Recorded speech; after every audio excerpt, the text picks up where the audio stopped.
This meeting will be held in person at the Fairfax Women's Club and consistent with AB 361 during the declared order of emergency. The meeting is also being held virtually on Zoom, and we have half of our commission here and half on Zoom. It will be broadcast on channels 27 and 99 and live streamed on HTTPS, the WWs, Town of Fairfax, townoffairfax.org/watch-live-2/ or HTTPS with the wwws.cmcm.tv/27. How to participate in person. Please do stay home if you are experiencing any COVID symptoms. Face coverings are strongly recommended for attendees. All attendees are encouraged to be fully vaccinated to be present. The room will be limited to 50% capacity, no more than 96 people allowed, and all in-person attendees should socially distance, as recommended by public health authorities. If the chambers are 50% occupied, then please stay home and participate online instead. How to participate virtually: join the Zoom webinar and use the raise hand feature to provide verbal public comment. On Zoom, webinar ID number 836-6532-1093, or join https://us02web.zoom.us/I/83665321093. By telephone, you can call in at 1-669-900-6833 or 1-346-248-7799 and use the same webinar number. If you receive a busy signal, call +1 346-248-7799. Press *67 before dialing if you want to hide your phone number.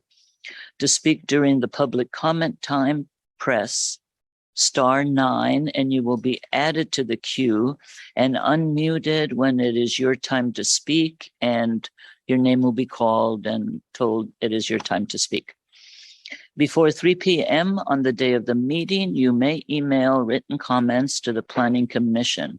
Comments will be provided to the Commission prior to the meeting and will become a part of the meeting record, but will not necessarily be read out loud. And with that, we will call the roll call, please. Pfeffer, Present. Green, Aye. Kelly. Okay, Here. Kelly, Jansen, Present. Newton, Here. Swift. Here. Chair Fregoso. Here. To the chair, if I may just take a quick second, there might be a small technical problem. I hear a little bit of an echo. So if anybody has Zoom on in the room, could you just please check that your volume is all the way down? We might have some feedback later. So if you do have Zoom on in the room, just please be sure you have it down. All right. Just moving forward. Just thought I'd throw that out there because I do hear a little echo coming from somewhere. Thank you. Thank you, Tamala. I will be sure to turn mine down, which is, it's not on Zoom, but my pad is on high. Okay. And I would just like to briefly say that we do have a new commissioner joining us this evening, Philip Pfeffer. Yeah. Got that right. Thank you. Our new commissioner. We'd been waiting for some time. It's nice to have you join us today, though I know you have been tracking commission meetings on Zoom. Approval of the agenda. Are there any comments or suggested I'd like changes? to make a suggestion that we switch commissioner comments and request in the planning director's report. We normally do planning director's report, then the commissioner comments and requests. I'm sorry, what was that? You want to switch the two so the director's report is first? Correct. Okay, do we have to take a formal action on that, Linda, or can we just say so? You indicate the change and then you approve the agenda with the change. Yeah. So for those present and in the Zoom audience, we will be making a slight change to the agenda, adding the planning director's report first and commissioner comments and request afterwards. Is that something you wanted just this evening, Commissioner Swift, or something you'd like to do on a regular basis? I think normally we do it that way with the planning director's report first. I believe you're right. Do we need a vote on that? Linda? That's all right. That's okay. I would move to approve the agenda with that With change. that change. I'll I'll second. second that. Okay, we had a motion in 2 seconds, in fact, so let's go ahead and take the vote. Or let's just approve the agenda. No, we did a motion, so now we have to. Right, but I observed the council meetings. They're no longer calling everyone's name. So you can just vote aye or no, yes or no. You know what I'm saying? We were calling everyone's name. You can just Okay, say. can we how many say, in is anyone favor, how many- opposed? Can we say, is anyone opposed? And if I don't hear any opposition to approving the agenda with a slight change, it is then approved with that revision. Thank you. Meeting protocol.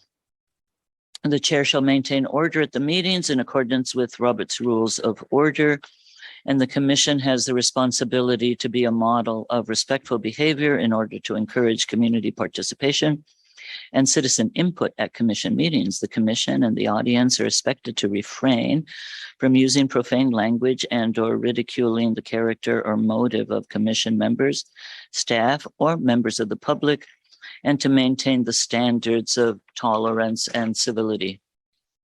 Public comments on non-agenda items. Anyone wishing to address the commission on a matter that is not on tonight's agenda, but within the jurisdiction of the commission, must do so by email, in person, or via Zoom in the manner described earlier. Presentations will be limited to 3 minutes or as otherwise established by the commission. All interested persons are invited to participate in public meetings in order to give all persons an opportunity to be heard and to ensure the presentation of all points of view. Members of the audience should, 1, limit your presentations to 3 minutes. 2, provide comments by email as described above, and or 3, state their view and concerns succinctly, and 4, submit any new documents to the planning staff first directly or via email to be entered into the record. So with that, are there any public comments on non-agenda items? If so, please step forward, turn on the mic, give us your name for the record, please. Good evening, Chair. My name is Rick Hamer, Fairfax. I'm referring today to section 17.020 of the Town Code, Design Review Regulations. In the past, I know the Planning Commission has included interior floor plans as part of the design review in the past. I am suggesting greater clarity and precision be used during the design review hearings on the topic of substantive remodel thresholds. The earlier this is established, the better. We want to encourage building permits to be issued, not discourage them through the extraordinary project expenses. California adoption of codes occurs at both state and local levels. The local jurisdiction can amend model codes to suit local geographic and other local conditions. The Planning Commission has the expertise to guide the town. Our Planning Commission comprises of architects and attorneys, whereas our town council and our town staff do not. I would like the Planning Commission to engage the town staff specifically about fine-tuning the definition of certain terms, one being substantive remodel, and that this could be codified in a precise and repeatable manner to reflect the spirit of its intentions. Yesterday, our police chief told me there is a spirit of the law and there is a letter of the law. We should endeavor to remember the spirit of building and planning while composing our words. Thank you. Thank you for your comments. I'm sure staff will take a look at that and see if there's anything that needs to be done in that regard. Any other public comments on non-agenda items tonight? Okay. We'll move forward with a consent calendar, but not having a consent calendar, we will proceed to our public hearing items. The first. Chair, do we not Yes. have a consent calendar item? Through the chair, Have the meeting date change. there is one this evening on the consent calendar. So We would be doing that at the end, but we Thank can you. take that now. I was jumping ahead. So the consent item regards planning commission meetings during the holidays. This year, the regular meetings fall at Thanksgiving and Christmas time.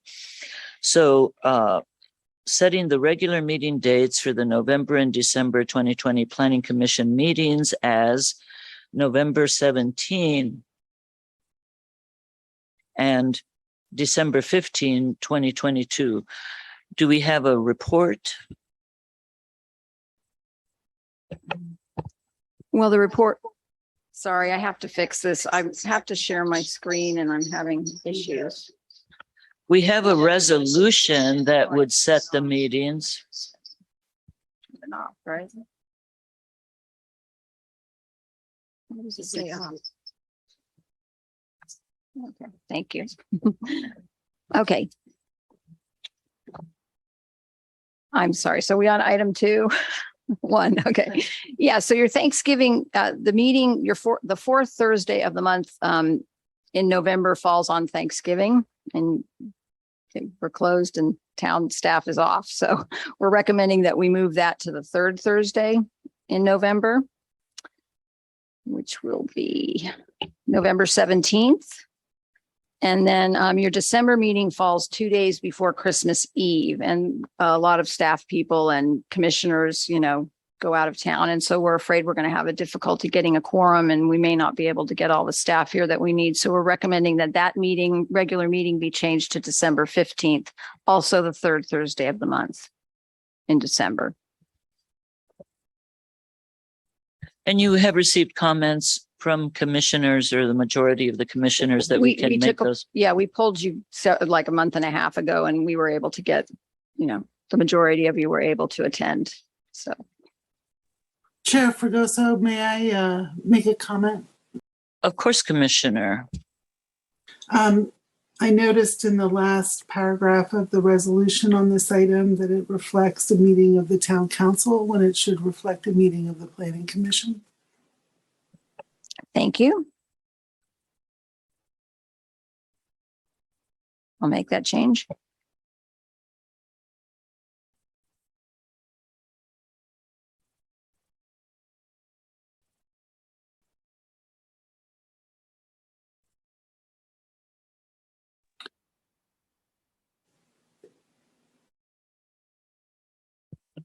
Any other comments or questions in this regard? Or do I hear a motion to approve? I'll make a motion to approve resolution 2022-31, a resolution of the Fairfax Planning Commission of the town of Fairfax, setting the date of the regular November Planning Commission meeting to November 17th, 2022, and the regular December Planning Commission meeting to December 15th, 2022 for one time only. Point of order, don't we do public comment or not?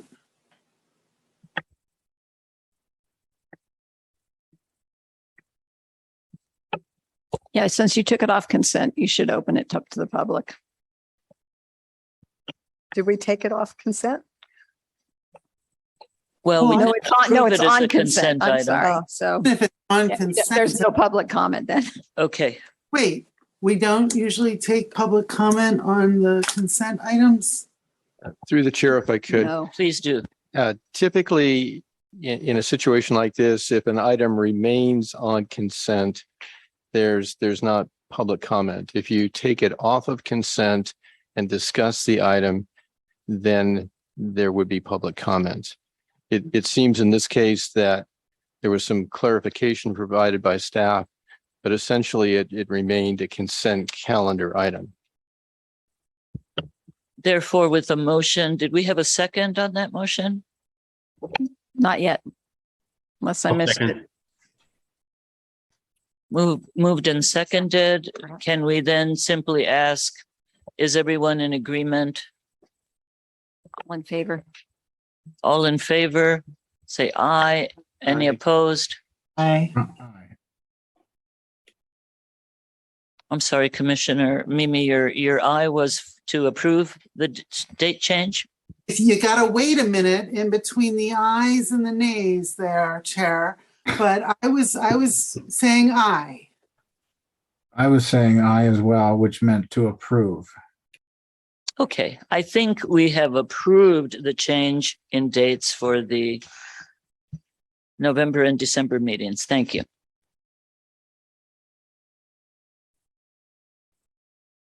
Now we can move forward with our public hearing items. The first one being 35, is it Redden or Reedon? Redden Avenue, application 2022-21. Staff report, please. Yeah, the project includes reconfiguring the front entry stairway to an existing residence to comply with building code requirements and constructing a 51 square foot addition to the front of the existing structure to accommodate a minor remodel to add one full bathroom and a small bedroom, combination bedroom office. The project requires a conditional use permit, combined side yard setback variance, and a parking variance. The conditional use permit is required because the parcel is legal non-conforming and doesn't meet the minimum size and width requirements based on its slope. The combined side yard setback variance is required because the new addition is going to follow the line of the existing house. And in that location, it won't maintain the full 20-foot combined side yard setback, but it will be a larger setback than the existing house already maintains at the rear. It's not going to project any closer to any of the neighbors and won't infringe on their privacy. The parking variance is required because the parcel complies with the required number of parking spaces. It has 3 parking spaces. One of them is covered, but the third space is parallel to the road and it's only a compact space. It's 8 by 16. So the code says that anytime you add a new bedroom, you have to either bring the parking into compliance with the current requirements, which would be for 3 9 by 19 foot spaces, or you have to get a variance to basically legalize what's been in use and existence since the house was built.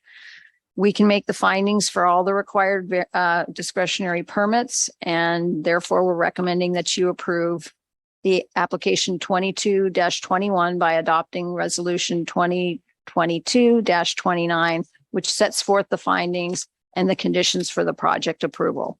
And that would conclude our report. Are there any questions, clarifying questions on staff before we open the public hearing and hear from the owners or their representative? Commissioner Green and Commissioner Jansen have their hands raised. Commissioner Newton, please proceed. Oh, okay. I thought I was last, but my question is on page 4 of the reso. There's a reference to getting approval for modifications. Let's see, this is paragraph 9, and it's on page 10 of 13. So I have to get there. And it says that if you want to make a change, you can get the permission of the planning commission or the planning director. And I was just wondering why the planning commission was referenced in there, because it seems like we can always modify our resolutions. And that this is designed to sort of allow for discretionary approval of modifications without the need to go back to the planning commission. So I was hoping you'd help me So understand. we had taken that out a number of meetings ago, and it was put back in by the planning commission because they felt that it wasn't clear. It made it seem like all modifications could just be approved by the planning director, and that's not the case. So you actually directed us to put it back in where it lists both. Okay, thank you.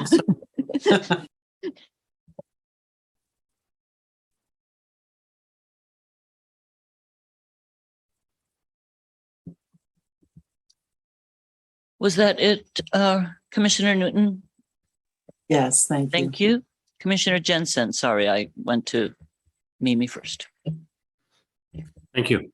I have a question about the parking requirements. So you need 2 parking spots and a 3rd guest spot if there is no parking available in the public street.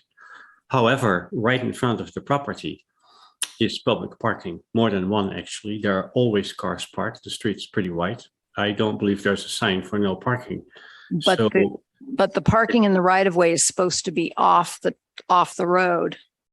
And those spaces, I admit, people can get there, but they're kind of partially in the paved road, and then like 2 tires are off in the dirt and 2 are on the road when they park in those spaces. I went by and checked. So but just to be cautious, we interpreted it that way, and we're legalizing the 3rd space we're recommending that you legalize the 3rd space as the required space, because those spaces along the frontage are kind of not quite clearly off the travel path of the road. The road, you have to be off the pavement.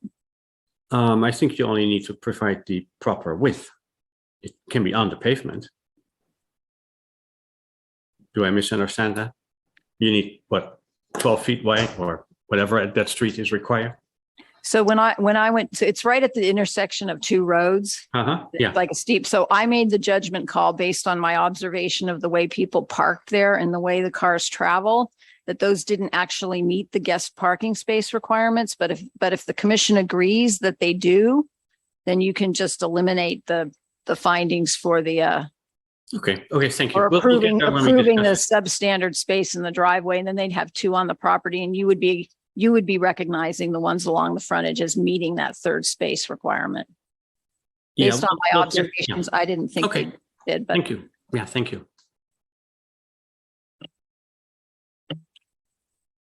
Was there another question of staff before we hear from the applicants?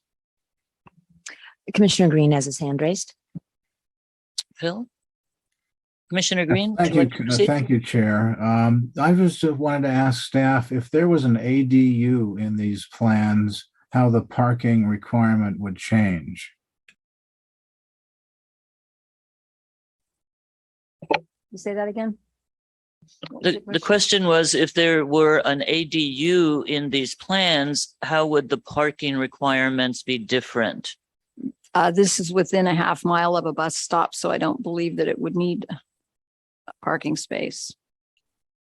Okay, that's all I wanted to know. Thank you. Thank you. Okay. Any other questions? Commissioner Kelly, did you have a question? I don't. Thank you. Okay, not hearing any more questions at this time. We can come back and discuss any issues. Is the applicant here or your representative? Would you like to make a comment? We do have a hand online from Kristen Arnold. And is the applicant online or someone from the Isn't audience? that? Oh, I'm sorry. I That missed. should be someone with the last name Arnold, Yes, Peter or Christopher or Kristen Arnold, I believe. Okay. And Hi, can you hear hi. me? Yes. Hi, I'm Kristen. My husband is technically the applicant, Christopher Arnold. I'm his wife. That's fine. Please go ahead. Will you be speaking on behalf of your project then? Yes. Okay. Yeah. Yeah. So I guess like right now, our front door is kind of in the middle of our house.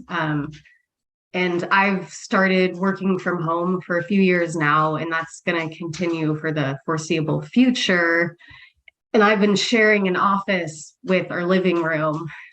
So if we're able to move our front door and make a small little entryway, then we'll be able to create an office in the house. And that would be really beneficial for me when I'm working from home and other people are around. And then it'll also allow us to kind of accommodate our growing family. So yeah, we're really hoping we're able to do this. We love our house and we love living in Fairfax. We love that we can walk to town. And we really want to be able to stay in our house for hopefully forever. Yeah, that's about it. Great. Thank you, Kristen. Your comments make a lot of sense and your plans are very clear. Any questions of the applicant by the commissioners? Okay, not hearing any. Why don't we go to the broader public hearing? Is there anyone in the audience or in the Zoom audience who has a comment on this particular project? There's no one here live. Tamala, do you see anybody out there? There are no hands online. Okay, not hearing any, we'll close the public hearing then and bring it back to the discussion amongst commission members.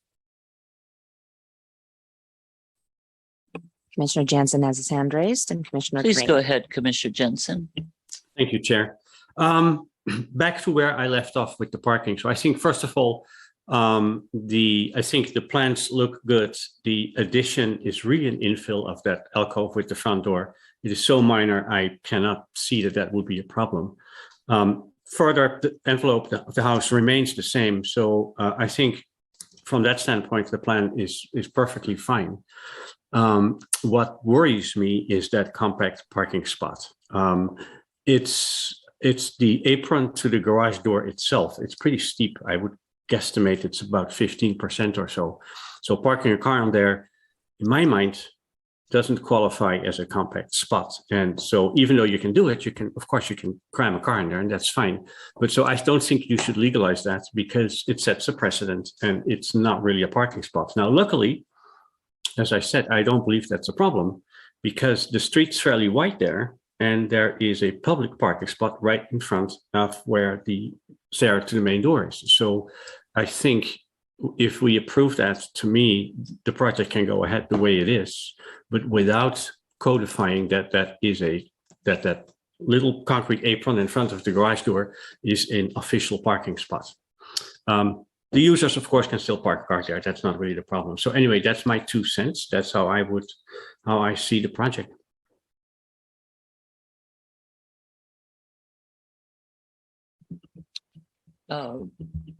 Thank you. Commissioner Kelly, you've not spoken yet. Why don't you go? Okay, thank you, Chair Fregoso. I think I concur with Commissioner Jensen with regard to the apron not counting as a spot. I think the crux of the issue for me, it's a conundrum with Fairfax houses on the hills. And the fact that this addition does, the room is just large enough to be a legal bedroom. You know, if it was smaller than an office, smaller than a legal bedroom, and it was just going to be used as an office, it would make this kind of a slam dunk to me. But it just causes me a little bit of concern that the capacity of the house has legally grown, right? You've increased the population capacity of the house by making this room addition just big enough to be a bedroom, which to me means that the parking demand is going up. So it just causes me enough I just want to recognize that in our conversation here today. And it's called out actually on page 4 of the reso of the staff report, where it says the project does increase the capacity of the house under state law from accommodating 2 adults per bedroom to a total of 4 adults in the existing house to 6 adults once the 3rd bedroom is constructed. The commission needs to consider the compact space provided in the driveway is adequate. So that's the crux of the issue to me, that we should just consider here today, with how we're essentially increasing the capacity of this hillside, and the parking needs of this hillside, which I do walk up and down this road in my dog walks on occasion. And so I'm fairly familiar with it. And I just want us to all consider that. That's all.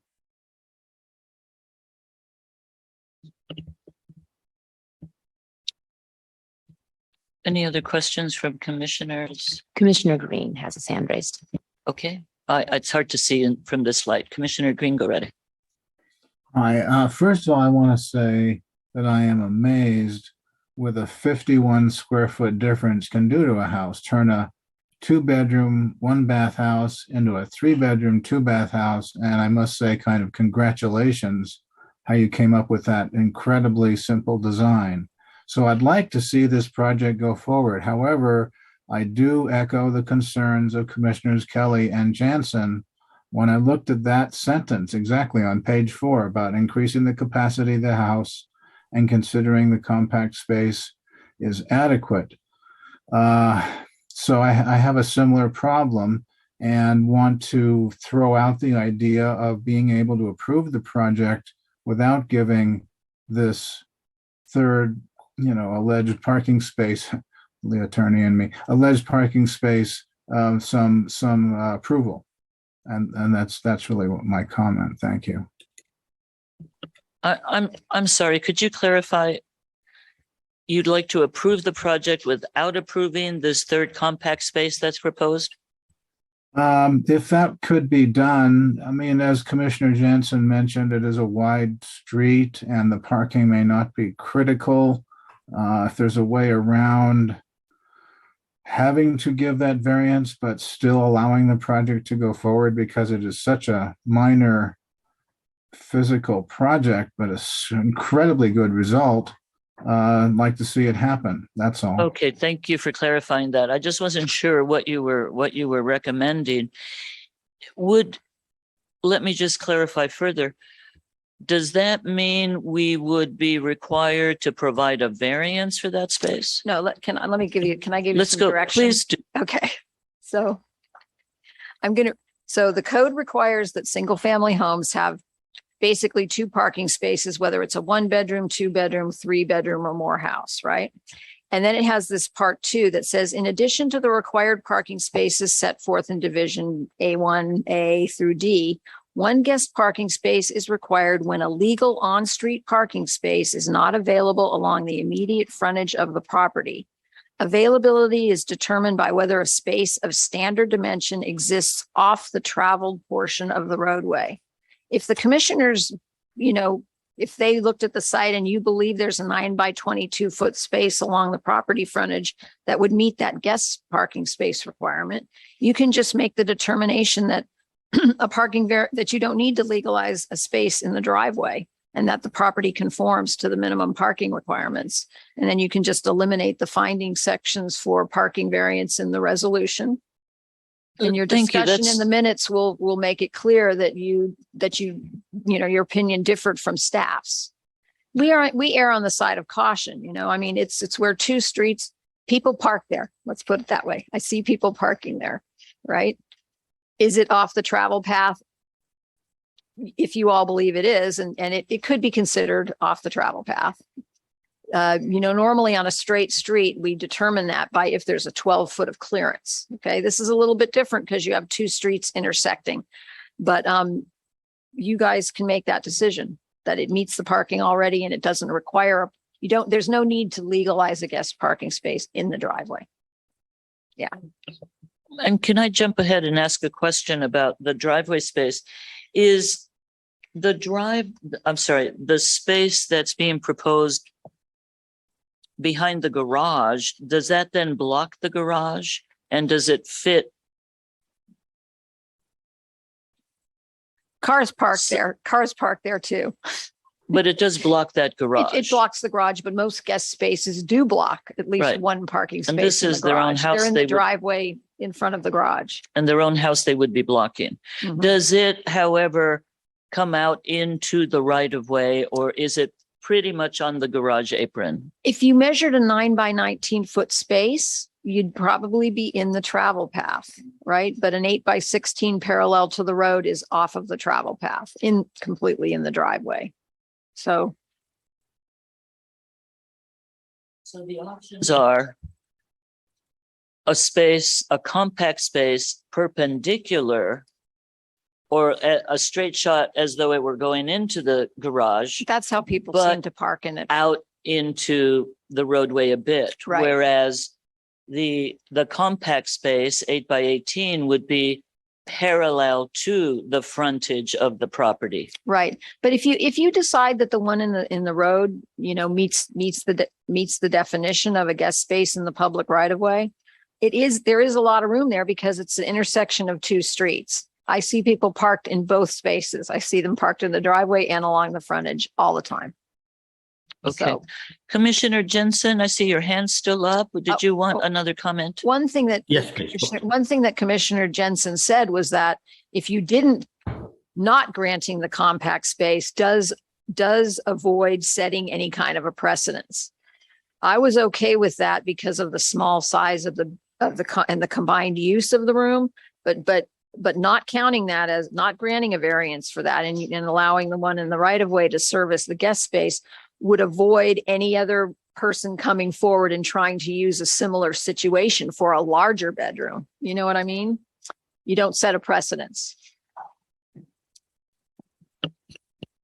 Can you repeat that one more time or clarify it more succinctly? You're saying if we don't grant the variance, If you make a determination that no variance is necessary needed- for this project because the guest 'Cause parking there's parking space there. is provided in the right of way okay, that meets that guest parking space requirement, you avoid any setting any kind of a precedence where someone could come later and say you allowed them to have a compact space. They just want a small bedroom combination bedroom office. Someone else could come in with a large bedroom and say that's a 3-bedroom house and you let them use a compact space in the driveway. You eliminate that possibility that someone would try to use it. in the I see future. that subtle difference. Yeah. Thank you. Commissioner Swift, I believe you've had your finger up for a bit. What's our definition of a bedroom? Since Commissioner Jansen. We do not have one. You- And for years, we were under the impression that the building code defined but we heard it from real estate agents. A room is not a bedroom unless there's a closet. Well, it turns out there's not really any definition like that. So Any we room don't can have a be used- definition in our code of a bedroom? I'll double check. Pretty sure we Thought we don't. did, but okay, while you're doing that. What my understanding has been that a bedroom is a sleeping space that must have a closet and must have an egress window. I will agree with the egress window, but the closet part, you can put an armoire in any room and it can be a bedroom. It can act as a place to store clothes. Yeah, so I don't, maybe David has So experience while, with this. Do you? while staff is checking our definitions for a bedroom, assuming, and it's called a bedroom, I think in the plans, a bedroom / office,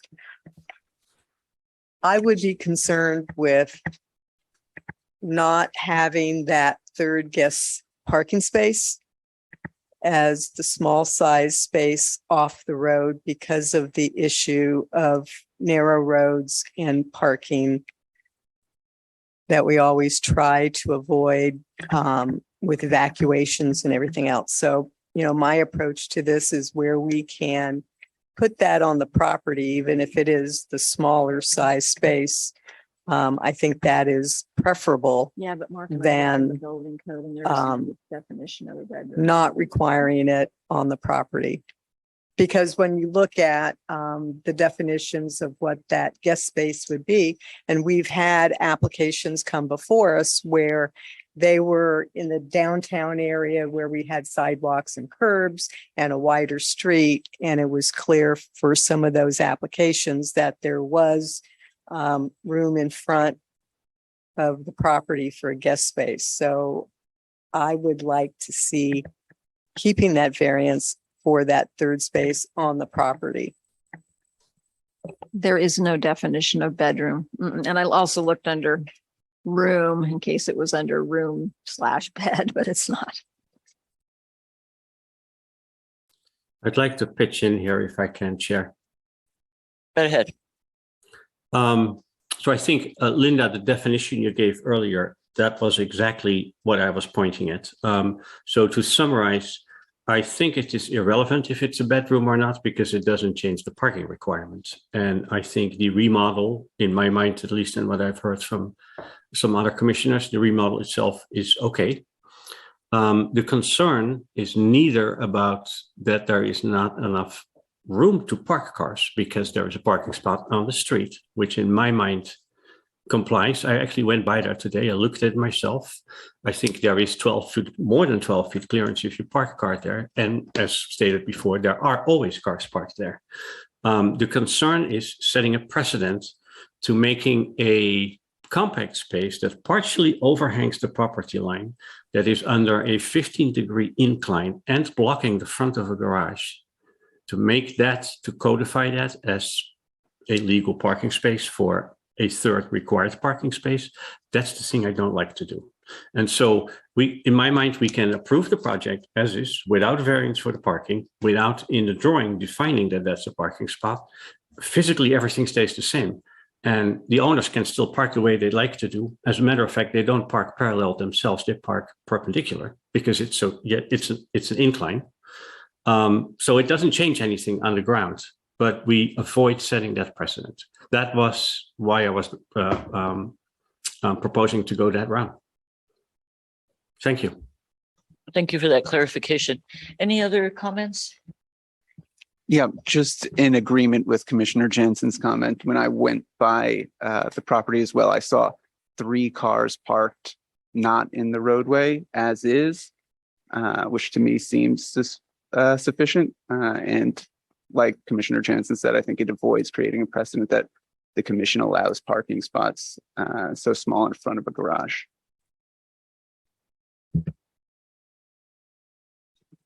Commissioner Newton?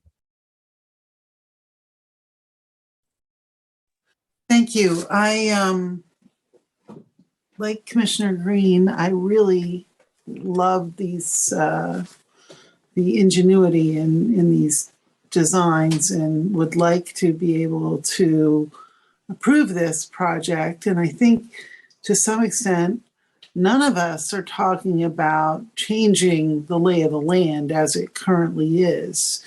We're talking about more of a semantic question relating to, is this a variance or can we sort of live with the existing state of the parking?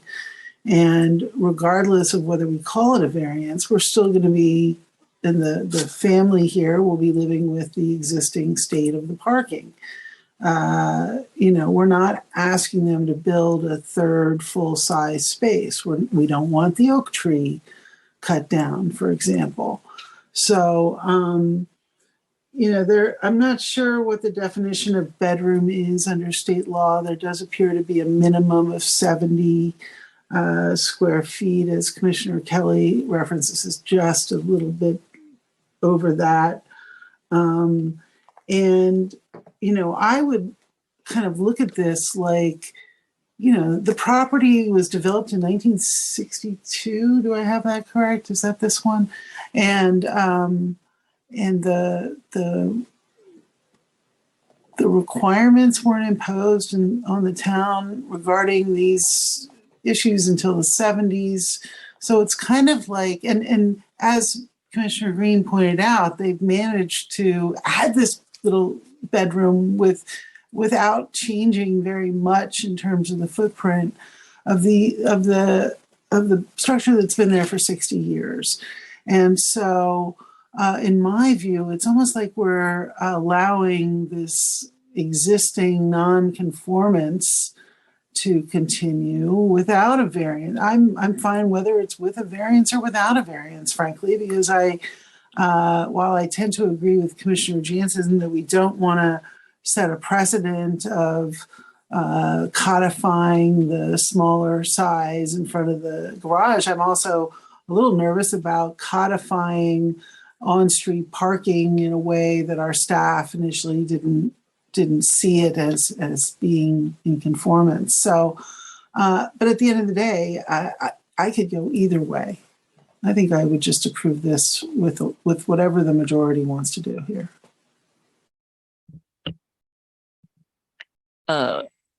Commissioner Newton, I very much like your reference to the non-conforming nature of this structure.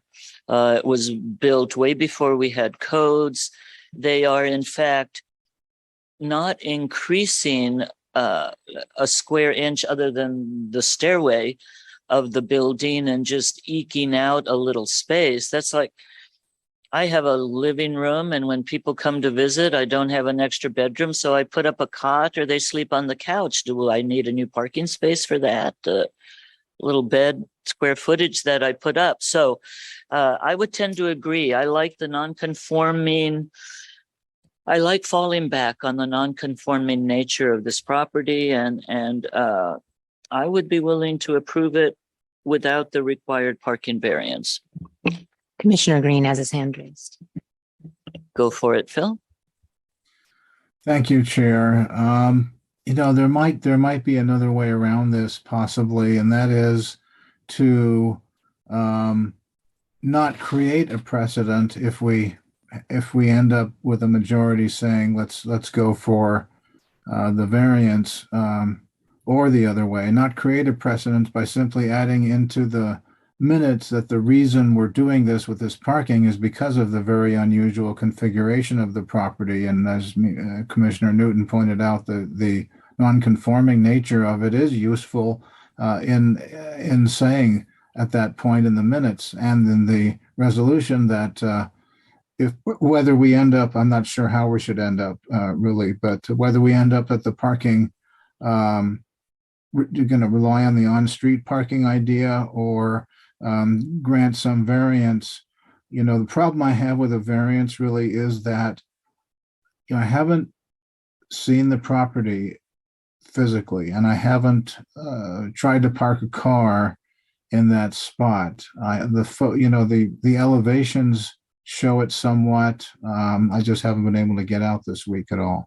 So that's the problem I'm having. If it's really small and it looks like it's very hemmed in by the garage on the left and the kind of the staircase structure on the right, if it's a useful parking spot, we could just kind of work around saying that it is because of the very unusual nature of this property that a variance is given, or that it's a guest spot for the street. And I have language for either. I have some other issues with the reso. Thank you. Actually, Commissioner Green, I like a part of what you said very much, that we hang our hat on the non-conforming nature of this incredibly small parcel with the minuscule improvement that they are making, and simply approve it without requiring a parking variance and let it go at that. I'd like to hear a motion to that effect. Through the chair, if I could. Yes, sir. It seems like you're discussing whether or not to retain the parking variance in the resolution, given the circumstances that have come forward. I'm wondering if there's a need for a parking variance at all in this case. It seems like the staff and the commission both are finding that in terms of the very small modification that's been made to this existing structure, that the impact would be negligible, non-existent, basically. And so it may be better to just drop the parking variance entirely from the resolution and accept that given the nature of the proposed remodel, that the impact is not going to result in a significant impact and trigger the need for an additional parking space, period. I like that very much. And we can also back that up.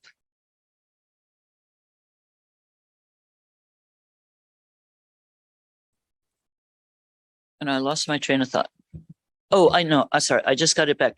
We can back that up with a finding that to do otherwise would preclude the owners of the same rights that everyone else in the neighborhood can take advantage of. So it would be detrimental specifically to them to require this of them on such a tiny non-conforming lot when it's impossible for them to meet. So if you need any of that language. Again, through the chair, the language you're using essentially is language that is typical for a finding for variance. I would suggest that you focus on the nature of the remodel and the negligible, insignificant impact of that remodel and simply drop the variance.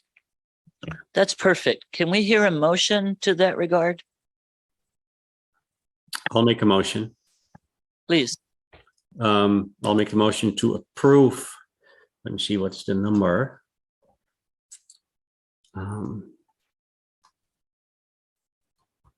Oops, sorry.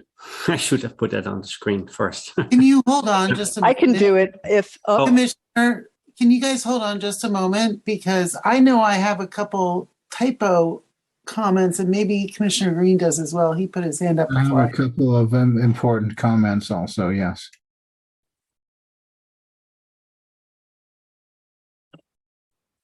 Commissioner Newton, please proceed with your. Okay, I'll go through mine very quickly. I don't know if they would be still be comments if Commissioner Jansen cuts out parts that these are in, but I'll give them to you anyway. On page 2 of the reso, which is page 8 out of 13, paragraph 4. Well, let me see which paragraph 4 now. The paragraph 4. Where am I here? No, yeah. So there's the and the. This is the one right before the parking variance. Paragraph 4 under combined side yard setback variance. So it wouldn't be affected by deleting the parking variance stuff. It's the paragraph right before the parking variance. And the is repeated twice. And the. And then my other comment is on page 11 of 13, page 5 of the reso. There is a reference to the design review board that I think shouldn't be there in paragraph 11. So those are my 2 comments on typos. Over. And Commissioner Green has his hand raised. Yes, please proceed, Commissioner Green. Yeah, that design review board language is from some old day. My comment about the reso is that as other resos tonight do, this one doesn't quite, I think, meet some of the things. So we don't want to, I don't want to criticize anybody here, but I would recommend that under conditional use permit findings, instead of going, we're going like the project will not project closer to the front side of the property lines than existing structure, and et cetera. What we want to say here is why, what the reason for these, because is missing. So I'd like to add the language under 1, or maybe make it 1, 2, and then 3 and 4.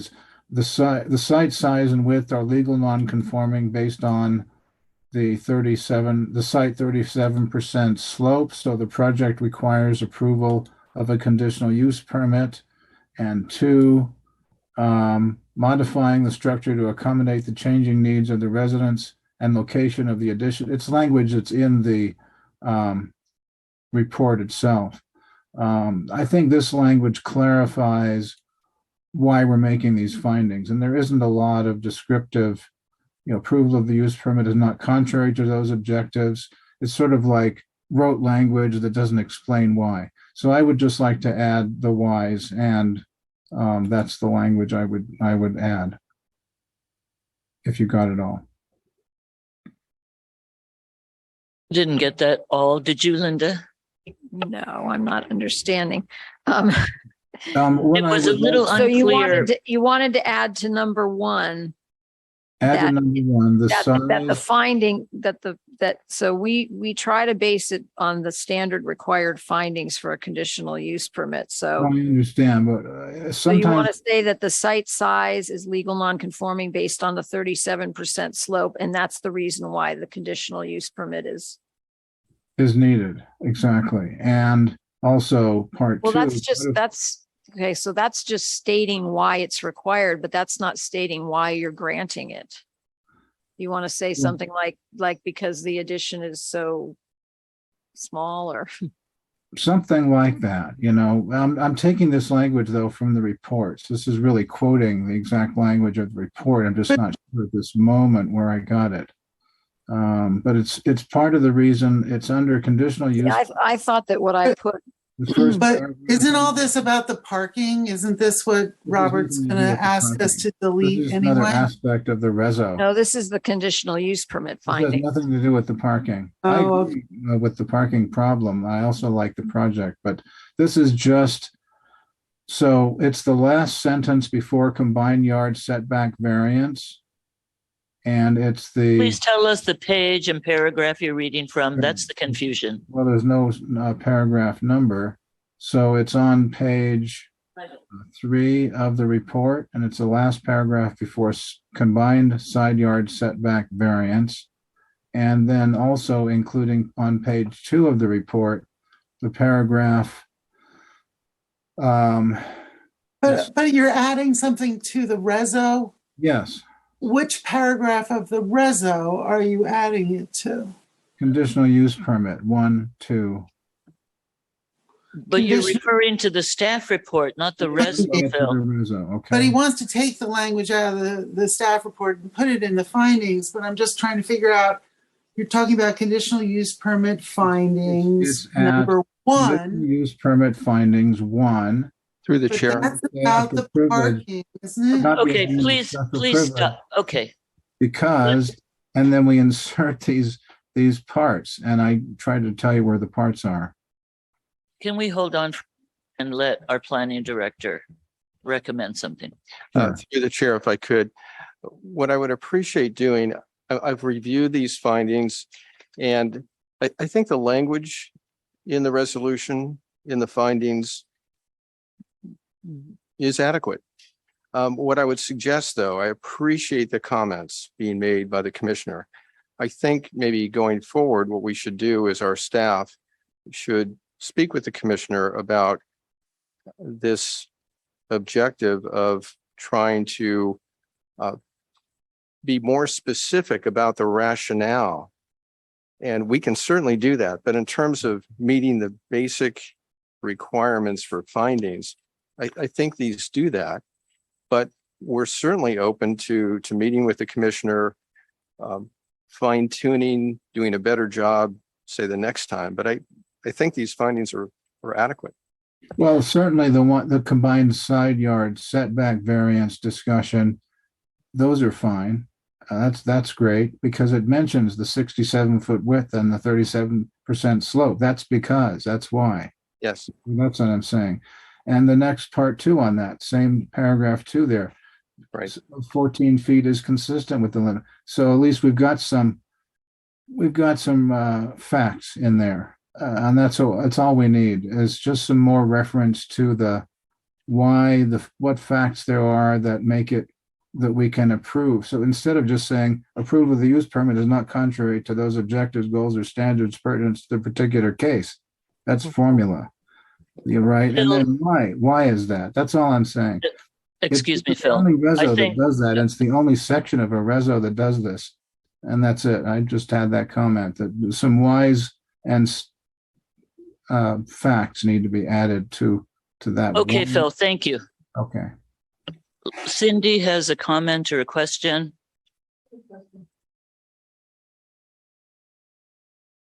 Sorry.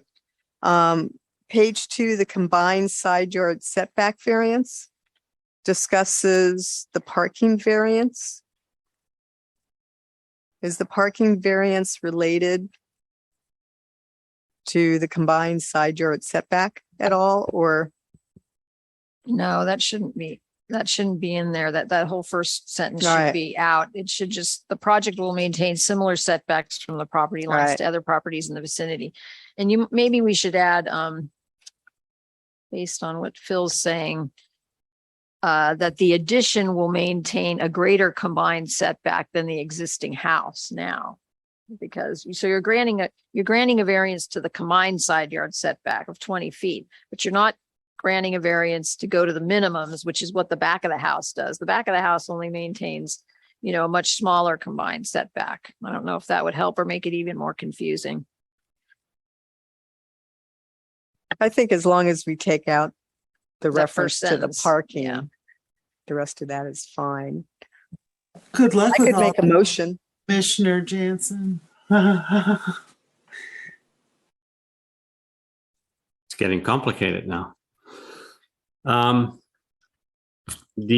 would like one clarification earlier, Commissioner Newton, the comments that you had. I did not write them down, so I lost track. Could you repeat those for me? Sure, there were some typos. Page 2 of the resolution, page 8 of 13 of the PDF. The paragraph 4 before the parking Mhm.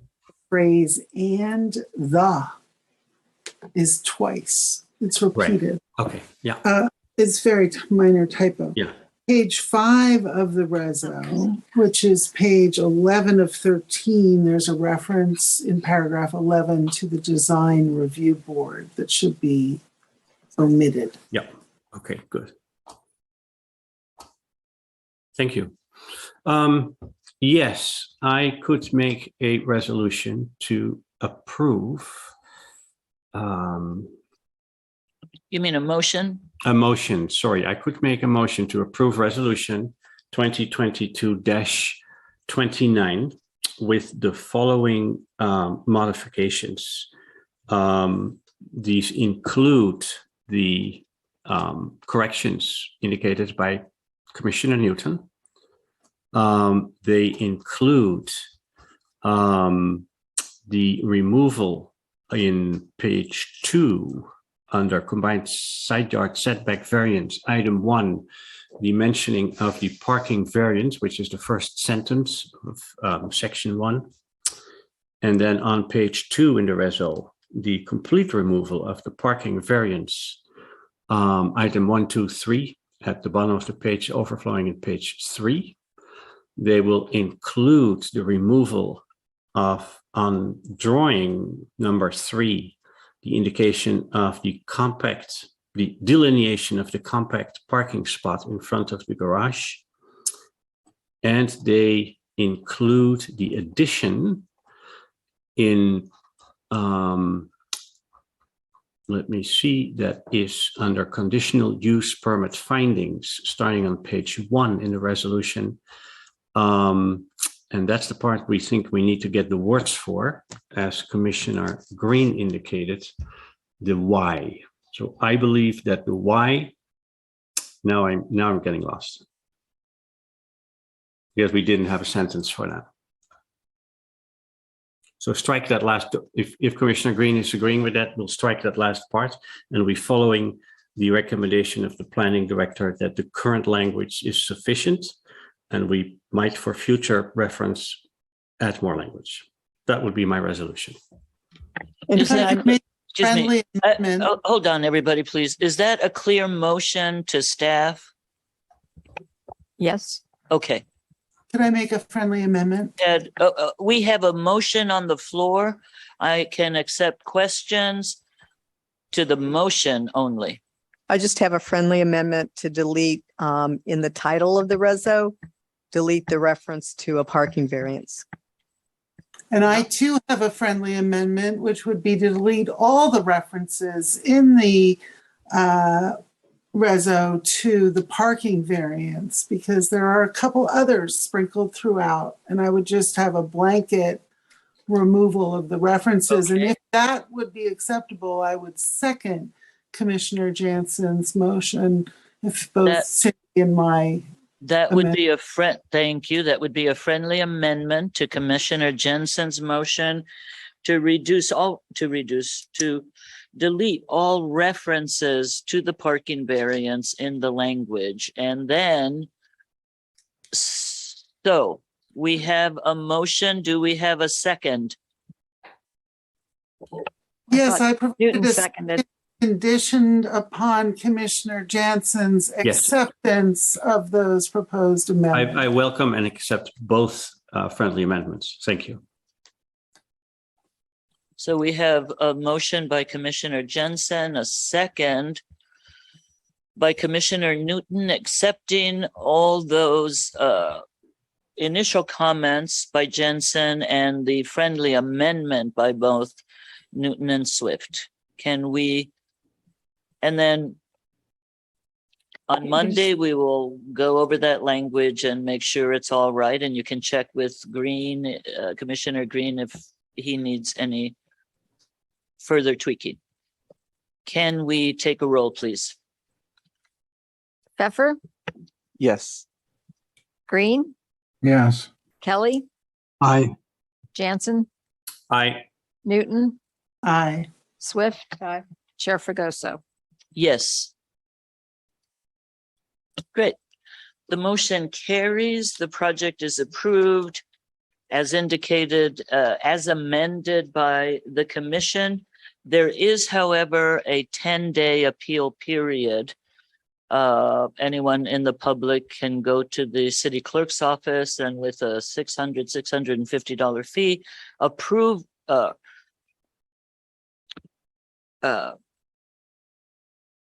what's the word? Apply for not accepting it to make changes anyway. The motion carries. Thank you very much. Good luck with your lovely little project.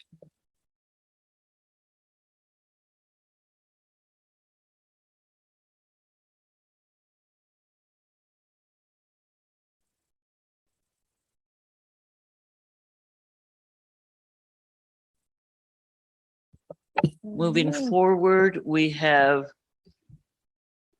109 Broadway, Fairfax Lumber, application number 2022-22. If we could hear the staff report, please. And at that point, we may or may not need a small break before we move into the public hearing part of it. So let's hear the staff report and then see how we're doing. Okay, so Fairfax is proposing construction of an 8-foot tall fence along approximately a 330-foot section of their rear property line, which fronts on Spruce Road. They're proposing a fence that alternates 28 feet of corrugated metal panels with 2x4 decorative modular hardened wood paneling that can be stacked 2 wide and 4 tall to present an 8x8 foot panel face. And the wood paneling has a privacy rating of 90%. The panels will be supported by 8-foot Douglas fir wooden posts with a 12-inch wooden kick panel at the bottom. So the kick panel will be beneath the corrugated metal portions of the fence, but the hardened wood panels will reach the full 8 feet to the ground and won't have a kick panel beneath them. The staff report incorrectly indicated that the applicants wanted to use silver corrugated metal, but it's been clarified for me that they actually are they were hoping to do like a green color or a brown color. And they actually are willing to let the commission and the neighbors have input on that. And if you look at your staff report attachments, you can find the color list at the end of attachment B. There's a whole list of, or a whole range of colors that can be chosen for the corrugated metal panels. The project requires a fence height variance because the code limits fences along anywhere in the rear of a property to 6 feet in height.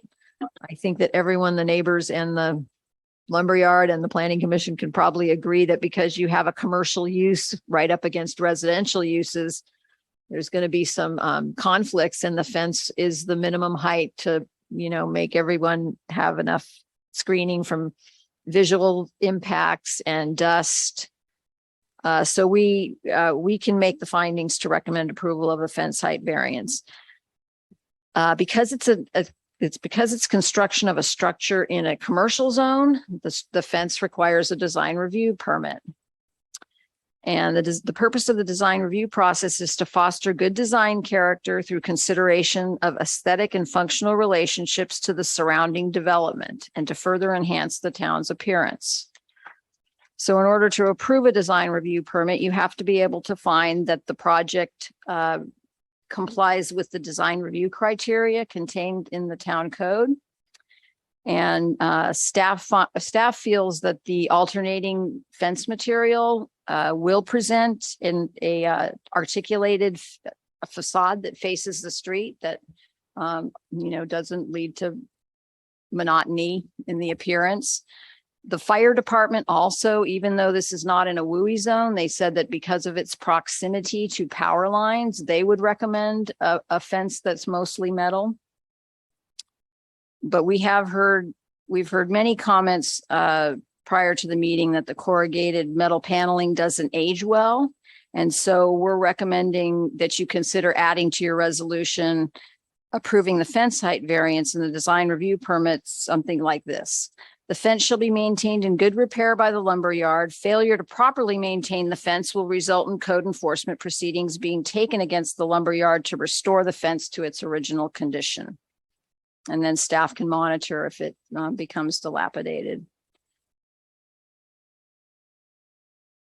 We've also included a condition that the planning commission, that's not exactly what I want to say. Approval of the design review permit also requires that the planning commission approve a preliminary planting plan. You know, the direction by the council was that there be some kind of planting material to kind of soften any fence and also to help screen the dust that that the site sometimes generates. There were some other mitigation measures that they're also supposed to implement. So the applicants are proposing planting 25-gallon shrubs in front of the fence once it's completed to provide additional screening. And they're also planning to irrigate the plants with a drip irrigation system. They would like the plants to be privets, but you have received a letter from a neighbor suggesting that alternative plant material would be an English laurel. And it would be a better choice because it grows 2 inches in a year and doesn't get leggy like the privets sometimes do. We have reviewed the PG&E and the Public Utilities Commission's regulations about planting under poles, under telephone poles, and under power poles and under power lines. And what we have determined is that the 2 poles on either side, at the furthest sides of the fence, meet the requirement because they either have a switch or a fuse or a, hang on a second here. I'm going to turn to my notes.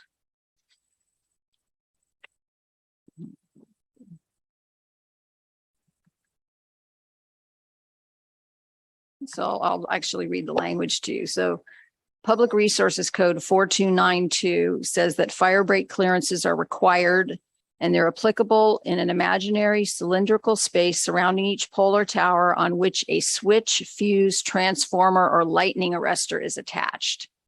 And so the 2 poles at the far ends of where the fence is going to go, they either have a transformer or they have a switch or they have something that means that you can't plant shrubs within 10 feet of them. But the pole in the middle does not have any of those. So you can plant shrubs there's 290 feet of the rear fence that can be planted and still maintain those public resources code separation requirements from the poles that do have fuses or transformers. So we've included a condition that recommending approval of the project, that a landscaping plan shall be prepared by a licensed architect and shall include the plant species, size, and planting locations, and the location of the irrigation system, drip lines, and automatic timing system clock for approval by the planning director prior to the start of construction. The specific screening material used to create the visual vegetative barrier will be determined as part of the landscaping plan. So we're recommending that you approve the project as proposed. You can discuss whether you think, the commission has the authority to, shorten the amount of corrugated metal, increase the amount of the wooden ones, but you need to keep in mind that the fire department, because of the proximity to the power lines and PG&E, they prefer things that aren't flammable. So we're recommending that you approve the project by adopting the resolution that sets forth the findings and the conditions for approval. And I'm available for questions. Okay. Before we take comments or questions from the commission, I would like to make a disclosure, being that I forget the date. It's been a couple of weeks now. I was at Fairfax Lumber getting who knows what. And I had a brief discussion there with one of the staff who mentioned to me, because they were cutting the trees back that day. And I noticed that there were large gaps now that you could see the housing across the street. And staff person briefly discussed that with me, saying it was an issue with the neighbors. And I said, yes, I can see there's a big gap. And so we briefly talked about it. She said there was there was community members and neighbors and Fairfax Lumber discussing it. And I said, great. And we had some talk, because they have some fencing there and then a lot of their materials in front of it. And I thought, if they could move some of the soil bags, they could expand the garden. Anyway, we left it at that. And a week later, I found out that it was a full-fledged thing, that it was going to council, that there was a subcommittee. And I saw the same staff person days after that. And I mentioned to her that I had heard the full extent of what was going on. And at that point, I heard that it was coming to the Planning Commission. So I offered in comment that we could not continue to discuss it, that it would come to the Planning Commission. And so that was the extent of our discussion. But these discussions were in public and they were in regard to this topic. So I just wanted to make a full disclosure before we move any further with this project. I do not believe, however, that I need to recuse myself in any way. However, if staff has a different opinion, I would be glad to do so.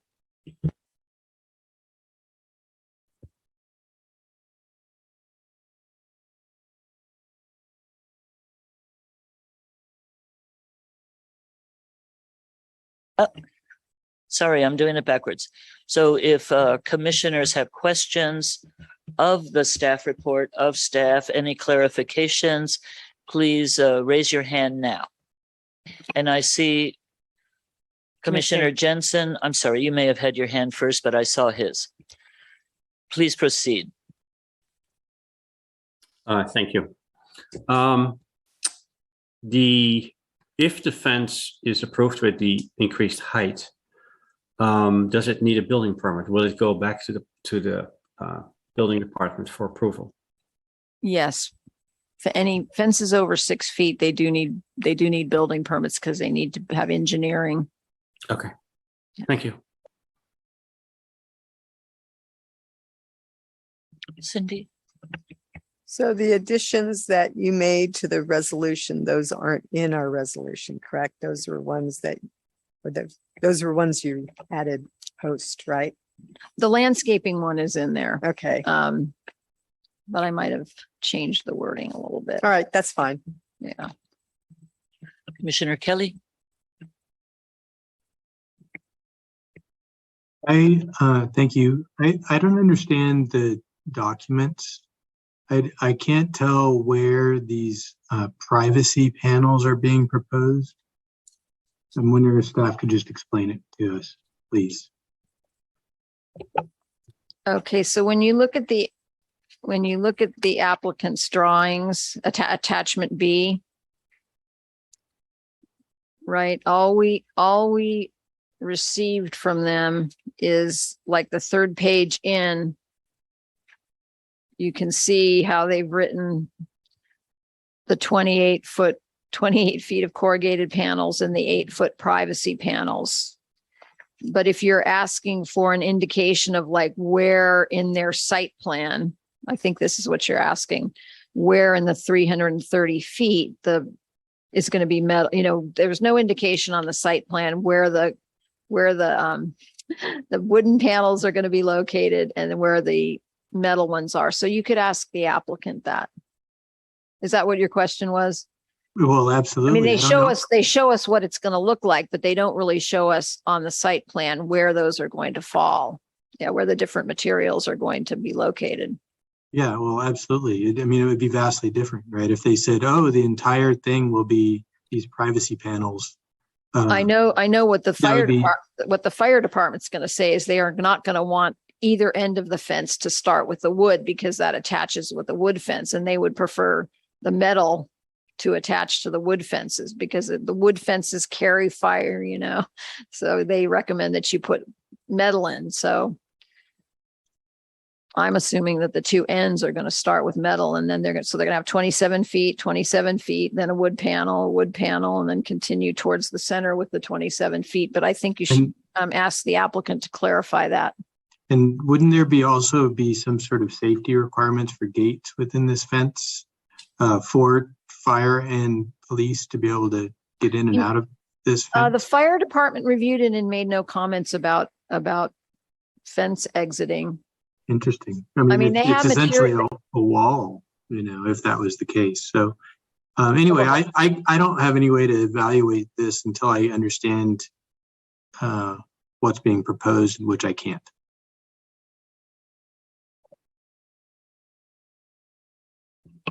Commissioner Green, I believe your hand is up. Thank you, Chair. I had the same problem that Commissioner Kelly has, is the drawings don't indicate what sections are what. And then I also had a question about the use of, what were these other out deco panels or whatever they are, cumulus and star anise. I mean, there's just, so, that's like seems to me a third modality.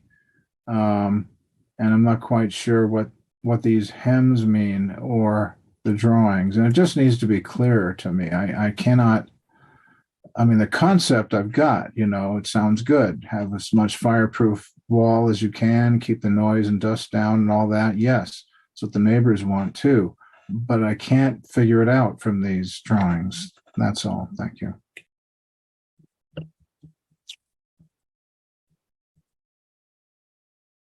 Thank you. I have some of the same questions in terms of, we do have this big photograph of these decorative panels, but we don't actually have a landscape plan and a fence plan that shows what it's going to look like, other than two little lines. It's going from here to there and from here to here.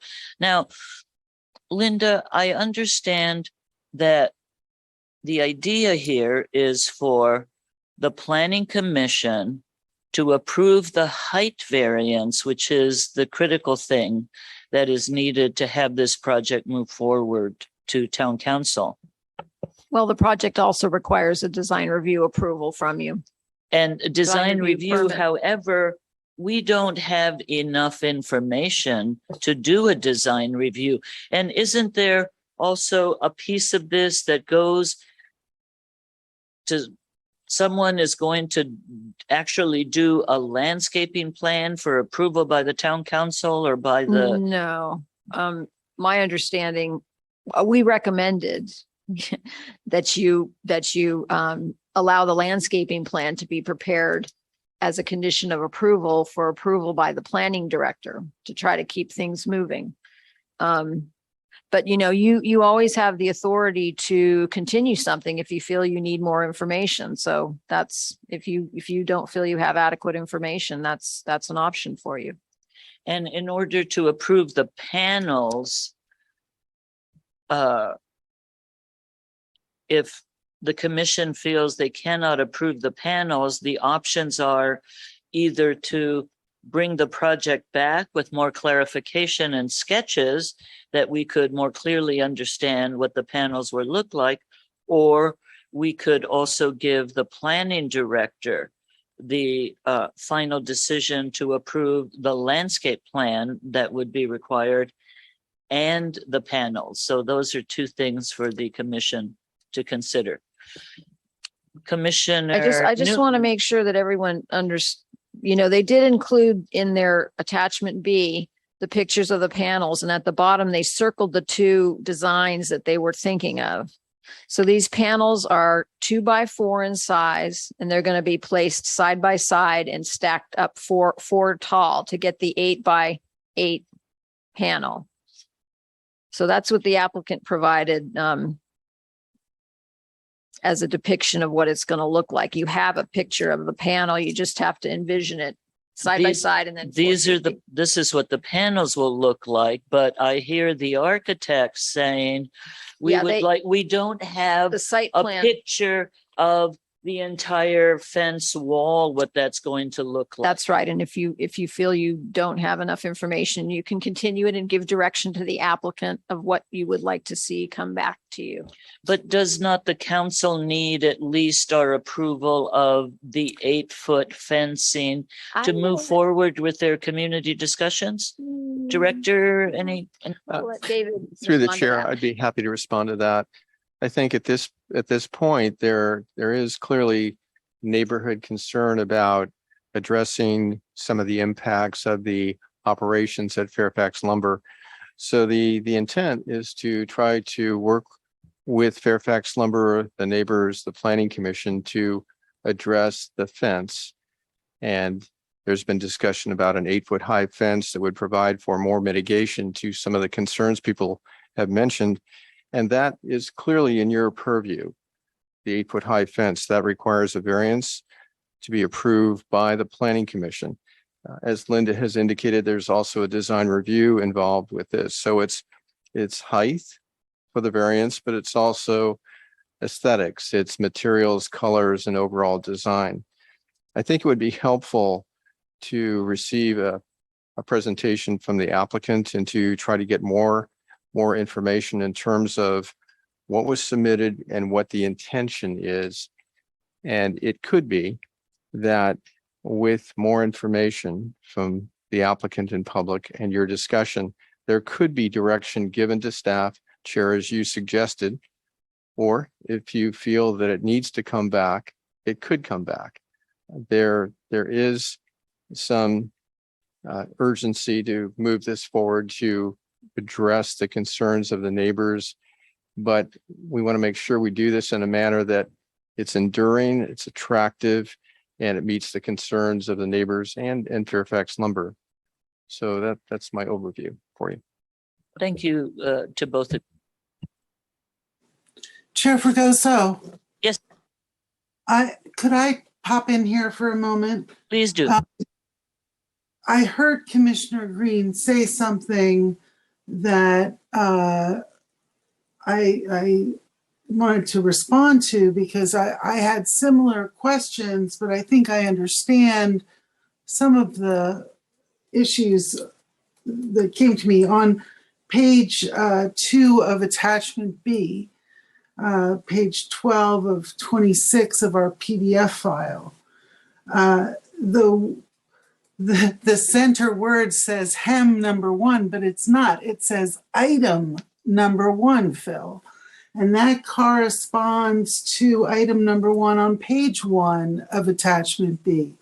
Hem number 2 is really item number 2. So if you read the first page of the attachment and correlate each of the different items that are spelled out in the attachment to the item that is depicted with the word hem number 2 or hem number 3, it's item. Then it might make a little bit more sense. So on that second page of attachment B, we see the 330-foot fence along the side of Spruce Street there on the overall depiction of the site. So, I don't think I had the same concerns once I really started looking at the item number and then the drawing that you might have had. I also think the attachment does spell out pretty clearly that they're talking about using cumulus or star and ice. So that's not and. I got that. I would just ignored Okay. that because this with the hem thing. I didn't. Okay, fine. My problem is exactly with that first drawing. It just looks like a fuzzy line along spruce and privets or similar to be planted. And there's no indication there.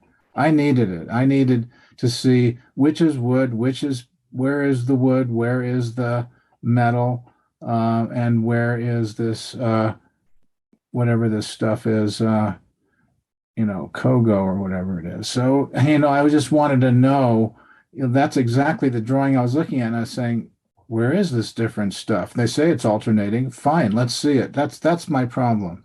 That's my particular problem. I would continue this, yes. I would say, architects don't have enough information. I sure don't. And I got it, that these are different drawings, these items. Not that my drafting skills are any better, but I would suggest, though, that they come back with at least a new drawing there that is a little clearer and shows in sections, like how many trees width is the metal, how many trees width is the material, how many trees width would be wood. That's what I'd like to know. Where is that along there? So that's exactly my problem, and I would recommend a continuance. I love the project. I think it's necessary. The neighbors need it. The lumber yard needs it, and the fire protection needs it. But it's just not clear here. And it's because we have this design review problem. You got to be able to stand back on Spruce Street and say, that looks good. I can't do that. I can't imagine. All I can imagine is some vague line with trees in front of it. And that's basically where I am with it. And I love all the use of the yard. Everybody I'm sure is an avid shopper, but we need to have a little more detail there. And that's just my thing. Sorry. Commissioner Kelly has his hand raised. Commissioner Kelly, please go ahead. Thank you. I just want to call out the numbers that, this is 300 feet of public way that we have to, sort of make sure that we're getting the right thing here. And I can't do that from the information that they've given us.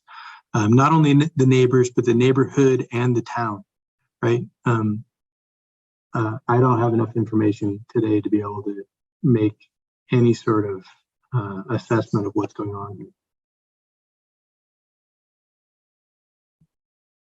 Thank you. I also have a question that came up. For me, I know there's 12 or 13 feet there between the edge of the roadway and the proposed fence. And I've been looking up and down that street, actually for the first time in 30 years I've lived here. And I counted up to a dozen cars that park in between those trees. And I just want to make sure that the placement of the landscaping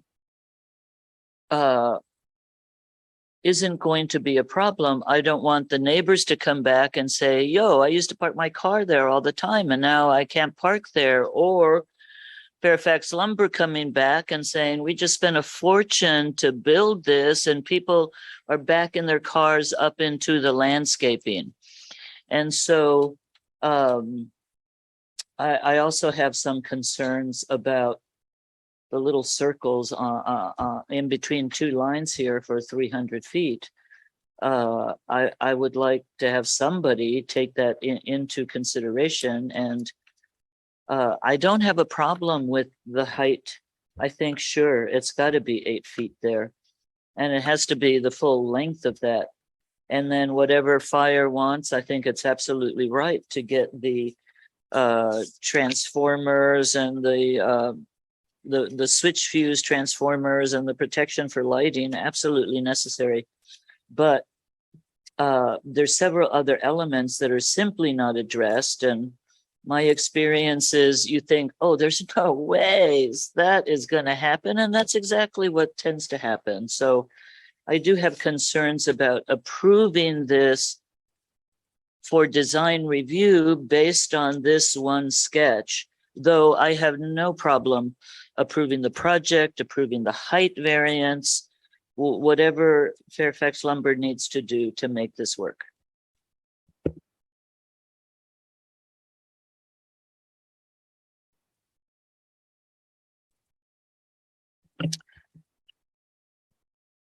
Not seeing any more comments. Shall we go to hear the applicant? Is the applicant here? Maybe we can get some clarification. Please step forward. Give us your name. And you heard the discussion. Anything that you would like to say to help clarify this? Thank you. Our three issues really wanted to tackle. One was visual, longevity, and fire safe. And we feel that the visual part, I see the issues with the drawings not being clear enough to you. It looks like we've been asked to hire a licensed landscape architect, which sounds like it's going to be the next step to get some better drawings for everybody here. The shrubbery planted in front of the corrugated panels, I think will do a lot to break up the visual part of those metal panels. That's going to play a major part. The longevity, steel panels will last a lot longer than a wooden fence. The warranty on the paint alone on these panels is 25 years. Okay, then there's this, it's metal, so it's going to outlast us all. As far as fire safe, steel is a non-combustible product. Wood is not. Those were our three main objectives. And it looks like going forward, we're going to need to get an architect in here to drop some better plans for us. So that's all I got to say. Are there any questions? Ed, two questions for you. So you're thinking of the plantings only going in front of the corrugated part, and then the hardened wood panels would not have any plantings in front of them? Is that what you were thinking? Hadn't thought that far. Okay. But yeah, that would be probably the way it would work. The decorative panels they're very I saw them last week for the first time in person. So at a trade show. So they're very attractive. And my other question is on those decorative panels, the staff report mentions that the idea would be to get them in the brown color, I believe. Somewhere I saw that, but the picture that's in here doesn't I reflect. thought that's what their written submittals They are said. brown. They're dark brown. Yeah. Okay, yeah, because it's very hard to see that in what was provided us here. It looks black. So, okay. Those are my two questions. Commissioner Kelly, I see your hand. There we go. I think this is probably going to go very well for you. I think that this is easily a classic case of good fences make good neighbors. I urge you to at least contact the neighbors across Spruce to get their input when we see the project again.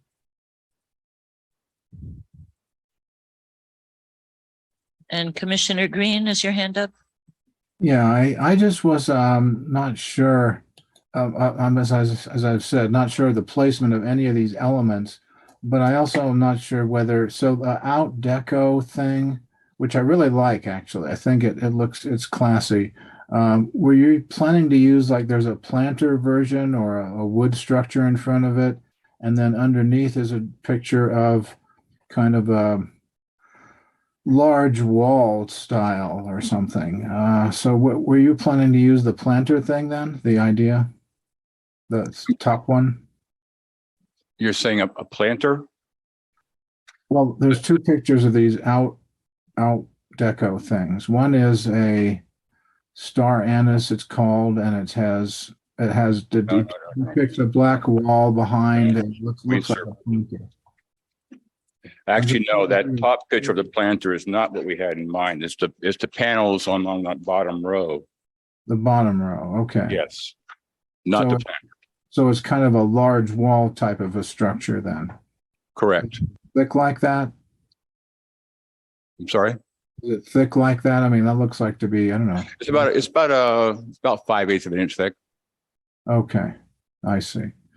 Okay, so that helps clarify some of this, but that's what I would say, you know, we kind of need to see real clarity if we're going to do design review, because that's what it's all about. Thank you very much. Okay. I have a question for you, sir. Mm-hmm.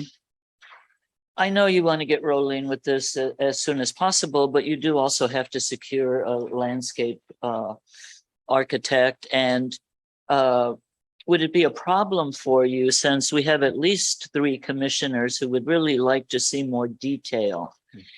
Would it be a problem for you to ask you to flesh that out and then come back to us with a little more detail, understanding that everyone is supportive of this project and whatever you might need to do in collaborating with the neighbors? But if we are to make a finding on design review, we don't have as much information as we would like to have to make that determination. So the question to you, if you have to come back another time to the Planning Commission, would that set your schedule way off?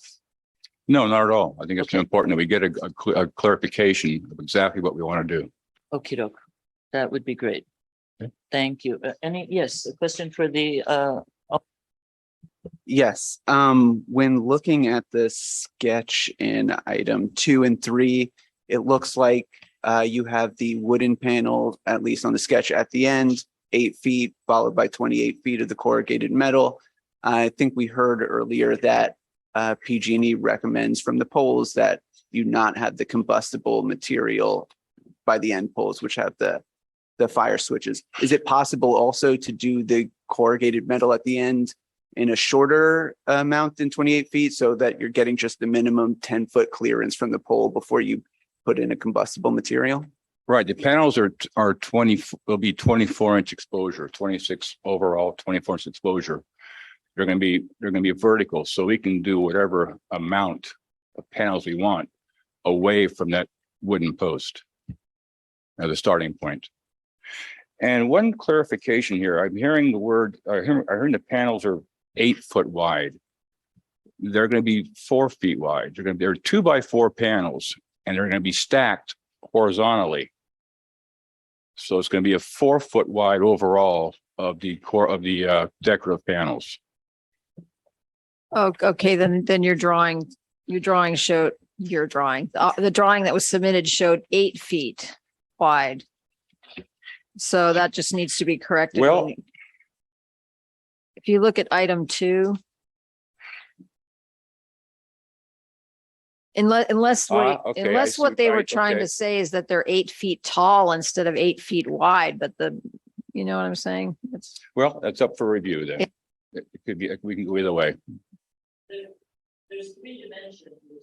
There's 2x4s, 1x4s. So yes, some clarification would be helpful Okay. for everyone.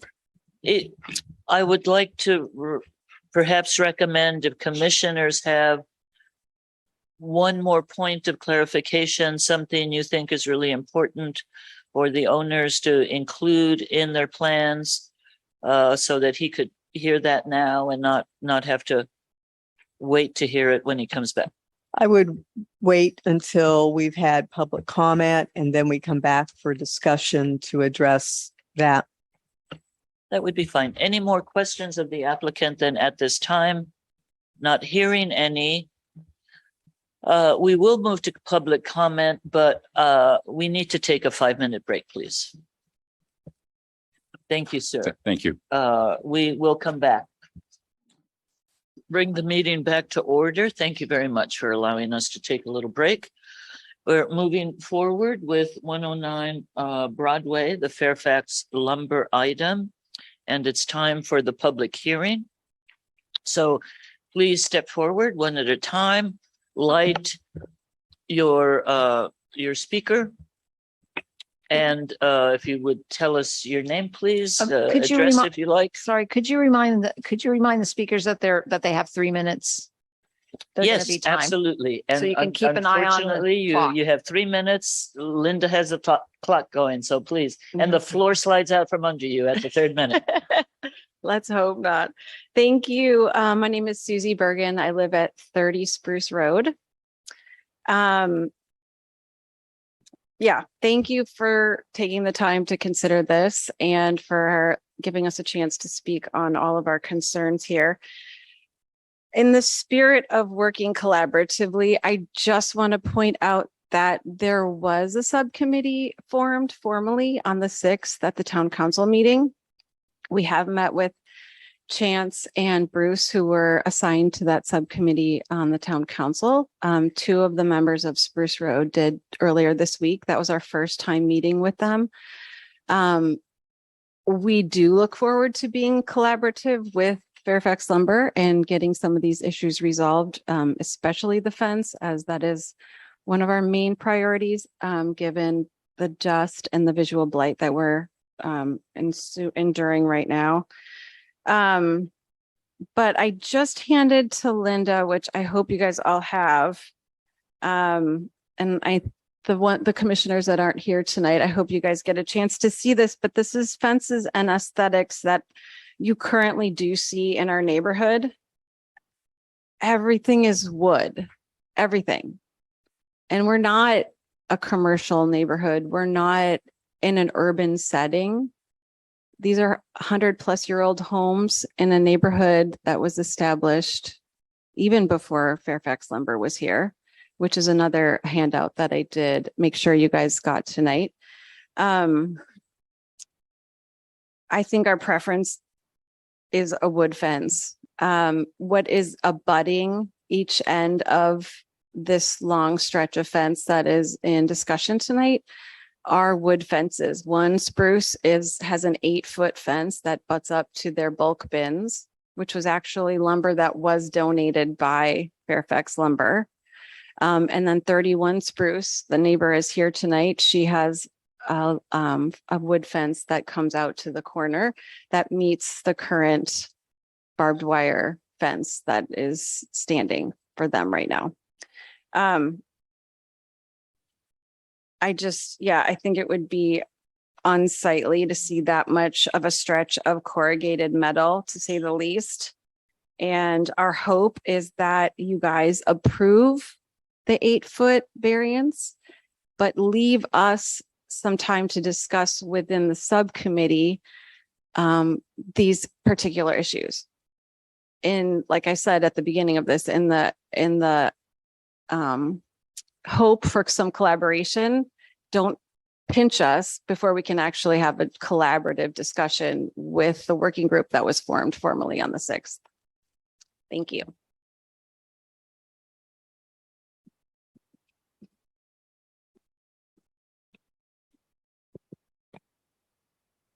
Good evening. My name is Kendra Scott. I live at 10 Spruce Road. I wanted to mention that twice in the past 5 years, there have been PG transformers on Spruce Road right in front of my home that have exploded. The wires have come off. There have been live wires that are arcing in our front yard, and my neighbors right next to me on 16 Spruce Road. We were in the home at the time. We were sheltered in place. The fire department closed Spruce Road on both sides, and so that nobody could come through. With this in mind, I can't help but thinking, yes, wood definitely is combustible, but it certainly doesn't conduct like metal does. Metal conducts electricity. That's why wires are made out of it. I'm wondering if a wire comes down again, hits that metal fence, somebody's down the road, what's going to happen? Somebody's going to die. It's a hazard to have metal built as a fence, I believe. I'd be interested to see the rationale. I would love to see the rationale behind the fire department of why they recommend a metal fence when everywhere in Fairfax we see wood. We don't see metal fences. We see some on Irwin on the backside of Fairfax Lumber, actually. So that's what I wanted to say. I also want to reiterate that, yes, the subcommittee was formed earlier this month. And so that we could work collaboratively with Fairfax Lumber and the town so that we could all come to agreement. It seems a little premature now that these designs are coming to you for approval. 8-foot fence, fine, we can agree upon that.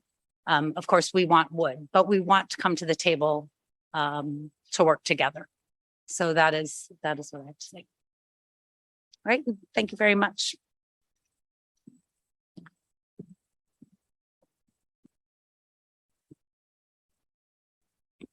Hello, my name is Hillary Whitman. I live at 16 Spruce next to Kendra. So excited that this might finally be moving forward. Really in agreement with the 8-foot fence height.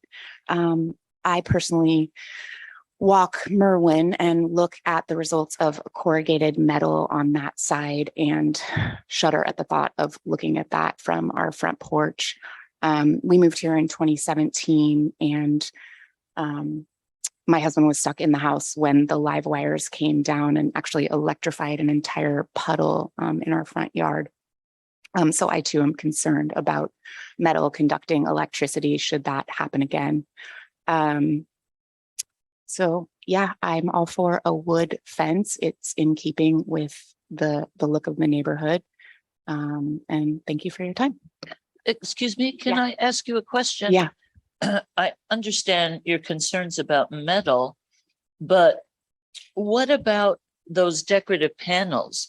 They may be metal, but they're decorative and they look like wood. Are you opposed to those as well? So I'd really need to see what those would look like, but I think it's 20 feet of corrugated metal with a I don't know, like a 4-foot piece of decoration. We have no idea what the layout is. My question is very specifically, are you opposed to the decorative metal panels interspersed in some way? I'd really have to see. I didn't see a clear layout. It's hard to see. Okay. And I'm all for wood. I would love to see a wood fence that exists on either side already and is in alignment with the rest of the neighborhood. Thank you. Hi, everybody. Thank you, Chair, and thank you everyone for the time here tonight. My name is Brian Bergen. I live at 30 Spruce Road. I want to point out that we are all really here trying to be good neighbors. You know, we want Fairfax Lumber to remain open. We go there, we spend thousands of dollars with you, all of us. We love the convenience of it. We want the business to thrive. But it's we have tried to have these conversations directly with them, and there hasn't been a lot of two-way conversations going back and forth, hence the subcommittee. I would echo what everyone else has been saying, that metal is really out of character for our neighborhood. And to quote Ms. Neal is saying, like in the character in the neighborhood, there is no other corrugated metal outside of what is lining the street on Merwin, where it looks like it's obvious that that Fairfax Lumber has issues in general maintenance and upkeep of the exterior of their buildings and their fences. I was heartened to hear that there would be a requirement that they would be have to be upheld to maintain those. But Merwin Street, it's dented, it's rusting, there's graffiti.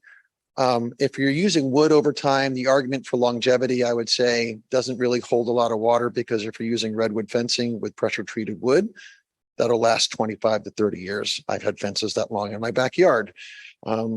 I was concerned to hear that Douglas fir would be one of the materials that would be used for posts and cross beams, because that will rot in here within 5 years unless it's painted and maintained on a very regular basis. Any fence that I've ever built has been used with pressure treated wood and or redwood. One other thing I noticed in the report was the plantings. If we are having plants every 20, I think we had 20 plants were detailed in the plan on a 350-foot fence or 330-foot fence. That's about a plant every 17.5 feet. If the goal of those plants is to help cover up what's going on with the fence and to eventually grow higher than the fence, I think we would need more of those.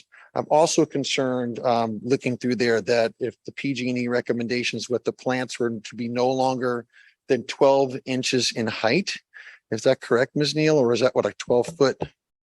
Only for a 10-foot circle around the two furthest poles. The middle one, they can be taller. Thank you for that clarification. I was worried, because we are really hoping that we can grow a significantly high hedge, because at the corner where 31 and which is right across the street from my house, there were trees that went up 40 feet, and I could walk up my front door and it was just a wall of green. And now I look at barbed wire. I look at orange bins. They look like nuclear waste bins. And it's a regular at the corner. That corner of the business is regularly used to cut up pallets and do a bunch of other things. So all the dust just kind of blows towards our house.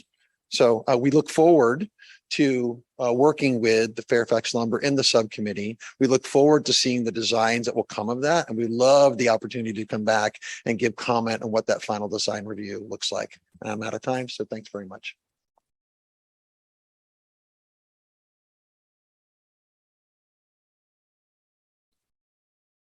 Hi, Tim Horn, 34 Spruce Road. I agree that wood seems to be much more in keeping with the character of the residential neighborhood.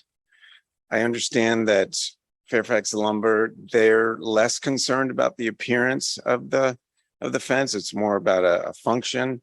But for the neighbors whose properties all face that fence, the appearance is very, very important. We are all deeply concerned about the appearance of that fence, especially considering what we had at one point and what we have now.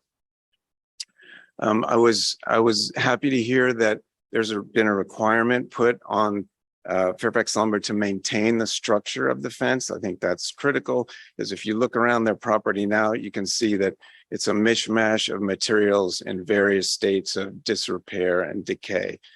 They don't really care about the perimeter of their fence. We care deeply about that. The other thing I'd like to say is that I think this whole coming up with a design for the fence and the plantings, I think it might be much more efficient to take care of that in the subcommittee so that we can work with the lumberyard to come up with a plan before it is presented in here in front of the council for approval. And then the requirement on Fairfax Lumber to maintain the structure of the fence, I would also love to have that requirement for maintenance applied to the plantings as well, because 20 years ago, we went through similar issues and Fairfax Lumber agreed to make some plantings, and they planted about a dozen plants that were this high, and 3 months later, they were all dead and nothing has been planted since in the 20 years. So coming up with a design that we can all agree on with the plantings and the fence and have a requirement to maintain both the structure and the plantings, I think is very important. Thank you.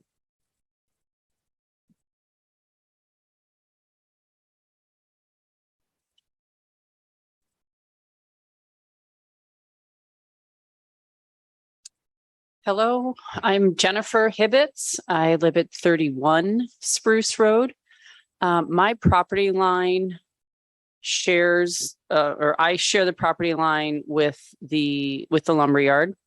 About 10, 15 years ago, maybe more, when I bought the house, the fence that was separating my house from the lumberyard was barbed wire and lots of overgrown brush. And anyway, so we cut down all the brush, and have now, and then since put in a 6-foot tall wood fence, but with a 2-foot lattice on the top. And we did that in conversation with the lumberyard. They gave us a discount on the lumber, but we did build it and paid for most of the wood and paid for it to be built. And it is a wood fence that separates my house now from the lumberyard. So it would be very nice and aesthetically in keeping with the neighborhood to continue with what's already been built there between my house and the lumberyard, to continue, turn the corner and continue with a mostly wood product. And I love the 8 feet. Yes, please. We appreciate and hoping to continue to collaborate through the subcommittee that had been formed. And we appreciate your time and consideration. Thank you.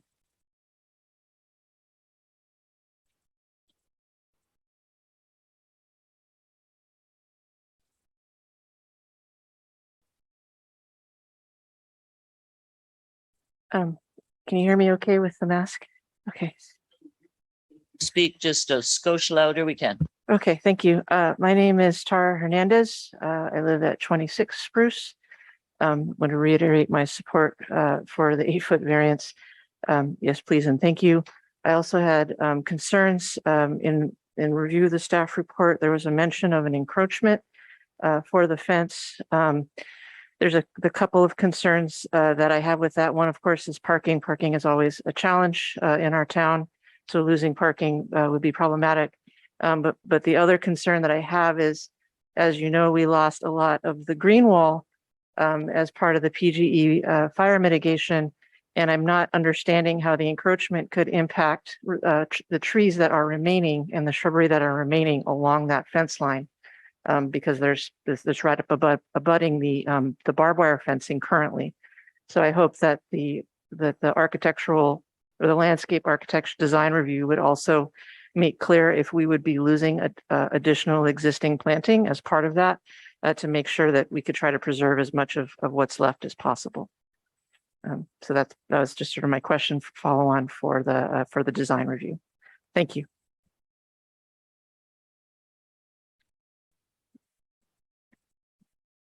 Good evening. I'm James Riley at 37 Spruce. First of all, I want to point your attention to the letter that was written by Candace Kilman with her comments on the proposed fence by Fairfax Lumber. Candace is a longtime former member of the Design Review Board. She's an interior designer, and I would encourage you to take her comments to heart. I think one of our main problems with the metal fence, 8 feet, great, but corrugated metal fence. I encourage each of you to walk on Merwin, walk along Merwin and look at the corrugated metal boundary along Merwin, along Fairfax Lumber. That's our problem. You know, do we have any reason to think that Fairfax Lumber is going to maintain this new fence better than that? I mean, we have no reason to think they would. So we're very concerned about the longevity, the decay, what's going to happen when the metal gets dented and starts to fall off and everything. What are we going to be able to come back in 5-10 years and ask that get changed, get fixed? Probably not. So that's one of our main problems. And then, of course, we have the electric fusion, the electrical hazard.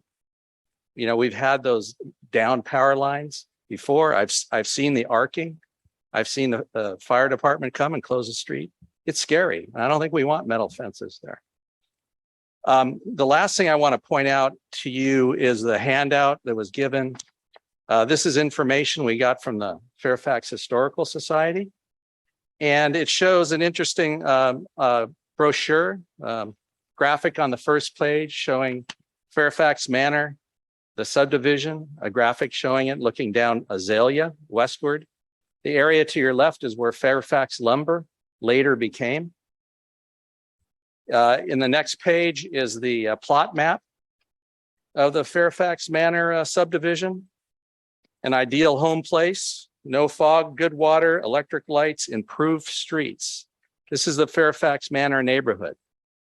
Fairfax Lumber built and situated itself not abutting the neighborhood, but in the residential neighborhood. The next, you can see by those residential lots, those were residential lots that Fairfax Lumber now occurs on, is built on. So this was first a residential neighborhood. That's even shown more in the next one, which is the assessor's parcel map. Between Merwin and Spruce, there's about anywhere from 15 to 18 residential lots. Those are residential lots originally. That's where Fairfax Lumber is now. And then the last one is a photograph that was taken. If you were standing at the entrance gate to Fairfax Lumber and we're looking into the yard, what you'd see is the house I live in the background. It's that tall house. And in the foreground in this, that's our house that existed, but I don't see Fairfax Lumber here. So this neighborhood existed first. And I think Fairfax Lumber knew what they were getting into in 1912 when they built their lumber yard there. And I think that they should take that as a responsibility to be good neighbors in a residential setting. So that's what we're going to be looking for in this collaboration with Fairfax Lumber under the subcommittee. And we'd like to come into this with all good intentions and a blank slate as we design this fence and not be encumbered with any preconditions like it be metal or anything. This is where we start our collaboration, and hopefully we can come up with some solutions. Thank you.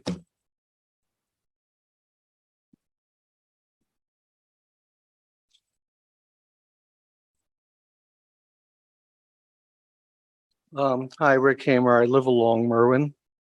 And so I know the fence, which is not a fence, they're actually corrugated metal buildings. But one comment about the residential neighborhoods historically back at the turn of the last century.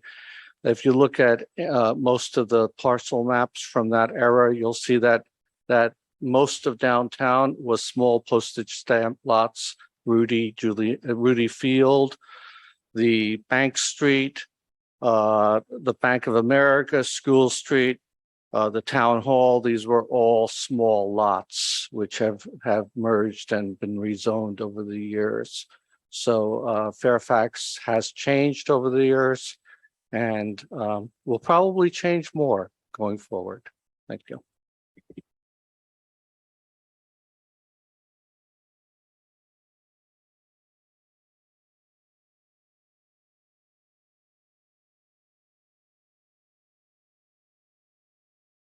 You. I'll just take a quick moment to remind our audience online that now would be the time to raise your hand if you have a comment on this matter. And I do see one hand raised. Mr. Michael McIntosh, you've been unmuted. Thank you very much. My question to you is, if there's a pre-existing use such as residential, and it's been changed over time, whether or not it's legal non-conforming, would that invalidate a current use? And I hope it's a question that can be answered tonight. Thank you, because even on my own property, I can show you how the town of Fairfax zoned my property for all residential, and there was litigation about that in 1944 through 1947. Thank you.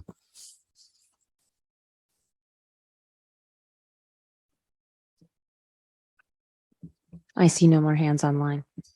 Would you like to respond to that? I would, through the chair.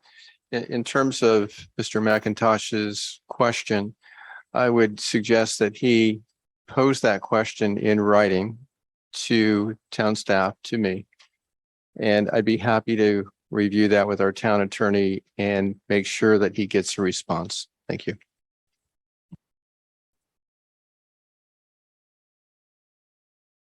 Thank you, Planning Director. I appreciate that. Now with my mic on.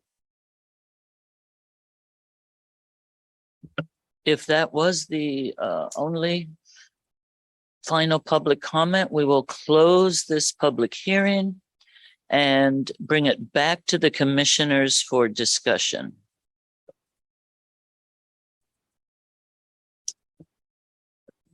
Through the chair, if I could maybe help frame Yes, your sir. discussion a little bit. There was quite a bit of commentary from the public tonight about collaboration, working with the town, the subcommittee, and Fairfax Lumber. I think all parties agree that there needs to be collaboration in terms of determining an appropriate design for the fence in terms of materials, the landscaping, the irrigation, et cetera. I think the commission should, based on the public comments and the presentation by the applicant and staff, provide direction to staff in terms of what you would hope to see in terms of what would come back in terms of the design review. It's pretty clear, I think, from some of the commission comments and also public comments, there's support, general support for the variance at 8 feet for the fence. The design, materials, colors, overall design is at question. So to the extent that commission members can provide commentary to staff that we can use as we go back and work internally and with the applicant and neighborhood, that we can come back to you with an application package that was generated in a collaborative manner that addresses all concerns, hopefully, or as many as possible, and bring you something back, not only that, you know, is 8 feet in height, but also is generally responsive to neighborhood comments and the needs of the applicant, et cetera. So if you can provide us some direction, we would anticipate, based on what we heard tonight, that this item would be continued, not necessarily to a date certain, but continued with the direction and comments that we would receive from you. We'll work again with the parties involved and bring this back to you when we have the adequate information to support the application. Thank you. Thank you, Director. That is helpful. And so if commissioners would like to comment specifically on the materials, the landscaping review that you would like to have,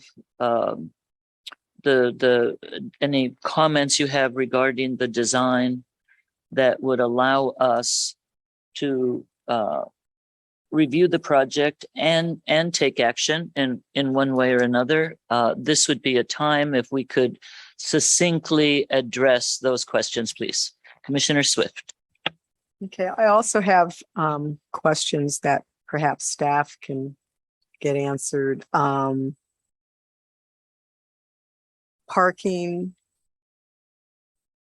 and any encroachment on parking, encroachment on existing plantings that are there. Any concerns, issues with that? Perhaps getting some feedback from fire on electrification of a metal fence and any concerns, issues there with lines coming down. Then as far as it sounds like a landscape plan needs to come back, addressing the posts. I've heard comments and questions on the posts. Number of plants, species of plants, watering, and then if a design comes back that's metal, and if a design comes back that has the corrugated metal fencing, some thought to the amount of corrugated metal versus the privacy panels. And the privacy panels, I believe, are hardened wood. And then also colors that come back. And those were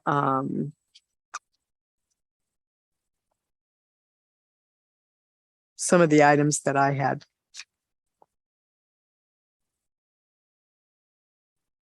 Commissioner Jensen, yours is the first hand I see there.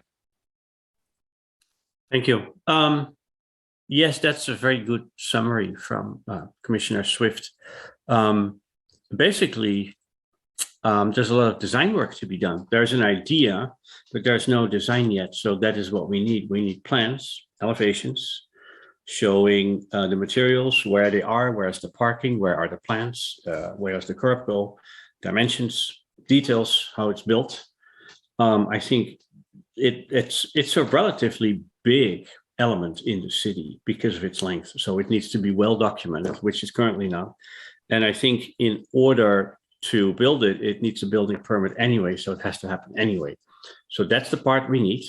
Preferably also a rendering what you see if you're on the street. I think that will help greatly, including working with the neighborhood. So that I think for the next step is what we need. And that should of course be based on the cooperation between the lumberyard and the neighborhood and the town council, or the subcommittee, I should say. And particularly the materialization is going to be interesting because, right, if we listen, it can't be corrugated metal because the people who look at it don't want it, but it can't be wood because that's combustible. So there's an interesting solution. I mean, there are solutions for that, but that is what the design needs to do to find the balance on how to solve all that. And that's just at this point non-existing. So I think once we see those drawings based on that cooperation, we can move forward. And as stipulated before, I think nobody is concerned about the height. Actually, that is a preferable thing to have it in the proper height. That's my thoughts about it. Thank you. Commissioner Newton, I believe, had her hand up next. Thank you, Chair Fregoso. Yeah, I concur with everything my fellow commissioners have said, and I won't go through it again. I'll note a couple other items.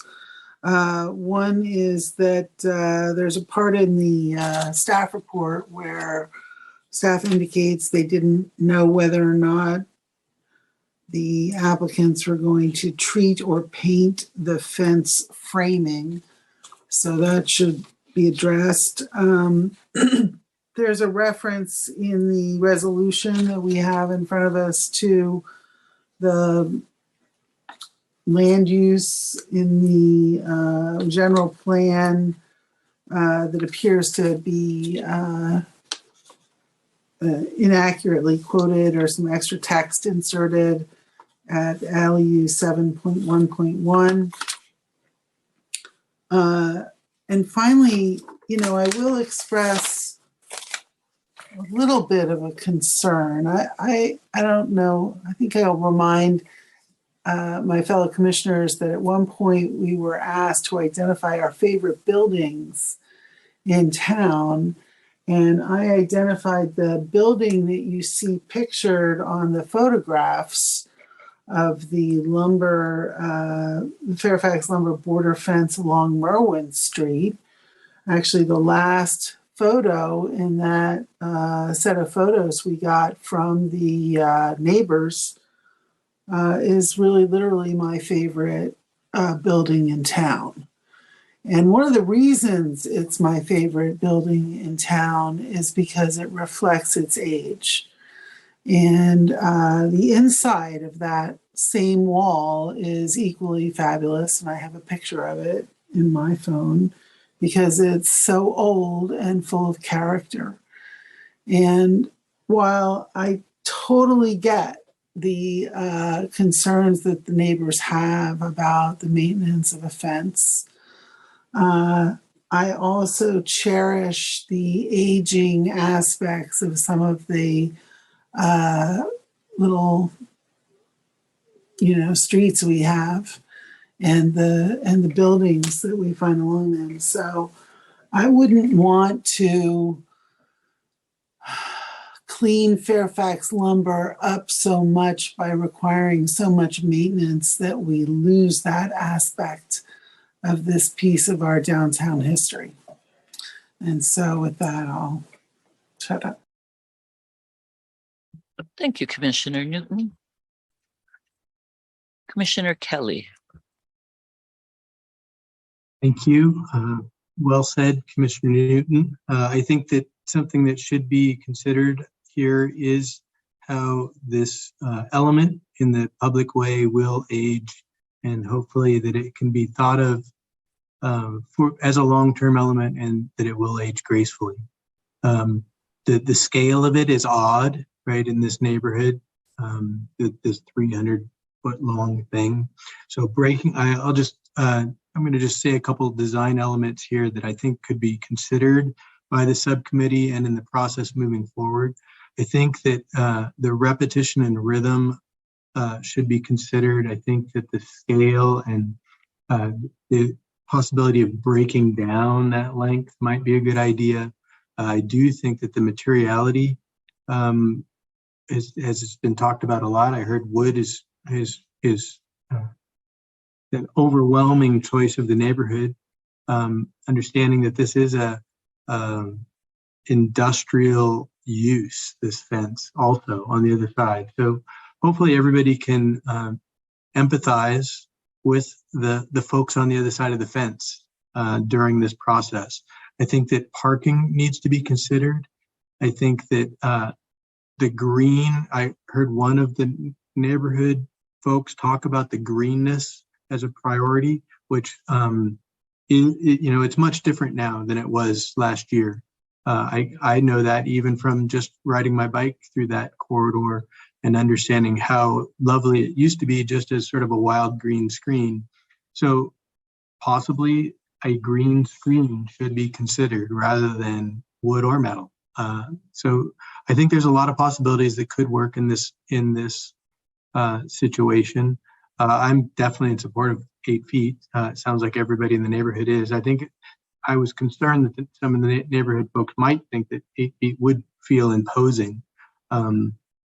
Having spent a lot of time in Sacramento recently, and I'm here tonight, as a matter of fact, for work this week, there's a lot of really bad sound walls in Sacramento because of the trains that sort of cut right through some of the residential areas.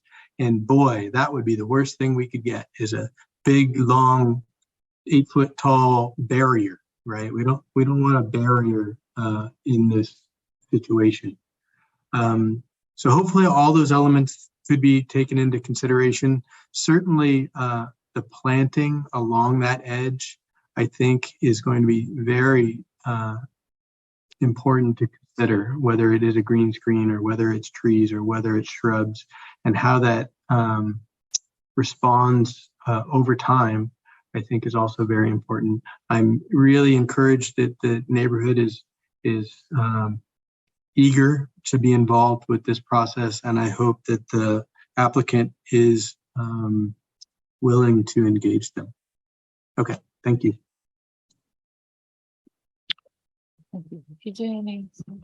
Yeah, just wanted to highlight one thing for all parties to consider going forward. We heard two distinct sets of issues with the metal corrugated fence, both the look and the safety element. Safety of the metal fence as opposed to wood. My understanding going in and based off of the notes we had from the fire department was that metal would be preferable. And with respect to the live wires, my understanding that metal fixed into the ground would ground electricity as opposed to unfixed metal or a live wire moving around. So just taking into account the design element, if that's the higher priority for the metal, I'm just hoping all parties would rely on fire safety experts with respect to the material, so long as the design preferences are met. Good point. Lots of really interesting comments tonight. Fortunately, we're all in agreement on the 8 feet. Unfortunately, that's not enough to really come to an approval on this project.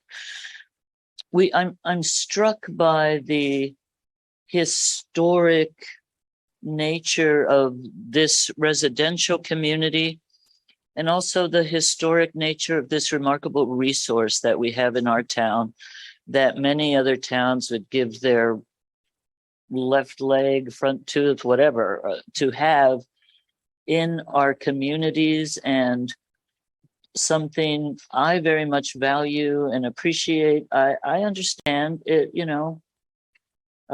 there's some deferred maintenance, but I would hope that both Fairfax Lumber and the community would move forward, understanding that we are, and the town, we're all in this together, and both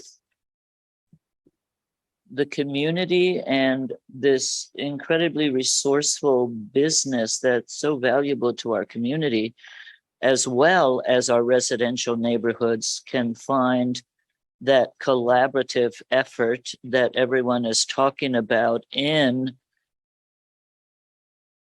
a new spirit moving forward that allows for that understanding and collaboration and reaching a design solution that works for everyone.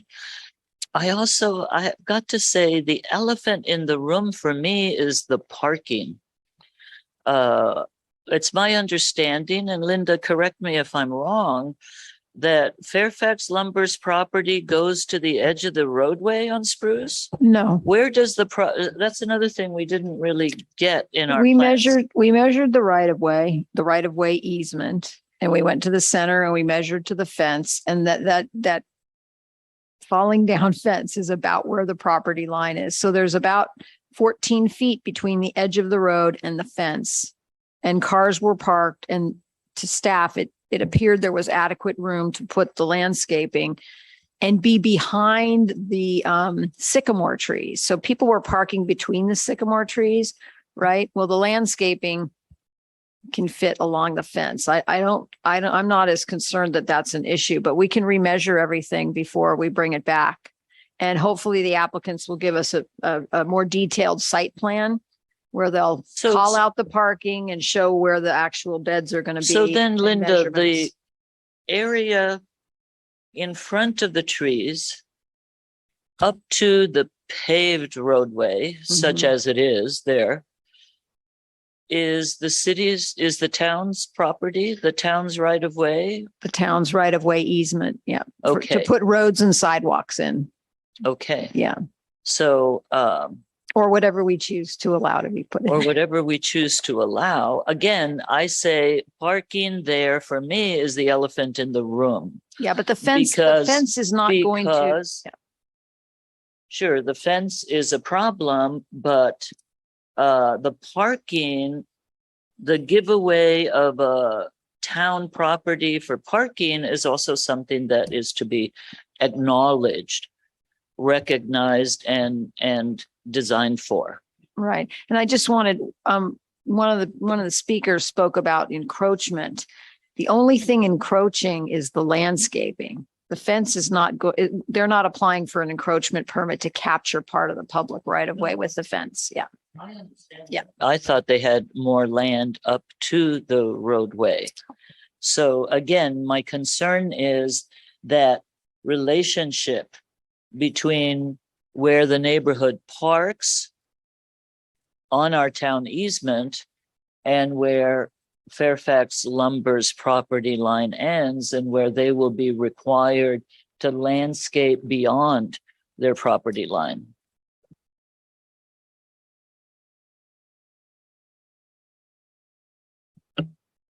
Does staff have sufficient information from the Planning Commission on the elements that are important to us that we would like to see come back? And we don't have all the answers. Obviously, we're not clear. It needs to be this or it needs to be that. It's more questions than answers. But do you have enough of our thinking to be able to move forward with this I believe we collaborative do. organizing? Do you think we do, David? I do. think we do. I do think we have good direction from the Planning Commission, and we heard from public members, and you've incorporated many of those comments in your comments. I think what's important for all parties to understand is that there is this collaboration that will occur, needs to occur, but in terms of the variance and the design review, that's under the authority of the Planning Commission. So we will take the information we've been given tonight, we'll work with the parties involved and try to come up with a responsive plan, full plan, to bring it back to you for the entitlements of the variance and design review, which you have authority to approve. Yes, Thank you. we understand that is the extent of our purview. So then I believe we need a motion to continue off calendar. this project off calendar based on the questions and additional materials that are needed in order for us to grant this requested variance to the height and to recommend materials and be able to review and adopt a design review document. Sounds good. Could we have a motion to continue? I'd I'll like to make a make motion to continue to a date uncertain.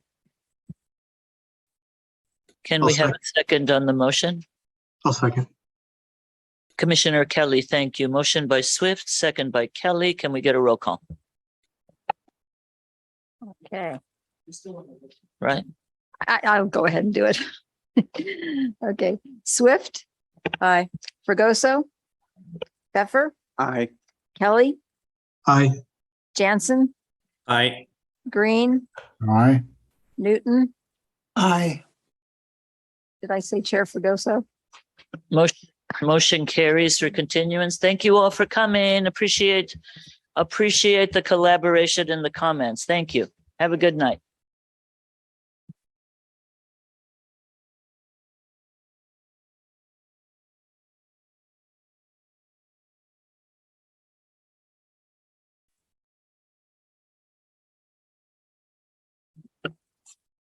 What would I do without him?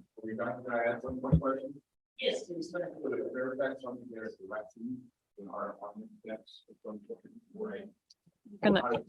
We'll send you a letter of action. We'll try to get it out to you as early next week as we can. That'll include all the things you're being asked to do. Yep. Okay. And then you'll be able to work with staff for any clarification of that process and meetings that will be needed moving forward.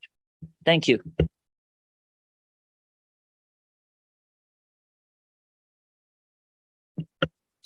Okay, and now we'll continue with the gas station ordinance. And frankly, I'm surprised we don't have a bunch of people in the room. However, we must have several on Zoom. Tamala, do you see folks out there? Yes, Maybe it's we too do early. have some people on Zoom. Okay, so if we could have that staff report, please. Yes, Chair Fregoso and members of the Town of Fairfax Planning Commission. The item before you this evening, this item, is a draft ordinance amending the town's zoning code to prohibit new gas stations, filling service stations, and prohibit expansion of fossil fuel infrastructure for existing gas filling service stations in the town of Fairfax. This item was initiated by the town, specifically the town council.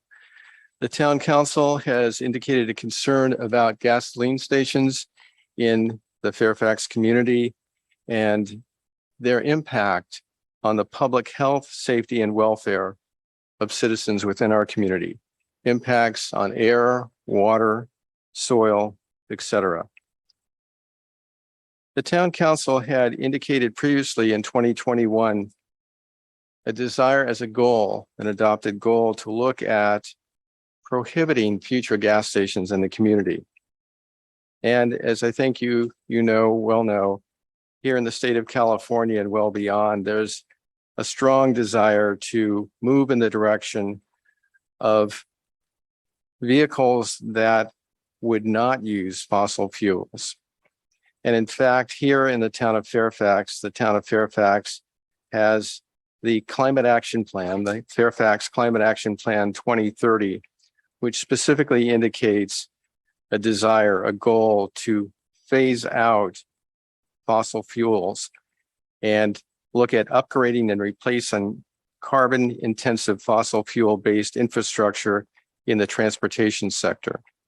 So I think as you look locally and statewide, there's quite a bit of interest in moving away from the use of fossil fuels, and therefore this ordinance is before you this evening.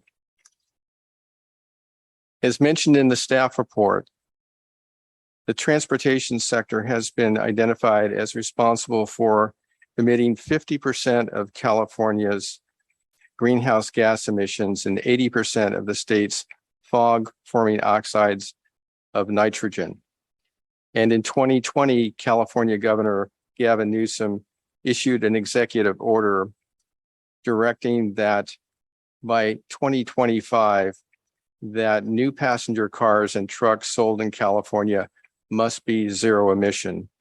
So the council's concerns are really about public health and safety, and also about working in the direction to meet both local goals in terms of our climate action plan and statewide initiatives as well. The draft ordinance before you this evening is for your consideration. The idea would be to make a recommendation on this draft ordinance to the town council. Town council would take a final action. So your position is a recommending body on this item. Presently, service stations, gas service stations are allowed with a conditional use permit in the highway commercial zone of the town of Fairfax, only there. We have 2 active service stations in our community. What would this proposed ordinance do? This proposed ordinance that's before you tonight would prohibit the development of new gas stations in all zoning districts.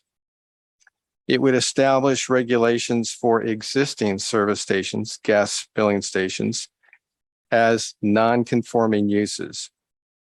It would update the zoning code definition for filling, that is service stations, to clarify that such stations involve the use of fossil fuels, and add a definition for zero emission vehicles. When we talk about non-conforming uses, what does that mean for the existing service stations? It means that they may not be moved, altered, or enlarged unless required by a law or to eliminate their use. And presently, a non-conforming use in the town of Fairfax, if not used, if not activated for a 12-month period, that use is no longer allowed. In the ordinance before you for the service stations that exist, if they would not be active for a period of 180 days, shortening that time frame, they would no longer be allowed to continue to be used.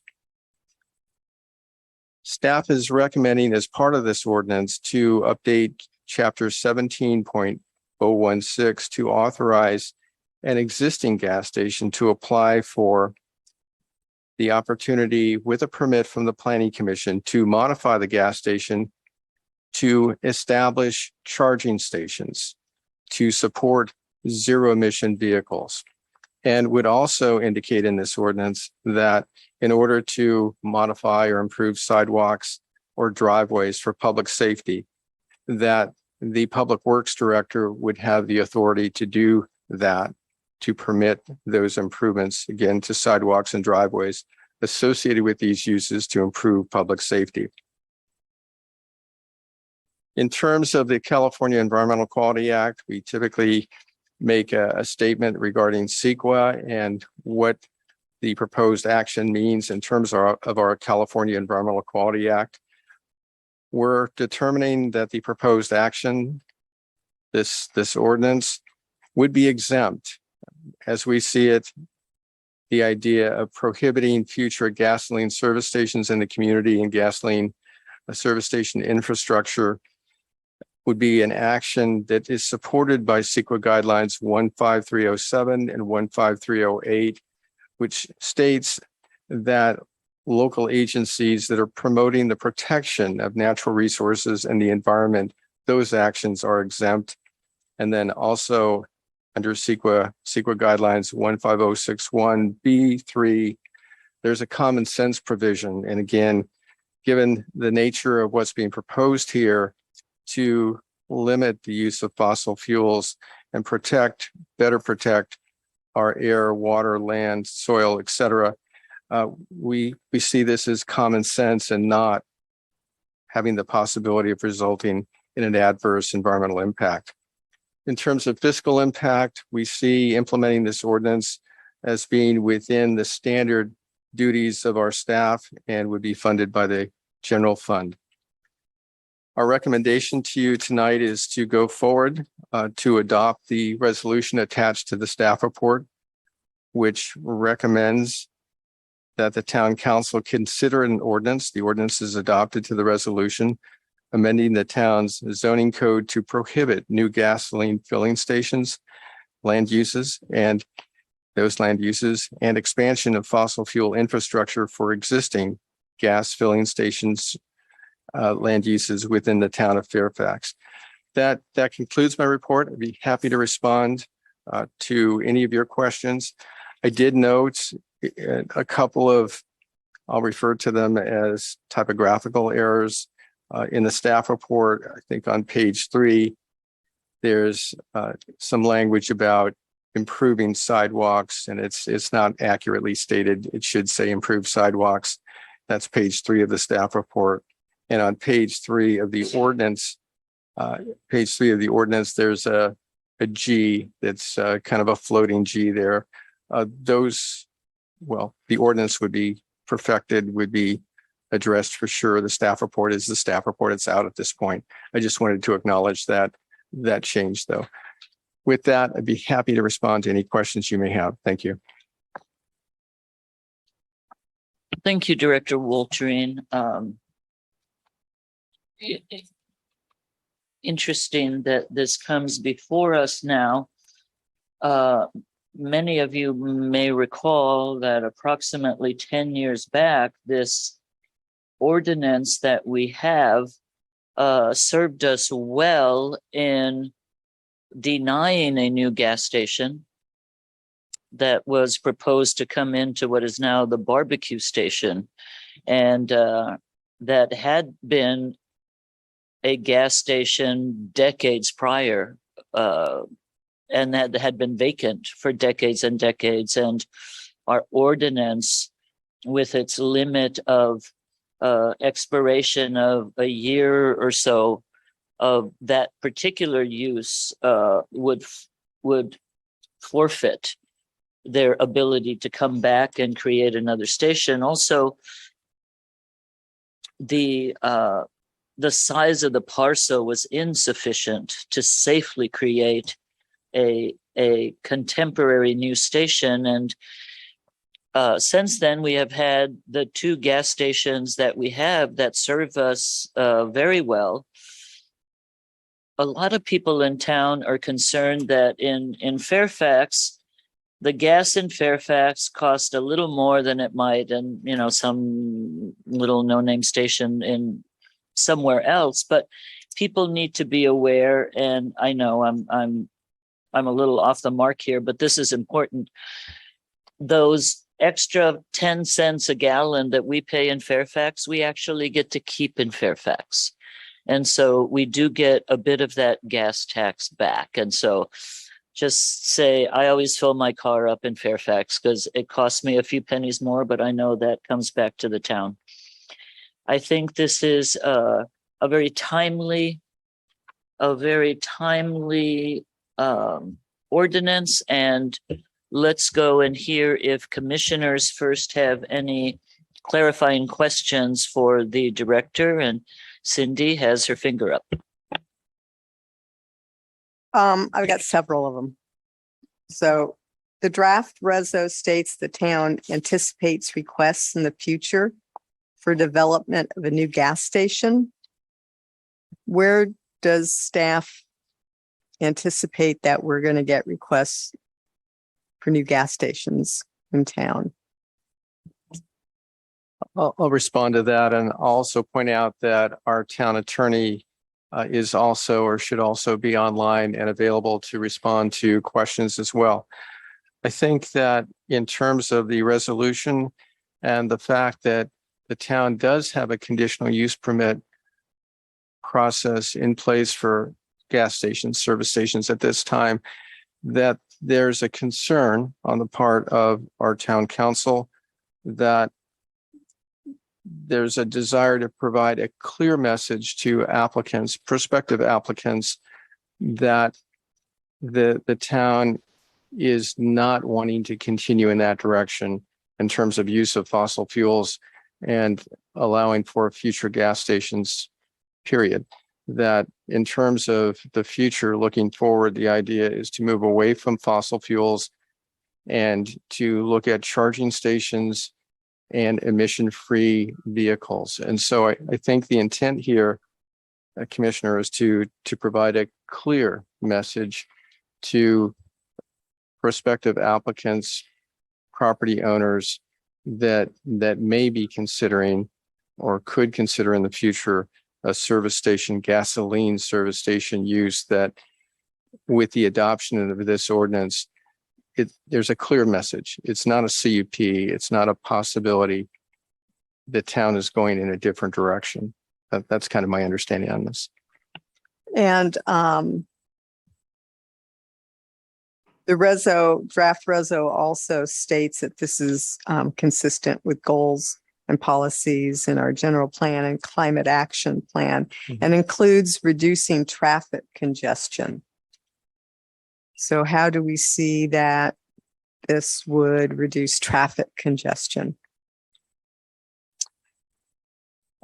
I think that, again, overall, taking a bigger picture perspective on the climate action plan, the idea is to try to, again, move away from the use of fossil fuels, encourage emission-free use of vehicles, and also other forms of transportation in terms of bikes, et cetera. And this community certainly is a community that supports bicycling in so many different ways. So I think it's a broad statement in support of the town's climate action plan and the move away from the use of fossil fuels toward emission-free vehicles and other uses is spelled out in the climate action plan more broadly.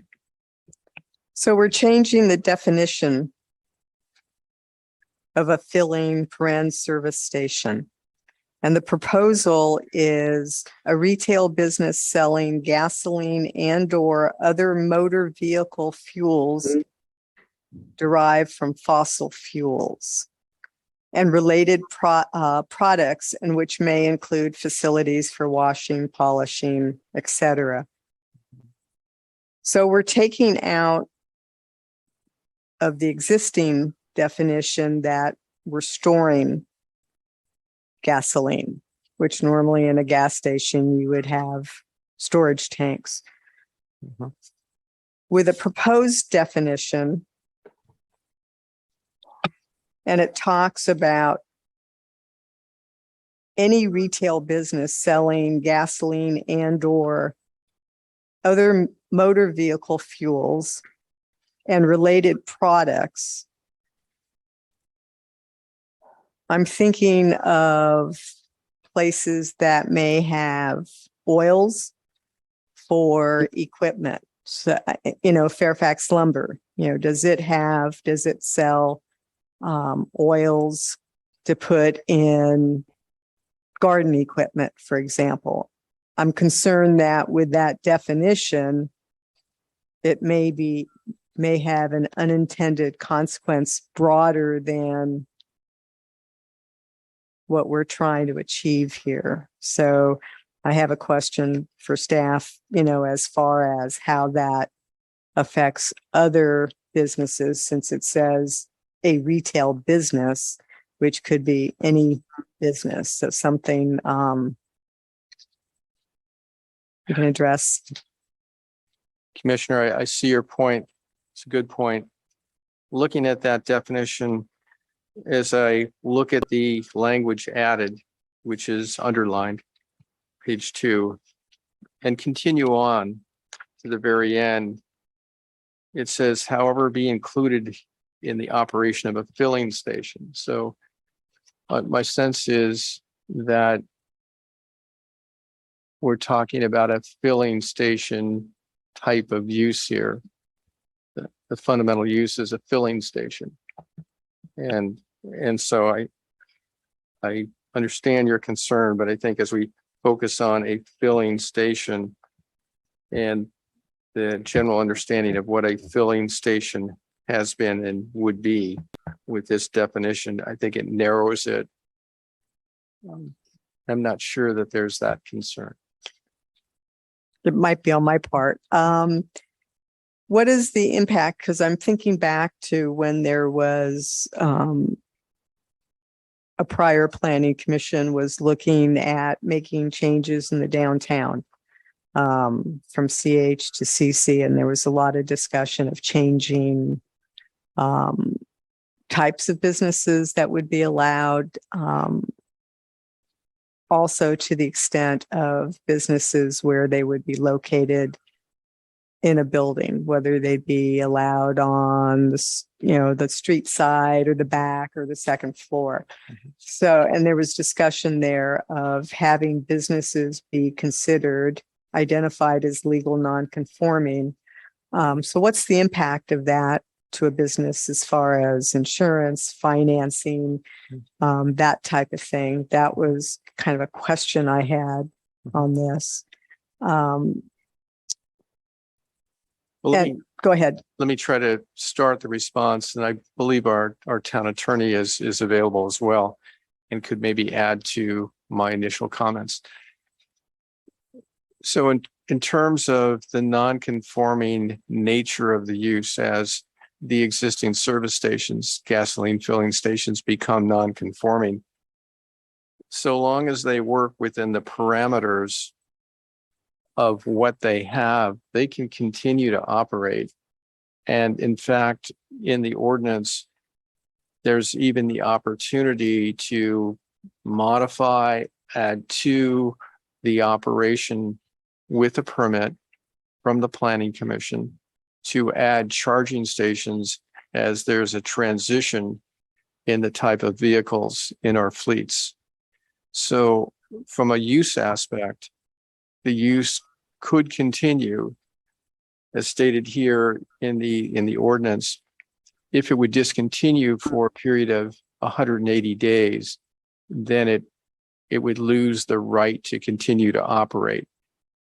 The town attorney may want to, add to my comments. I'm focusing more on the use itself. Again, the business owner would have that right to continue to operate within the parameters of what they have. Could even add to it in terms of transitioning into charging stations and emission-free vehicles. So there is that right that would continue so long as they wouldn't discontinue use for a period of 180 days. But the town attorney may want to add to that, take it a little bit further if she's available. I am here. Can you hear me? Good. Thank you. this is kind of a different sort of, I'm not a participant, so you can't see me, but, and I also have an assistant with me also, Annie Branham. Can you bring her to where she can speak as well? Do you see her name? She's been unmuted. Hi, I'm here. Can you hear me? There you go. Okay, great. You have a nice picture there. I do not. I just have my name. So anyway, I agree with the statements about non-conforming use. They can continue to operate as they are, and we try to build in the ability to transition. And so we're not trying to necessarily put them out of business. It's just that the business needs to change and probably will change. And so mindful of that, we don't want to have any more coming in, is my understanding. And we want to, instead of just completely getting rid of the use, provide an avenue for a transition if that's what they desire. But they can continue to operate exactly as they are right now with no changes. And they could easily sell the business to someone else, correct? Yes, correct. Okay. So the reso talks about changes an existing station could make. And it limits that, from my understanding, to adding charging stations or doing some public safety type work, such as sidewalks or egress into the station. Right. What if our existing stations want to do something like add a bathroom or expand their garage, let's say, to do mechanical work? Under the reso as it's written, would they be allowed to do those things? Because it seems from reading it that there are only a couple things that they could do to change an existing gas station. Well, if they have, Annie can join in if she wants to, if she has something else to add to this. But if they have an existing bathroom, they can maintain it. They can, refurbish it. They can't expand out and create a bigger building than they have. They can't expand their use. They can't add another bay to work on cars or that sort of thing, because that would be expanding the use. Is my take on it. That's what we intended anyway. Annie, do you have anything to add to that? Yes, that's how we intended to write it. So in other words, if the footprint of the building that housed, the bathroom, and maybe they have a small snack bar type area, if the footprint of the building was not going to be enlarged, then they could do, minor alterations inside the building. It's just that they can't expand the use past what it was originally intended for. Although I will also point out that there's a subsection that says the station can be modified to accommodate commercial uses unrelated to, being a gas station, but that's otherwise provided for in the highway commercial zoning district. So for example, if they wanted to add a sandwich bar or a new section for different types of food they wanted to sell, things like that are unrelated to the provision of actual gasoline, that would be something they could do as well without expanding the footprint of the building. Correct. Okay, and I may have missed that, but I didn't see that in the resolution. It seemed to limit it to two types of things. Commissioner, if I could, through the chair, if you look at the ordinance that's attached to the resolution, and if you look at pages 3 and 4 of the ordinance, draft ordinance, it talks about the allowances for use of these structures, of these service stations. And so, for example, as the attorneys just mentioned, if you look on page 4 under G, it says a filling service station use may be modified to accommodate commercial uses that are not related to fossil fuel sales and that are otherwise provided for in the regulations applicable to the highway commercial zone.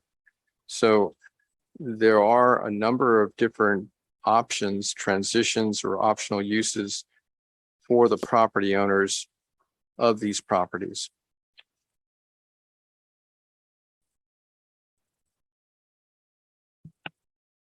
And then I think my last question is regarding the reestablishment.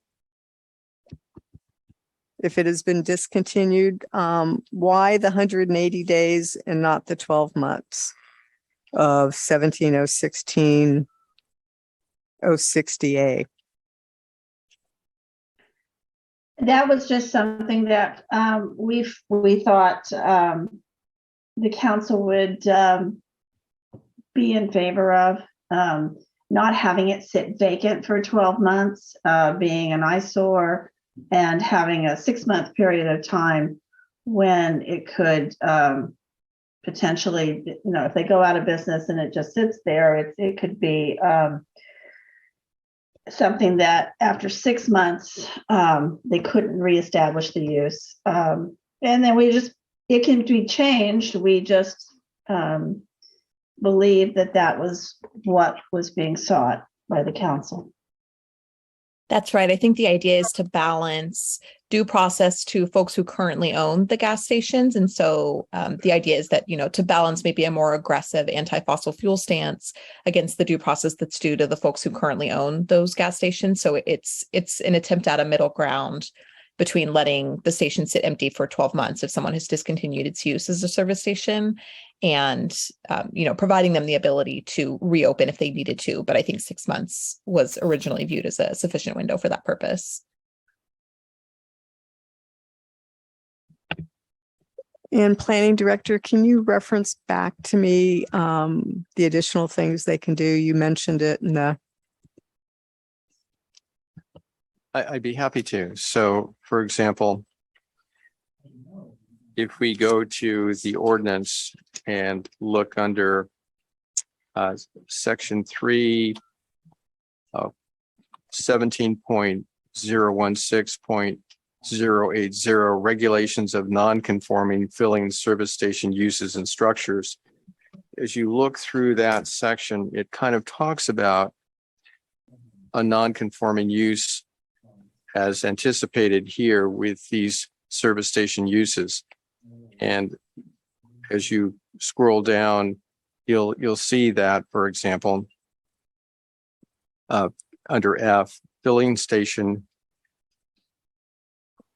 a filling station may be modified to accommodate battery charging stations for zero emission vehicles subject to compliance with section 15.04.065 of this code.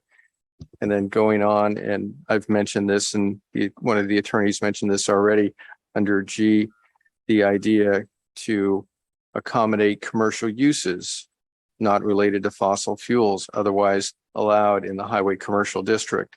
So those are a couple of areas. Again, as we've been discussing, the idea is to encourage the transition of these gasoline service stations to, for example, zero emission charging type stations or potentially other uses. And by the way, in terms of the zoning district itself, let's keep in mind that, as you all well know, that in terms of the zoning district where these service stations are located, there's a broad range of other land uses that would be permitted in those zones, in those districts. So those would be possible for the property owner to consider and work with the town in terms of introducing a totally different use, perhaps compliant with the general plan, compliant with the zoning ordinance and the district itself. So they could then change to working on electric vehicles, correct? Correct. They could do that. Yes. Okay, I guess well, we'll go for the discussion. Those are the questions I had. Thanks. Commissioner Newton, I see your hand up.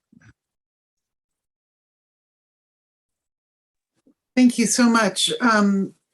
This is one of the few times where my day job and my planning commission job sort of overlap, because I have been specializing in underground storage tank law at the EPA for many decades. And so I'm very familiar with the underground storage tanks at gas stations. And putting aside all of my questions about why the council thinks this is something we should be spending our time on, given that I'm not sure we couldn't have handled this with a conditional use permit if it actually came to us. But putting that aside, I see some references in the materials to underground storage tanks used for hazardous substances and wastes.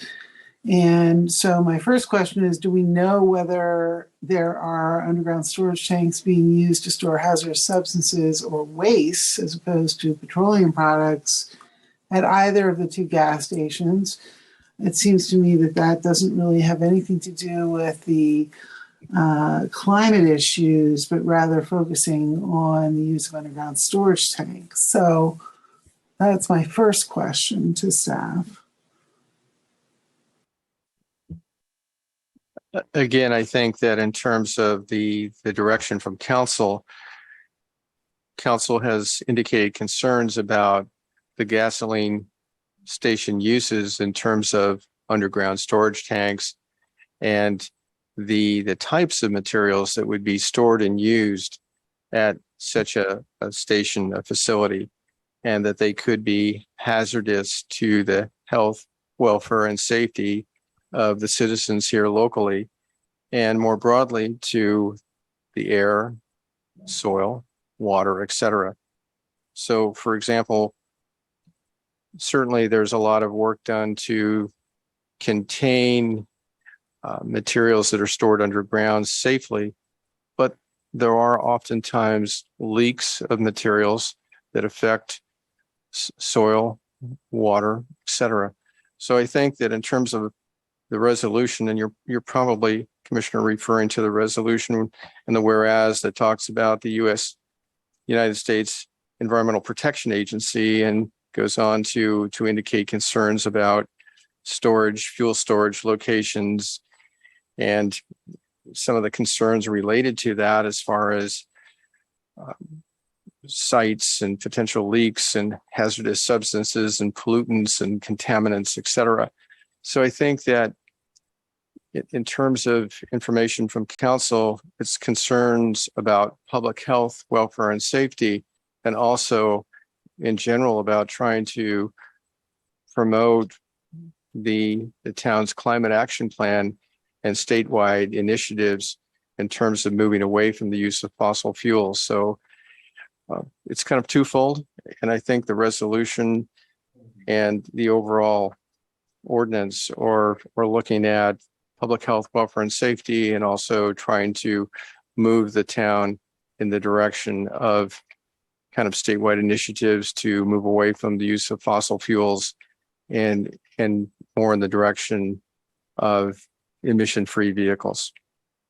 Thank you, David. That's a lot more information than I was really asking you for. What I'd really like is an answer to the question of, do you know whether or not the two gas stations in our town have underground storage tanks used to store hazardous substances, which is not petroleum, or wastes, which are not gasoline products? Because the issues are very different. And I have a lot of experience in this area. So all I'm just saying is that gas stations rarely use underground storage tanks to store hazardous substances or waste. It's occasional, but 99% of the time, gasoline stations use their underground storage tanks to store gasoline products. And so I am concerned that we not put justifications in a resolution that don't really pertain to what we're trying to do here. And so I understand you can have the occasional gas station with an underground storage tank used for hazardous substances and waste, but that's not what we're talking about. What we're focused on here is prohibiting gasoline service stations. And so I think it's a red herring to throw that in there, but I'll move on because I have other questions as well. Does this proposed ordinance, take into account the occasional need to replace a gasoline underground storage tank, and that may not increase the capacity of the service station, but simply be a replacement, 500-gallon tank for 500-gallon tank?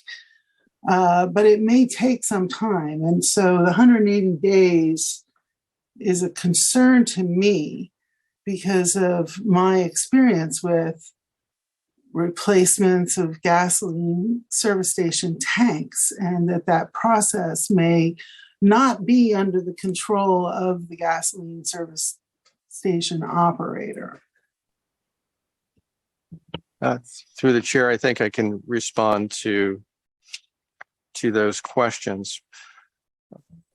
If you look at the ordinance, draft ordinance on page 4 and look at H, upper half of that page, it talks about a filling service station use, and again, as a non-conforming use that discontinues use for 180 days, gives up basically the use to continue. However, it goes on to indicate that for reasons of construction under a valid building permit, the Public Works Director may extend the 180-day timeframe. So, Commissioner, in terms of the circumstance, the situation you described, if there's a need to legitimately replace a tank and it takes longer, it seems like the ordinance would address that circumstance. And then also in terms of the question about being able to say replace a tank in kind, and I'll defer a bit to the attorneys on this, but my understanding would be if you're not enlarging, expanding, etc., the use, but replacing in kind, I think that would be allowable, but I'll defer to the attorneys on that. So I think if we're talking about an in-kind replacement, that may be permitted. Yes. Okay. Yeah, exactly. Thank you. Often those are required to be in a different area. So you may excavate the tank from one location. You may even be able to close the tank in place and fill it with an inert material. I have to think about what California law says as opposed to the federal law. But, in some circumstances, you may have to, when you close out the existing tank, relocate the new tank in a different location on the property. And it looks like this might rule that out. That's not the intent. I think that the situations where I have seen when they have to replace a tank because it leaks, for example, they have to try to remediate the area around it. And that oftentimes does take longer. And I'm not sure that, it would be possible to relocate the tank to a different area on the site. It might be. But I think that replacing an existing tank with the same size of tank, not expanding it, not increasing the volume of the use or whatever, that could be accommodated. We've tried to write it such that it would be accommodated, and that if it does take longer than 180 days, that there is a provision, at least sort of an out clause or escape clause, if you want to call it, that we could accommodate that. So it's not something where I don't want people to think that we're trying to put existing businesses out of business.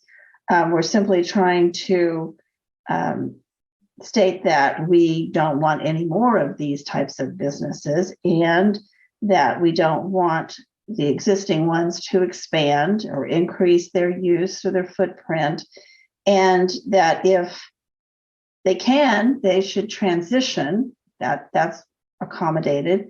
And if they don't want to transition or don't have the ability to do that, that it not be something where it can sit vacant for 11 months and 15 days, and then all of a sudden somebody can come in and start it up again. That it has a relatively short time span when it can be renewed or started up by somebody different. So what we anticipated was, yes, you'd still be able to sell it, but you'd have to keep operating, and you could transfer ownership. You could sell it as long as the new owner comes in and continues to operate.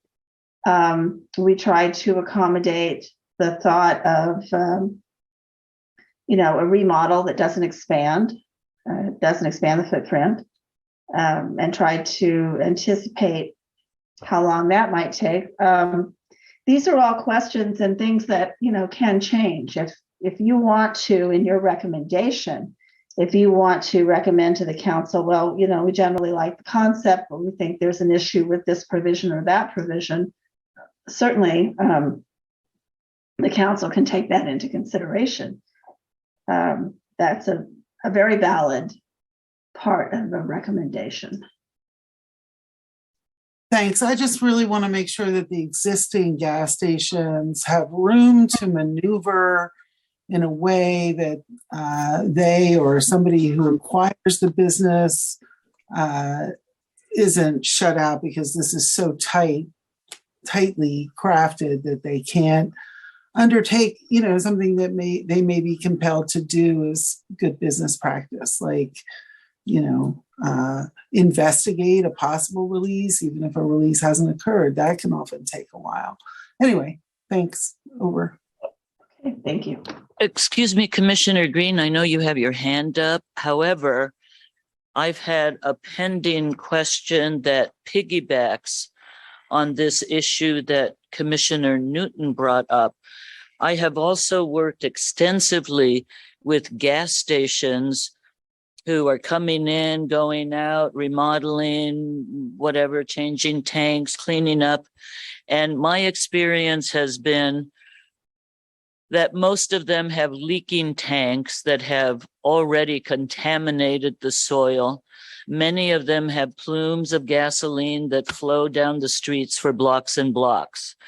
My concern here is that I have no issues with the ordinance as written, except that we do not require, and I believe we should, the testing of these underground tanks. There are ways to test for leaks. And I believe we are shooting ourselves in the foot if we don't include language that incorporates testing and cleanup prior to, before, during, and after operations of a gasoline station. If we don't include that, there's no requirement that they inform us of a plume of gas under the land. There's no requirement that they inform us of leaking tanks. There's no requirement that I'm aware of that they inform us upon swapping out tanks that all the soil under that gas station is contaminated. It's very dangerous, and I think that we should incorporate some of these requirements and language into this ordinance, and not necessary in this ordinance, but dry cleaners are even more toxic than gasoline stations. And so we have a dry cleaner that burnt up, they're out of business, and I almost willing to bet that there's a tank with, I forget the name of that dry cleaning chemical, but it is worse than petroleum. So I strongly recommend that council, legal counsel and town council incorporate testing, reporting, and cleanup during and after operations.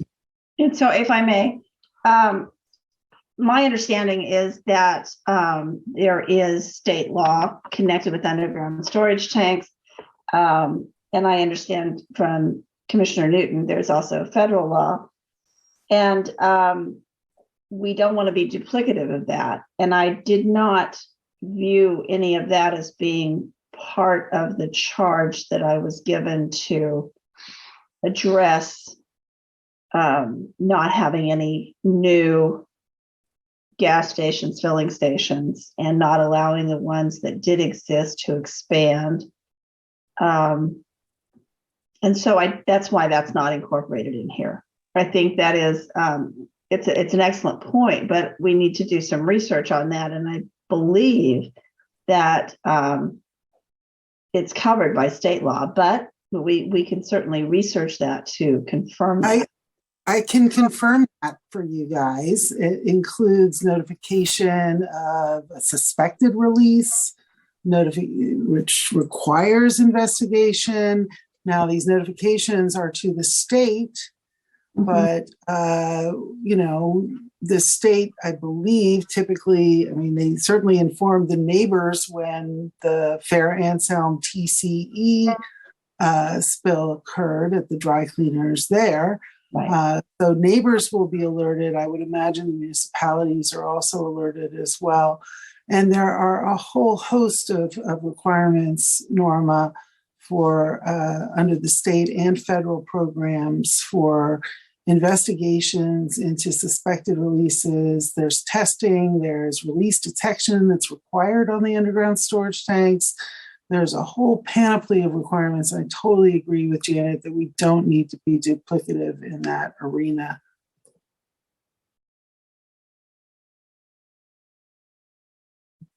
Commissioner Green, you can take your turn now. Thank you. Okay, I had a number of comments. Overall, I can say I really cannot recommend this ordinance as written. There's just a few things in here that just I don't think need to be thought through. And one of them, for example, is the definition of filling service station. It says may include facilities for washing, polishing, greasing, waxing, or tire repairing. All of those services, washing, polishing, greasing, waxing, and tire repairing, are necessary for also electric cars. So that's something it's a little too broad there, I think. I totally agree. No vulcanizing or tire recapping. Great, but Teslas need tires and greasing and waxing and polishing. So it's a little overbroad. The other big problem I have is this 180-day thing. I could just see, would like to see legal reexamination of the possibility that someone could challenge that as a taking. So that's something I'm kind of concerned about. As far as enforcing the ordinance, then there's the overall idea of, let me just say, kind of in a broad stroke, what if we had no gas stations in Fairfax today? Environmentally, it might be terrific. Problem is, 90% of the drivers would simply drive through here, not stop, not get gas, and go on to San Anselmo or San Rafael where they can. We're a long way from, unfortunately, we're a long way from 100% or even more than 4% electric cars in the country. I believe, though, Fairfax has a higher per capita use of electric vehicles. I've had electric vehicles and I'm all for it. I have solar on my house. But it's really important, I think, that we avoid some of these legal issues that I'm brought up. And And so those are some of my comments. And I think we might be also be able to address any changes a gas station might want to make with a permit hearing process of some kind, cup or something like that, instead of this whole new ordinance, which has, to me, some serious legal issues with it. Okay, thank you.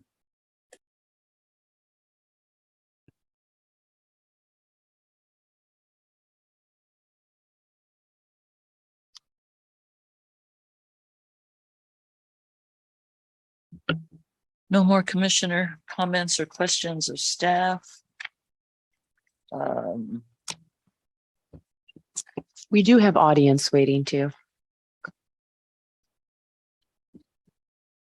Just to Okay. confirm, we have deliberation after public comment, right? This is Yeah. just to ask clarifying questions. This is clarifying question.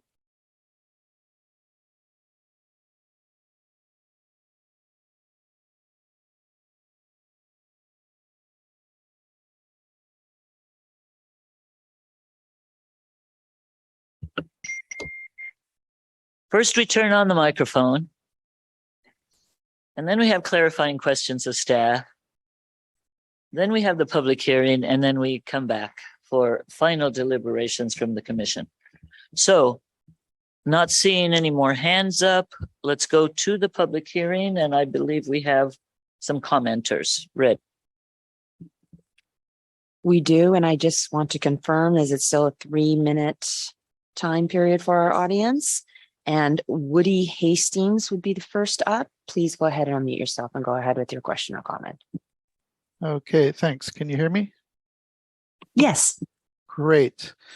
Thanks for the opportunity to speak. My name is Woody Hastings. I'm the co-coordinator of a not-for-profit community-based organization called the Coalition Opposing New Gas Stations. We're based in Sonoma County, and really happy to see this on the agenda tonight. I'll try in 3 minutes to address some of the issues that have been raised. The coalition has been engaged in 6 of the previous prohibitions that have been completed so far. We've gained a lot of experience from that. Happy to report that there have been no serious legal repercussions or any other negative unintended consequences. It's been, really a sort of successful, popular kind of action in the counties, in the cities that it's been adopted. And so just to offer that edification. Regarding the underground storage tanks, yes, there is definitely state law that addresses this. And in fact, state law SB 445 from 2014 requires the replacement of all single-hulled tanks by 2025. So that's going to be happening, and just an issue we need to deal with as it goes forward. Congress is not necessarily opposing that. The prohibitions really, as far as it regards existing stations, it's really about it should be, and the ordinance should be written so that it's only about the expansion of fossil fueling infrastructure. All the other stuff, if you want to expand your snack bar, improve your snack bar, or whatever, that should be fine. And all those other sort of automotive service things, that should be fine. There shouldn't be any restriction on that. In terms of why the city of Fairfax should deal with this at all, why spend time on it, to Commissioner Newton's point, this is actually, we would assert it's a time saving and resource saving act for the city of Fairfax to avoid having to deal with processing permit applications for a really undesirable land use that has all kinds of negative sort of consequences of its existence. So sort of ceasing to accept permits for processing, so you're avoiding that time-consuming process that leads to a CUP and all the rest of it. And so, you might argue, well, nobody's going to, why bother with this? Nobody's going to propose a new gas station in Fairfax. We've been surprised at the proposals, and some of them, like in Santa Rosa, where we're battling 2 existing proposals, 10 operating gas stations within a 5-mile radius. So they are still being proposed. So, getting it out of your permitted land use zones, all your zones being, non gas stations being prohibited from using those. That's the way to go. And I think, the other last point I'll make is that it's really not just about fuel switching from gas to EVs. It's about expanding, one of the commissioners mentioned it, expanding pedestrian, bicycling, public transit options so you can reduce the congestion, reduce the traffic, and reduce the impact on your local community and planet Earth. So that's our main assertion. So I think it's a good thing. You should do it. Tweak it, move it, improve the resolution so you avoid these possible pitfalls, but move forward with the ordinance. Thanks. Next is Jody Timms. Jody, go ahead. You've been unmuted. Good evening, Planning Commissioners. On behalf of the Climate Action Committee, which I chair, I would really encourage you to consider adopting this resolution, recommending that the town council consider amending the zoning code to prohibit new gas stations and the expansion of existing ones. As you may know, we passed a climate emergency resolution in our town in 2019, setting a goal of 0 emissions by 2030, which the town council unanimously endorsed. We created a climate action plan of 2030 that proposed the phasing out of fossil fuels. We live in a really dangerous world when it comes to climate change. It is not getting better by and large, and we need to take action to move in the direction of supporting the transition away from fossil fuels. So I just want to say on behalf of the Climate Action Committee, we have been planning and wanting to move the town and our community in this direction for a long time. Some of us going back 10 years to the Chevron station issues that happened. But I would just really encourage you to pass this, to adopt this resolution tonight so that the town council can move forward on this, which we've been encouraging them to do for quite some time. Thank you very much. I see no other hands at this time. Thank you, Tamala. We will then close the public hearing and bring it back for discussion from the commission. Mr. Green, you have your hand up.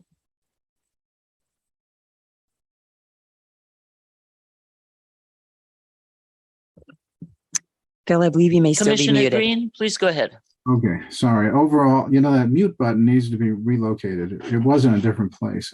The overall plan is a great idea. And I think, like some of the testifiers said, we should move along with it.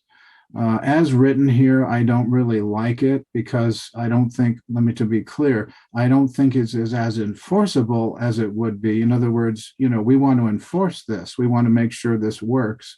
I don't think it could be more enforceable if some of this language were changed and the 180-day thing were lengthened. Or I think actually on that, I would really recommend that the 180 days be kind of a period of time, but the applicant or owner could apply for more time, and because the way it's worded now does not clearly say what Commissioner Newton pointed out of tank replacing. It's G says filling service station uses may be modified to accommodate commercial uses that are not related to fossil fuel sales. That does not permit a replacement tank. Okay, it doesn't say that. And D, which is pointed out, filling service station uses may be modified to conform to current stormwater quality control regulations. It doesn't say, if FDA or the state ordered them to replace tanks, they can do that. It doesn't allow for that. So it needs to be clearer, maybe even carve out an exception for that particular situation. and so that's where I would change some of this.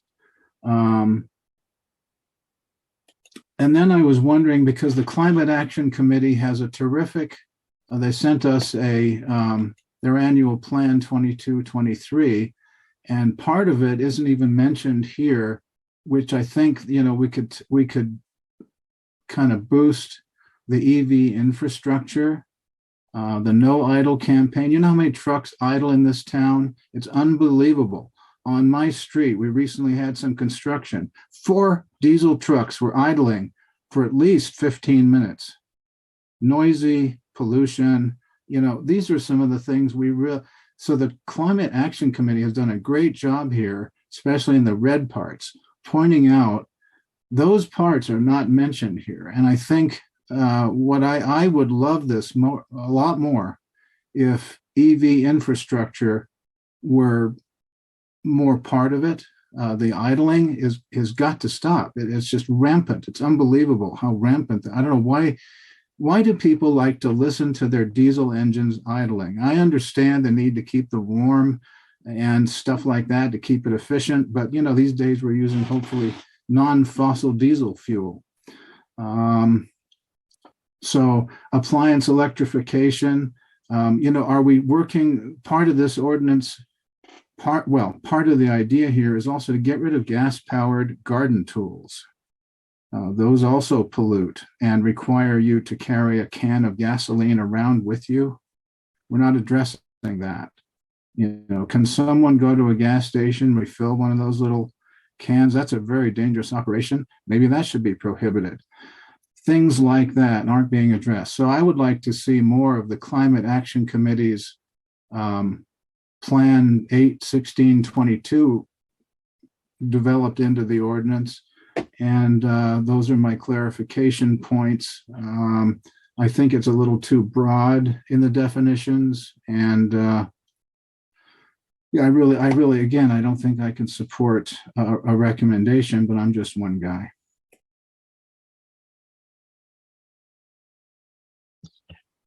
Through the chair, if I could, just listening to the commissioner's comments, I would point out that on page 4 of the draft ordinance, there is a provision in the upper portion, provision H, that talks about if there's a valid building permit and there's a need for more time, there is the opportunity to request an extension. So there certainly is that in the draft ordinance that addresses. Well, yes and no, if I may.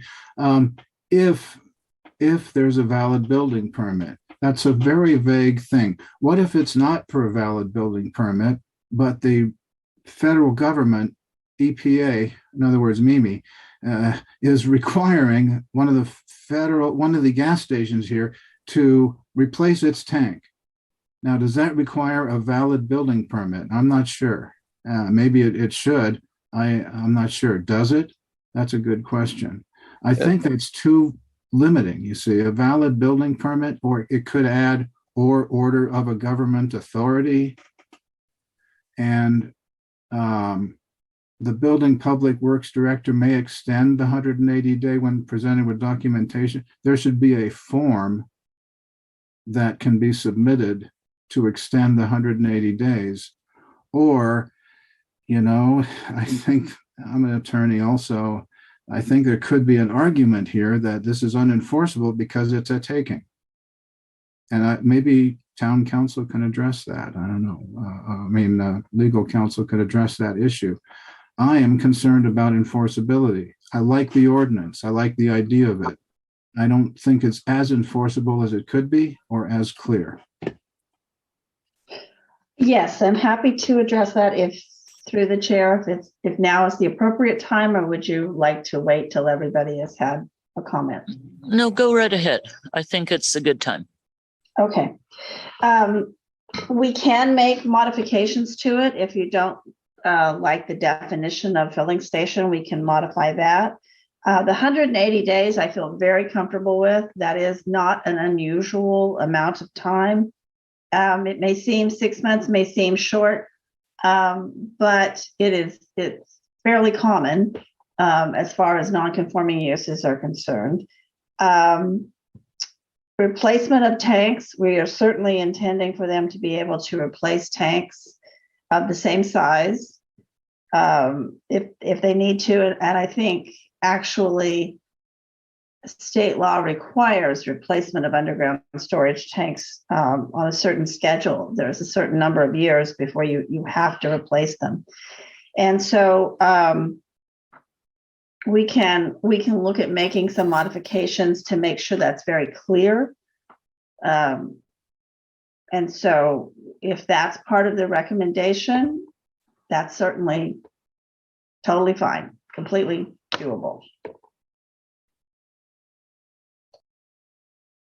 Okay, well, thank you for that response. And, I kind of must say I look forward to another draft. Thank you for those comments, Janet. And Mimi, you have your hand up again. Thank you. I do have a specific recommendation on the definition of filling station where the underlined language, a retail business selling gasoline and or other motor vehicle fuels derived from fossil fuels, for example, petroleum, coal, natural gas. And I put the and which may include facilities in after that parenthetical and say, and which may include facilities selling related products or washing, polishing, and just continue it that way. And that way you're really focused on what Woody recommended we focus on, which is the fossil fuel infrastructure itself.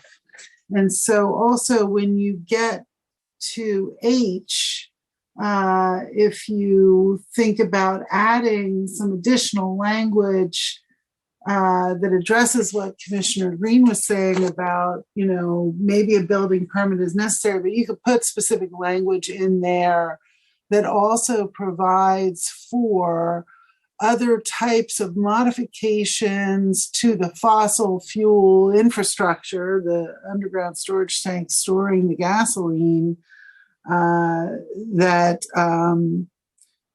as appropriate, including relocation of the same size tank in another, for whatever reason. I mean, I think you have to have some language in H that accounts for addressing required changes. You can change out just the lines connecting the tank to the dispensers and just look at a potential release from those lines, and it could take you, I think, longer than 6 months. So if you built in a way for the planning, this says the Public Works Director, build in a way for the Public Works Director to provide that additional time, regardless of whether it's just the building permit scenario or not. I think that would be good. I really would not like to include the language that we have in there about the hazardous substance tanks or the waste tanks, because I don't think that has anything to do with climate change and what this is all about. And I would like to strip that language from this recommendation. And those are my comments. Thank you. Oh, there was something else. Wait a minute.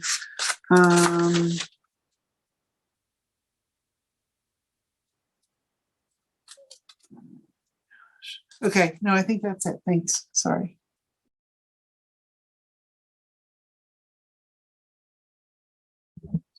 Yeah. Just wanted to say I'm glad this is coming up in the context of climate and electrification. Having been affected by gas and motor vehicle infrastructure personally, I have asthma. I grew up in a place where in the 80s and early 90s, we didn't fully understand the ramifications on a community surrounded by highway systems, gas stations, and such. And now know that there's a much higher incidence of asthma amongst kids growing up in the area.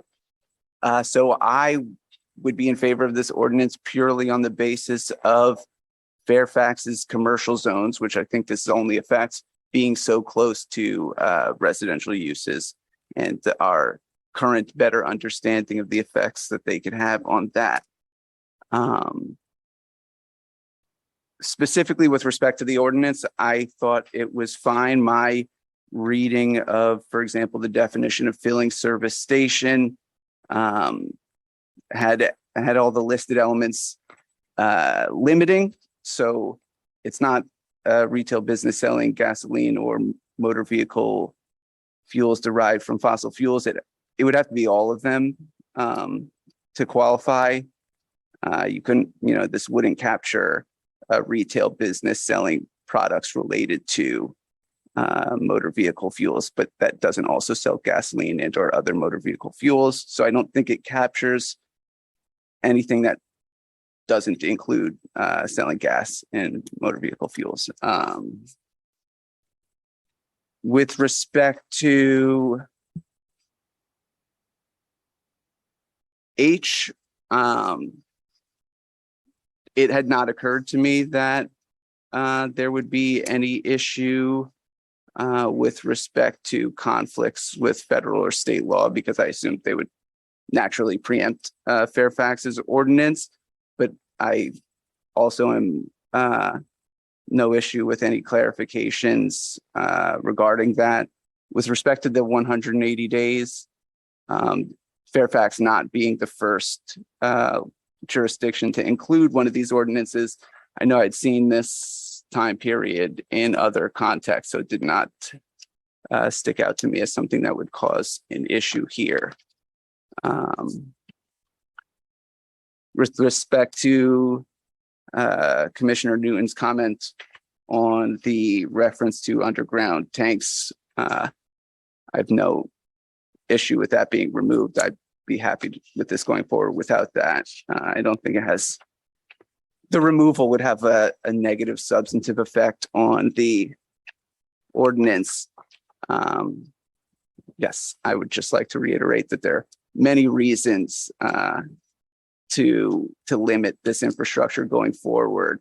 I think even the staff report early on mentions that the idea originally with community planning was that gas service filling stations would be located near on and off ramps for highways and major thoroughfares. And I don't think that this would have any effect on Fairfax residents' ability to find a gas station nearby.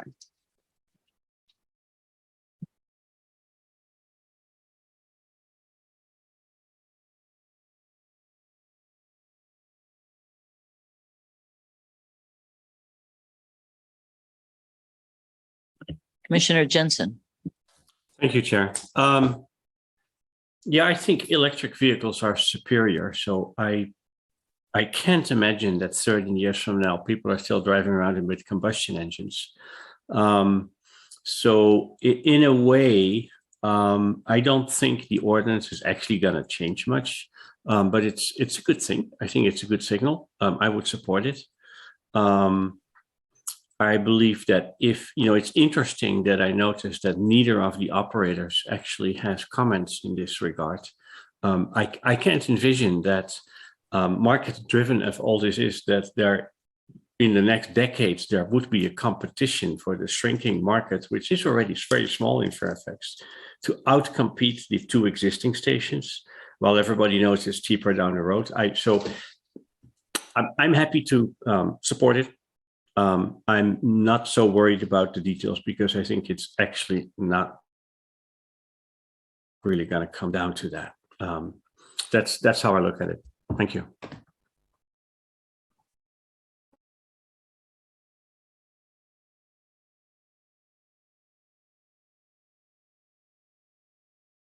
Cindy, did you want to make a comment? So I think there's been some comments made by commissioners as to concerns about some of the language and changes. the 180 days, the definition, expansion of what's allowed for the existing service stations. I actually would like to see this continued and come back to address some of those concerns and questions that some of the commission had. If I may. Yes, Janet. So the council's direction is to bring this as quickly as possible. And one of the things that I can do in furtherance of that is to note the concerns and the request for changes. That could be part of a motion. But the council, as they have in the past, has requested one hearing on this and a recommendation, positive or negative. They'd like to know what you think. And they would take that into consideration, but they do want to see this at council very, very quickly. So if I may, to that, that seems to be kind of a standard way that we're approaching things from the council that's coming to the planning commission. And I don't see for this particular item any emergency that we're dealing with at this point in time. So I think it's better addressed if the planning commission has the time they feel they need to make any changes to it before it then goes to the council.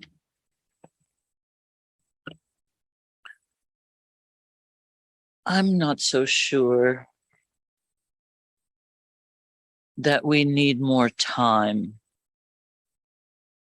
to chew on this. I think everyone has made a number of comments. Everyone is supportive of the idea generally. I think there should be more protections on leaks. Commissioner Green thinks it could be considered a taking. Other people have a few other ideas, but basically, I think legal counsel and our planning director have addressed all of those concerns. And why don't we take a vote? Why don't we take, I think no one is opposed to the ordinance, right? Everyone thinks it's a good idea. Commissioner Kelly, you're opposed to it? Unmute, You're sir. muted. You haven't things, so I've been quiet on this one. I think I'm probably at the far end of the spectrum on this. Philosophically, I feel like as a planning commission, we're regulating this one in the wrong way. I think that the market of our town should dictate what happens in this issue. I think that we're, frankly, as I heard the staff read the ordinance, I thought it was in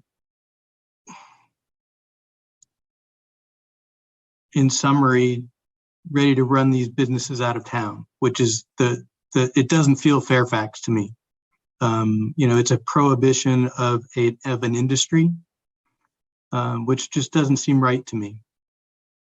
So, I agree with the sentiment, right? But I also don't think we should mandate that our town has to go out and buy electric cars that, a lot of us can't afford electric cars. And it just, so the tenor of it doesn't sit right with me, though the concept does. So I'll just leave it at that. thank you. That's an interesting clarification.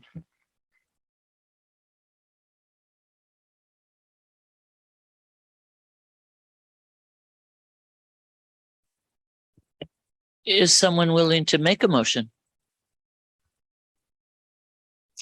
We can either approve it or we can deny it with our comments. I'll make a motion in interest of seeing how this can move along. I would move that we approve this resolution, number,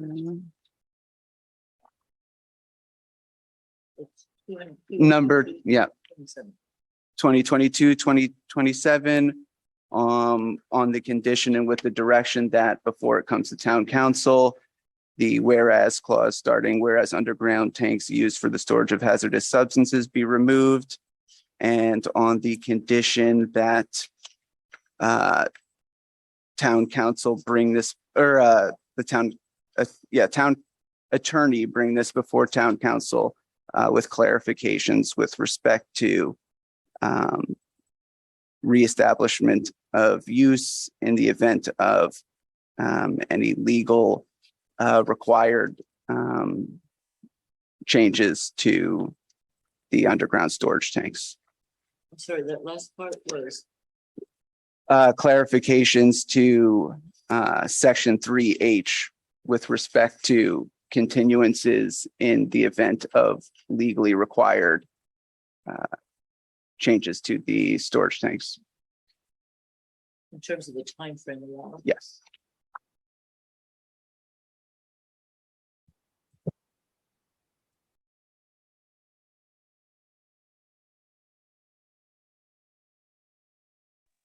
Well, if I could make a friendly amendment to, Janet, is that you?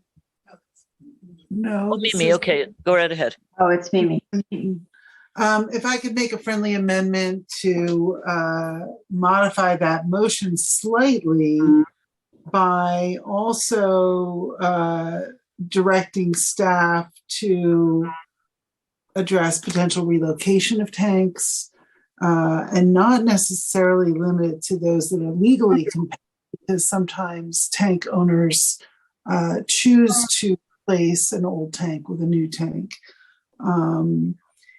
And also, I would add to include the comments that have been made with respect to the definition of filling station, service station, filling, the definitions.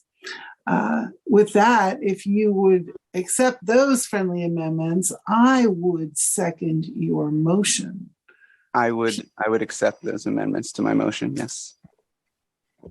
Then I will second it. Okay, Ready for roll? we have a motion, take the roll. Swift, No, I'd rather see this come back to the planning commission and have the planning commission work out the okay. resolution and the ordinances. Pfeffer, Yes. Newton, Aye. Jansen, Aye. Kelly, Nay. Swift. Already did Swift. Sorry, I'm I can getting vote tired. twice. No, I'm getting tired, guys. Okay. 1, 2, 3, 4, 5. Who did I miss? Green?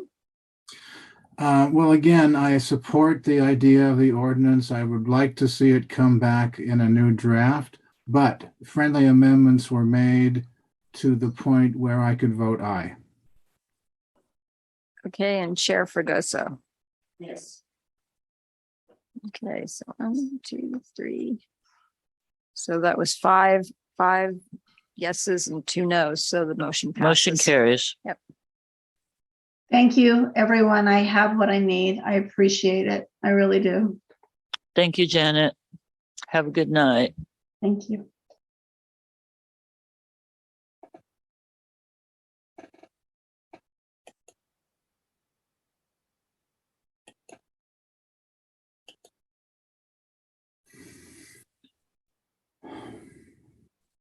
Let's take a 5-minute break. No more than 5, please, and let's come back. Recording stopped. Okay, Okay. we are back with consideration of a draft ordinance recommending to the town council amendments to the code assigning authority over the review and approval of driveway variances to the Planning Commission and cross-referencing driveway entrance regulations throughout the residential and commercial zone districts and adding variance sections to the CL Limited Commercial Zone, CH Highway Commercial Zone, CC Central Commercial Zone, and the CS Service Commercial Zones. Staff report, please. So for probably over 20 years, the town has been trying to streamline its planning approval process. Prior to 2012, it could literally take 3 public hearings to get a project through because we had a separate design review board. Most of the permits went to the Planning Commission, but then the driveway width variance and number of driveway variances had to go to the town council. So in 2012, the town disbanded the design review board and they transferred all the authority over the design review permits, sign permits to the Planning Commission.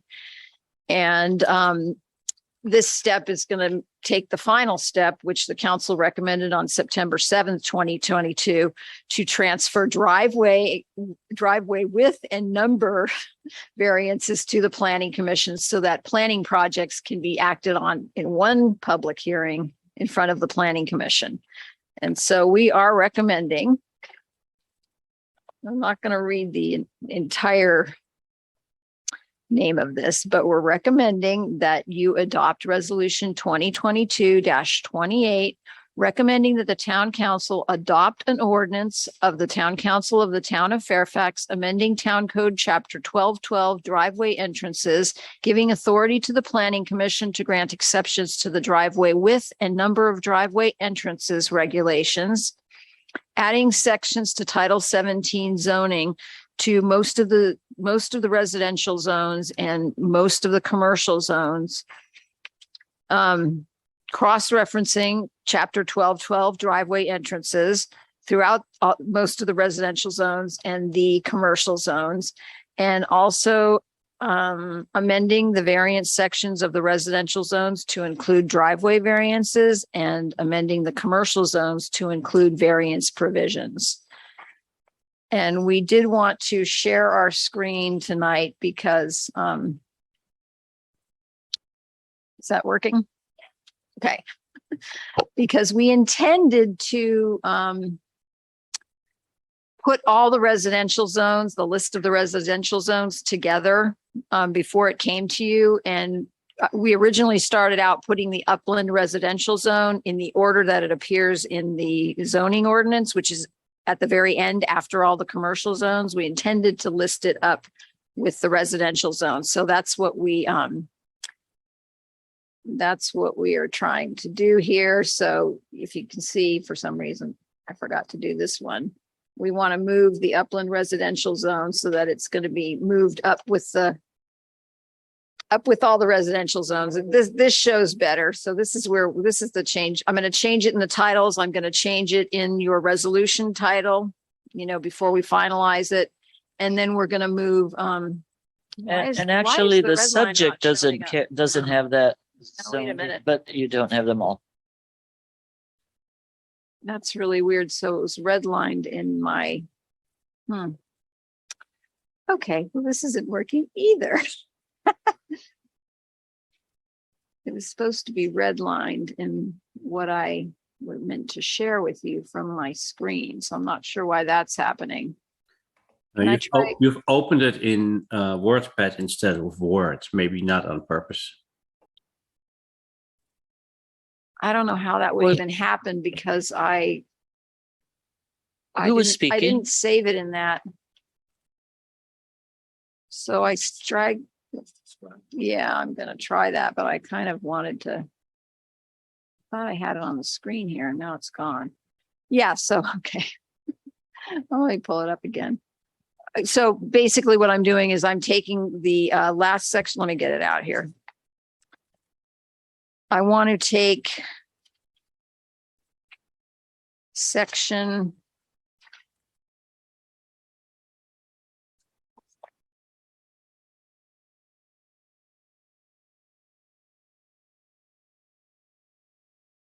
section 21 in the ordinance where that's a residential zone. we had it at the end after all the commercial zones, and we want to move it up and make it number 17, I think. No, number 16. So all the residential zones are at the beginning of the ordinance, and then all the commercial zones will be renumbered and be shifted down. Yeah. So we want to take, I know I'm really tired, you guys. Okay. Section 21 for upland residential. We want to move it up so that it's after all the residential zones, even though numerically the town code section is not going to be, yeah. And all the rest of them will shift down with new section numbers. And then we'll change it. We'll do the same relocation in the title in the ordinance and the title in your resolution. So it doesn't change the content or anything. It's just shifting that one section. So all the residential zones are together and all the commercial zones are together. And the ordinance, the town council ordinance, the last page should say section 24. That's what it should say. Yeah, it gets you to 24, correct.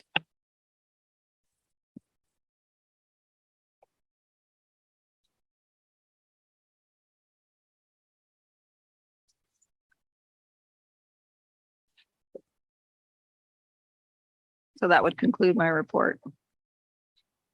It's kind of a cleanup ordinance. That was your staff report?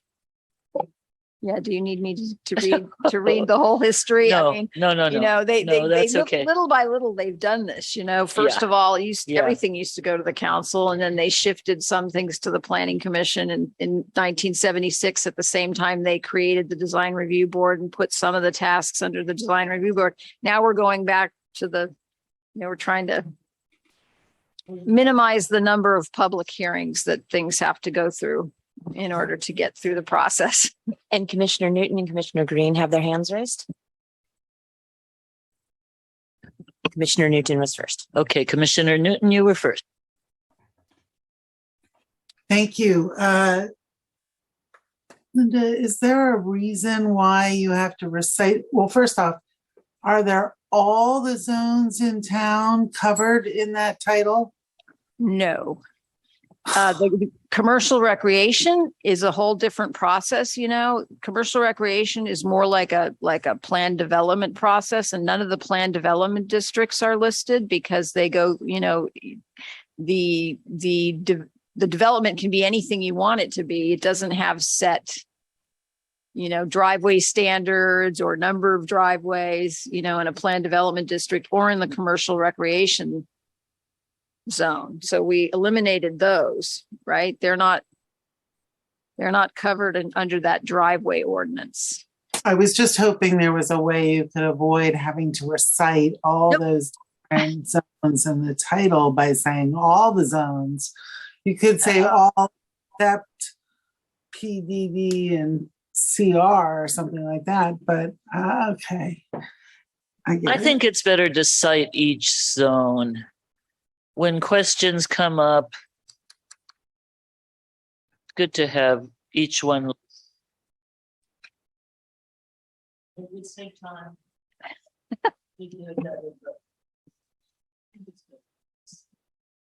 And Commissioner Green has his hand raised. Commissioner Green, go right ahead. Thank you, Chair.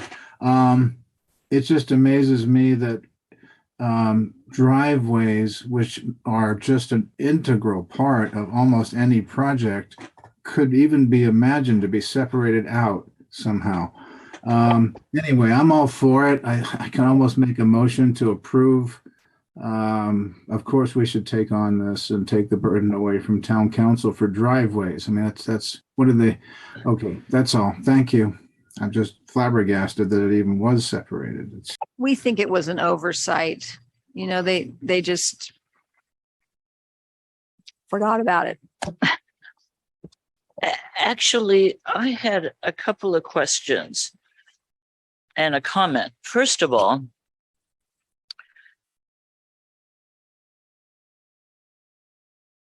and it was a tricky staff report to write. I think you did a good job, but I did go through the ordinances to compare them and read them. But one clarification I need is that this applies to existing and new development, right? Okay. Correct. Because in some ways it seemed like it was only new development, but in fact it is for, in all zones, for existing and new development. And then my other question was,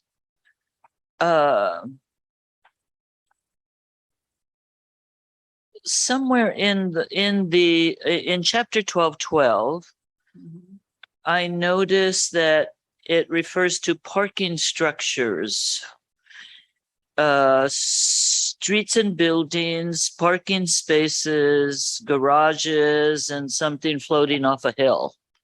A deck, I would imagine, that's floating off a hill or something. Anyway, so Parking decks, maybe. my question is, if it applies to parking structures, Parking structures are in a whole different chapter, and that chapter gives the authority over parking structures in the public right of way to the planning commission. That's why we think it was an oversight. Driveway entrances is under its own chapter 1212. Temporary carports and other structures in the public right of way is chapter 12.32, and they already assigned you the authority that's already over to the PC. right. Now, my other question is, and let me just ask the question without much explanation. If we're doing all of this, why do we not also have fencing and fencing heights? Because if we're talking about driveways and housing and commercial places, commercial buildings, right? Many driveways have fences or they have walls. You're building up on the hill, you've got a retaining wall. So the for your parking. fences are structures. They're covered under temporary carports and other structures in the public right of way. So they're already coming to you if they're in the public right of way. But they're coming under 12.32. Though we don't have, it still goes to town council for fence height variances. No. Not unless they're appealed or a directed referral is filed by a council member.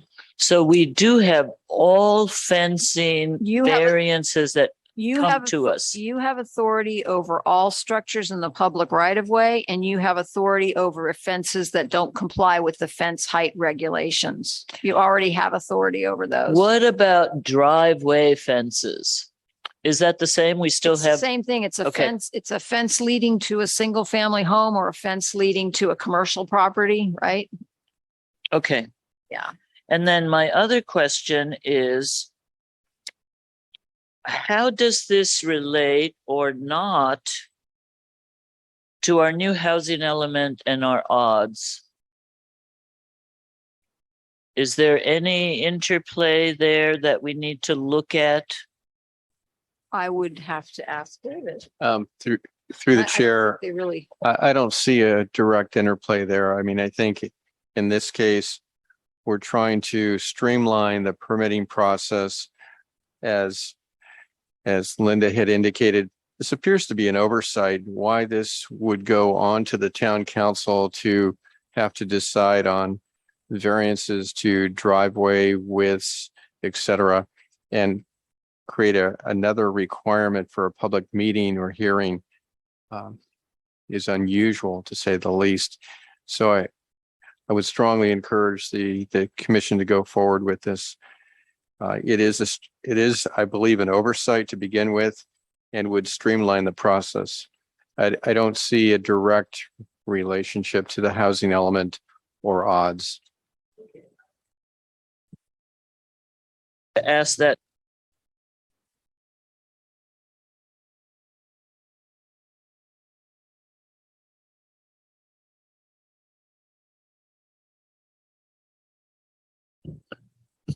I'm looking for hands up there. Any commissioners have questions on the report? Comments? Cindy, you must have one. No? I'll wait for once public comment is over and we Okay. bring it back. All right. Okay, then. Is there any public comment? Since we have no commissioner comments at this time. We'll just remind the few people who are still joining us online to raise your hand now if you have a comment or a question on this issue. And I see no hands. All right, then we'll close the public hearing and bring it back to the commission. Cindy? I think this is long overdue. I thank staff for the time they took in putting this together. It's good for applicants. They get everything, and when they come to the planning commission, they don't have to wait on their project for a driveway variance to go to a town council before they can further their project. It's good for staff because there's less staff time involved in doing a whole separate meeting with town council. So this is great, and I would move to approve this.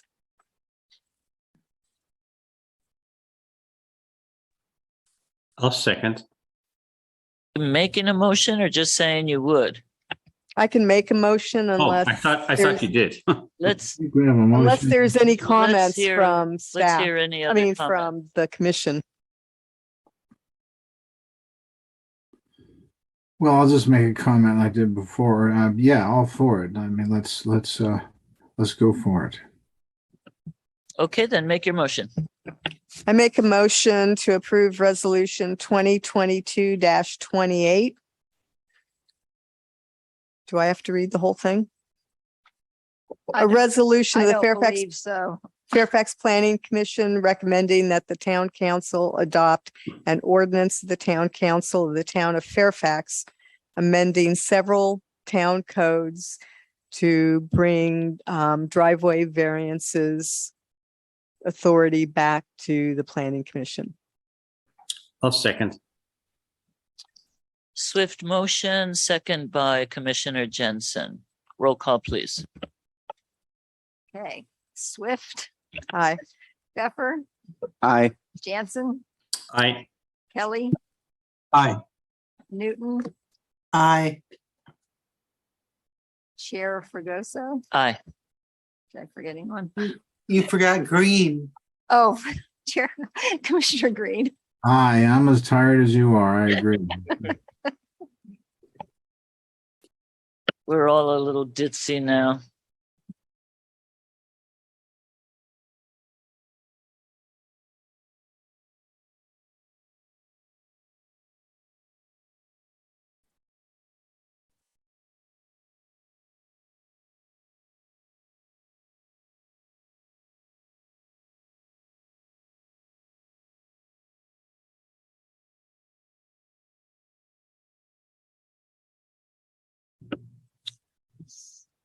So our next item is our planning director's report. Well, the minutes are first. Does anybody, I'd rather hear the planning director's report first, if that's okay, and then do the minutes. Can we just get through the minutes?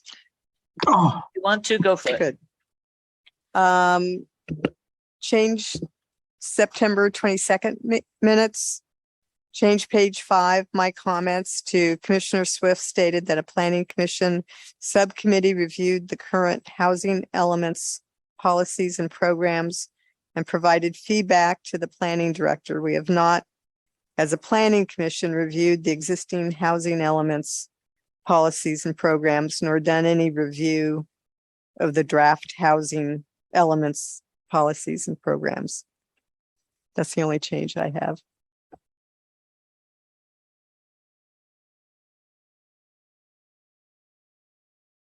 Do I hear a motion to approve the minutes? Or any other changes? Commissioner Jensen? Sorry, I was on mute. One comment. These are the September 22nd meeting minutes on page 4, second paragraph from the top. This is regarding the color. So at the first bullet item there, it says the original color scheme had 2 colors. Dash, and then this change to 1 color is an architectural tool. That is, I might have misspoken, I don't know, but that is not this change. It is the 2 color scheme is an architectural tool. So we can just strike this change to 1 color. The original color scheme had 2 colors, which is an architectural tool for making a large volume look smaller. So that's what it should be.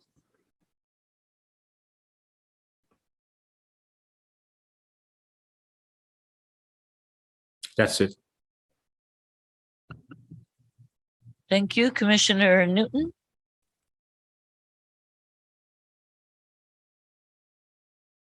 Thank you. I believe Michael McIntosh spoke at the meeting on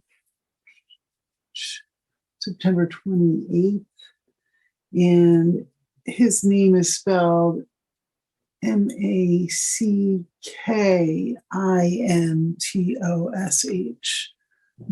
I couldn't understand what you were saying. I couldn't hear well. Mimi, could you repeat that? I'm sorry, I'll speak up. One of the speakers on the 28th was Michael McIntosh, who owns the Town and Country Club. And his name is misspelled. And I was trying to give you the correct spelling, which is MacKintosh. I'm looking for what page that's on, but it's on the meeting on the 28th. It's on page 2 at the top. Okay. MacKen. Intosh.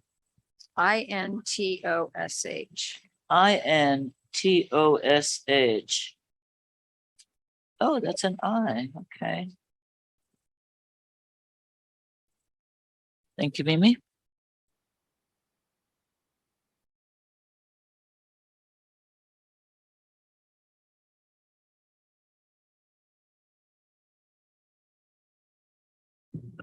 Motion to approve the minutes? I'll move to approve.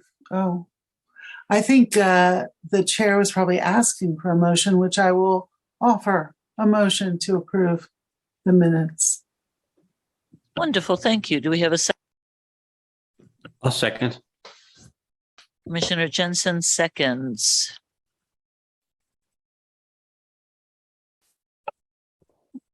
No, I think you should just say all in favor. All in favor, say aye. Raise your hand. Aye. Aye. Aye. Commissioner Green, want to raise your hand or say aye? I was at neither meeting. Okay, thank you. Minutes.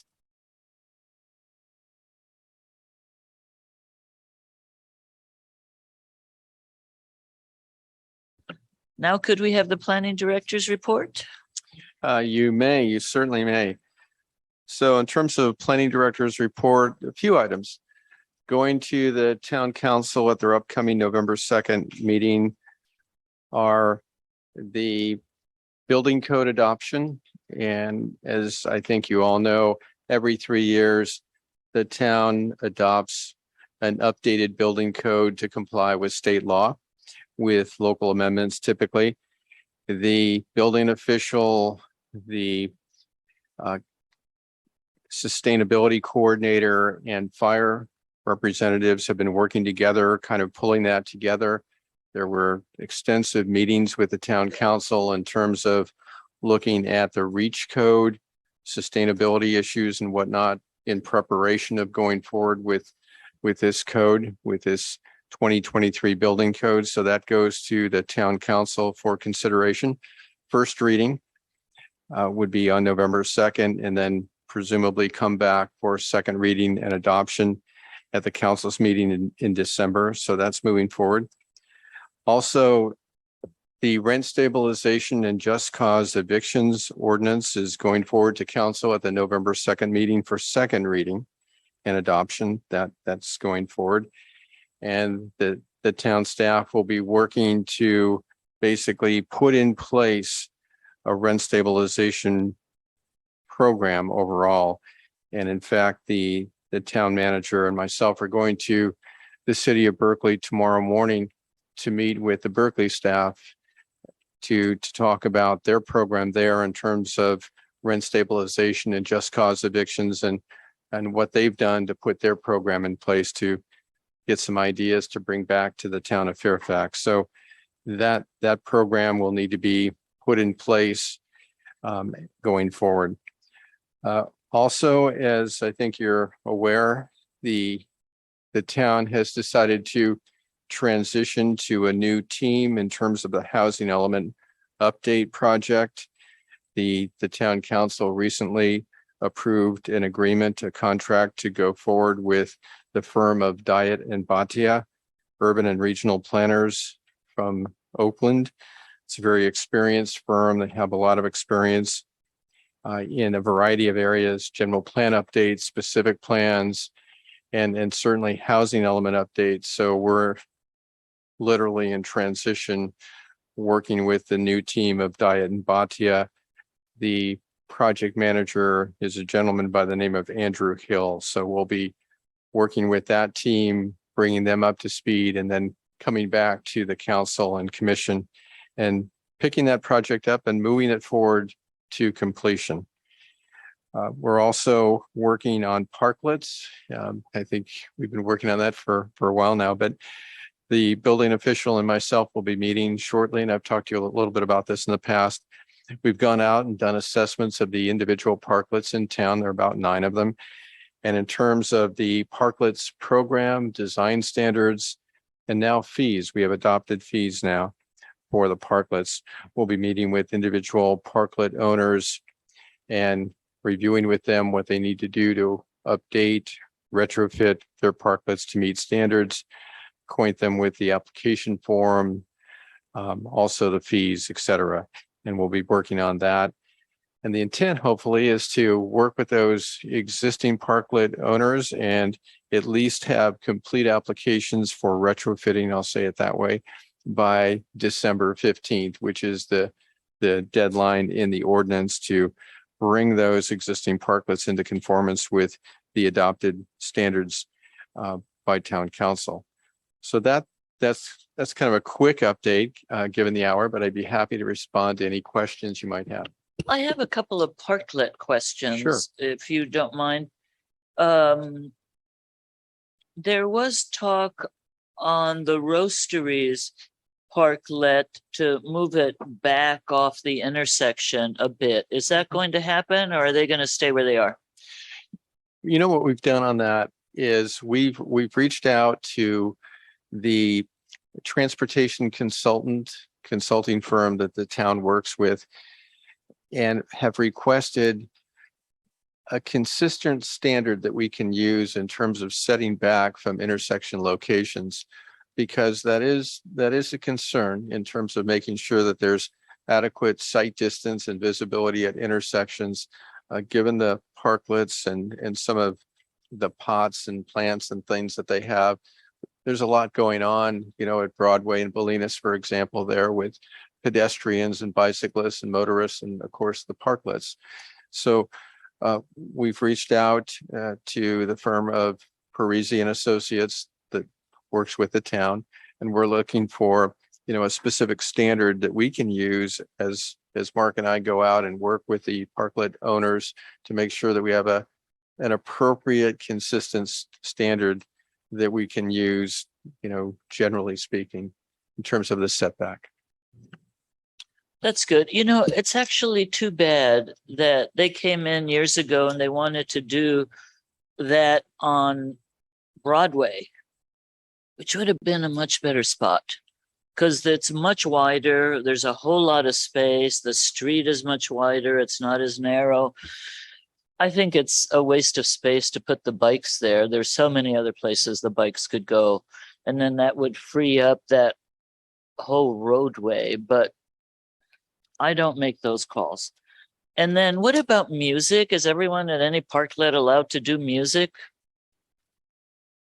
Well, that's I'm going to say under discussion. So the town council has looked at that and has talked about basically a pilot project to allow for, as I understand it, and hopefully I get this right, but light amplification was the term used as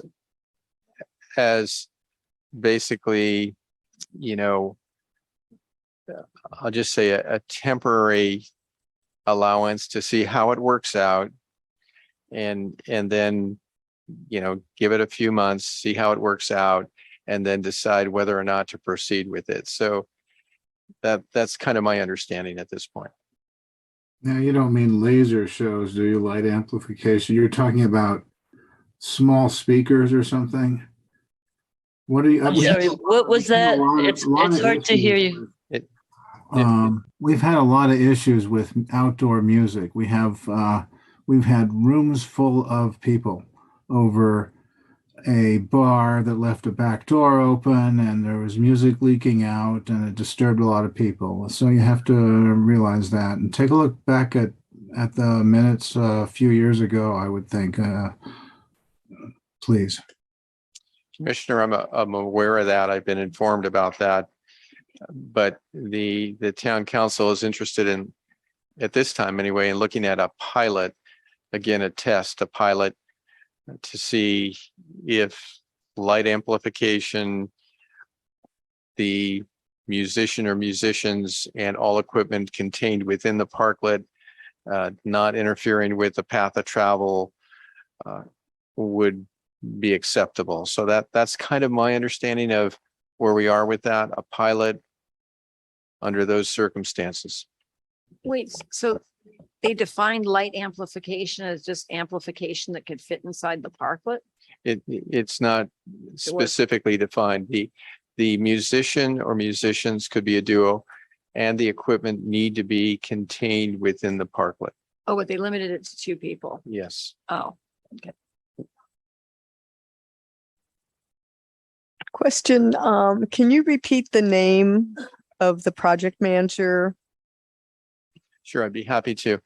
The project manager with Diet and Bhatia Urban and Regional Planners for the Housing Element Project to move forward with that. His name is Andrew Hill. Andrew Hill. Hill, Hill, Hill. First name Andrew.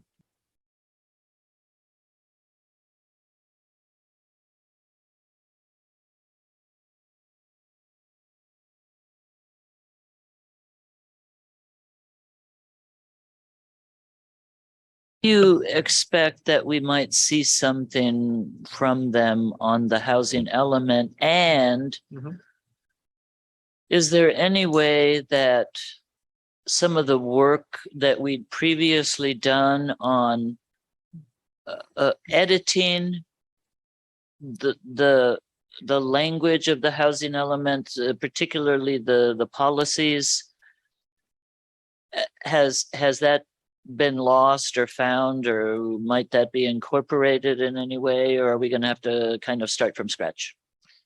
So with respect to the work that was done by the prior consultant team, all of that work, all of those documents, digital files, all of it belongs to the town of Fairfax. And that's. But you're talking about the odds. I'm talking about all of it. I'm talking about the safety element, the work in progress, housing element draft, the odds, yes, I am. The sites analysis, all of the work that's been done to date by the prior consultant team belongs to the town. And No, but I'm referring to work we did in subcommittees on housing, previous housing element policies and suggested edits to that work. So was that under Jim Moore? No, that was under our former planning Ben? director. We did that as a subcommittee. We may have, some of us may have electronic files on that, but I don't think that's anything that may have been with the former consultants that was given to them. I'm not sure, but we may Yeah, have files on I it. don't think the odds people We have got access that at to all. Ben's stuff.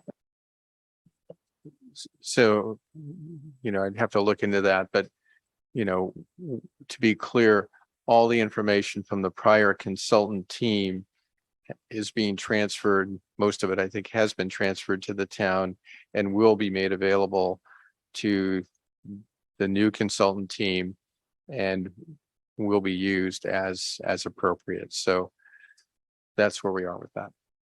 The last work they did, I thought was really great, where they put together, well, specifically on School Street Plaza and a couple of other sites. I forget the young woman's name who came in and did that work. Basically a site analysis of potential development and how much could be built and, what kind of parking would be needed. That was extremely helpful. I agree. And that information belongs to the town, all of that, and will be forwarded on to the new team. But we're no longer working with either of those two groups at all, the odds group and then the Fairfax Speaks and the odds people, right? We're No, done with them. we But are not. they did a good job of finally summarizing and packaging a lot of those materials. Agreed.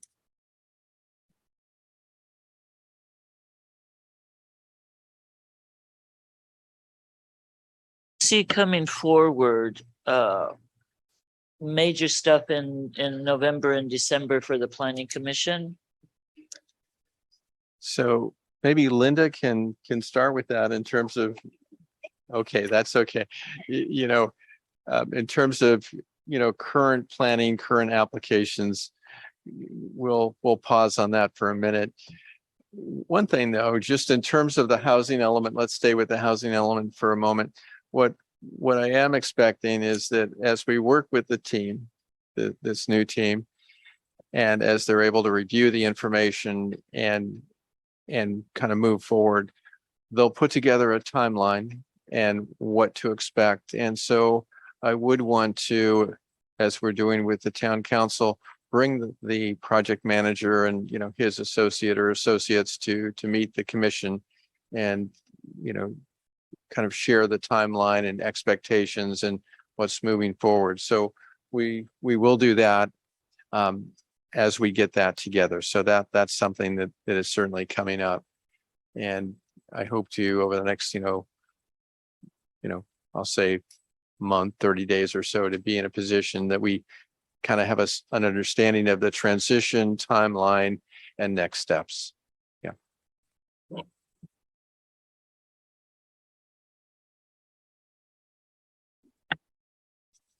I had a couple questions. If we're at the commissioner Yeah, I think the comments requests. Well, two on the housing element, has staff decided yet where documentation would be posted, or is that still a work in progress with the new consultants? Yeah, it's a work in progress, but I'll just say that one thing that we're looking at, we have the town's website, we had Fairfax Speaks. What I observed, and as I talked to others, there was a real challenge in terms of keeping information current and up to date on both portals. We have been talking internally about focusing on the town's website, having a single portal with all information migrated from Fairfax speaks, this is what we're talking about. It's not done yet, but this is the direction we're heading. Migrate all the information to the town's website, establish landing pages that are well indexed so that people see what's there, can get to the information, and there's a single portal to keep current. That's kind of the direction we're headed. I think that would be a good idea. Marinda Heights, any update on that? I think, and I don't know if it was the last meeting or before, but I had heard that a council member had mentioned that there had been a letter or correspondence sent, and I just didn't know if there was an update to that. I looked on the town's website and I didn't see anything on the project. Just a very quick update on that. As you probably understand, the property owner is wanting to work with the town in terms of determining what may be possible in terms of moving forward with a project. Could even be a single residence on the property just to get something moving. So we have been talking internally and with our town attorney about what exactly needs to occur to establish clear overall parcel boundaries or a parcel boundary, and what may be possible to move forward with in the near term. I think that at this time, the property owner is perhaps not in a position to develop an overall plan for the entire property, with full CEQA, full subdivision, full development plans, but is trying to look at what may be possible in terms of the near term with perhaps even a single family residence. So we're looking at options, and this involves, Mark Lockaby and Linda, of course, and our town attorney and myself to some extent. So we are looking at this. So there are discussions. Thank you.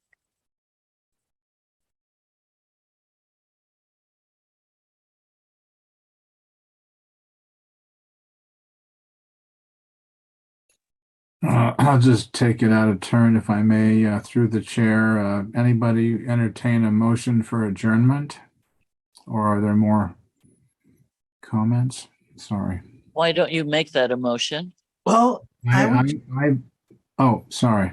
Okay. I would like to make one comment, which is to welcome PJ and say it's been a joy to have you join us. We are so happy to have you here, and welcome. And I also wanted to thank all the staff, the planning director, for all the hard work, because this was a lot tonight.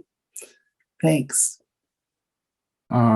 Hear to that. Okay. Thank you. Welcome. Yes, absolutely. And you're really getting in there, diving right in. That's great. That's really good.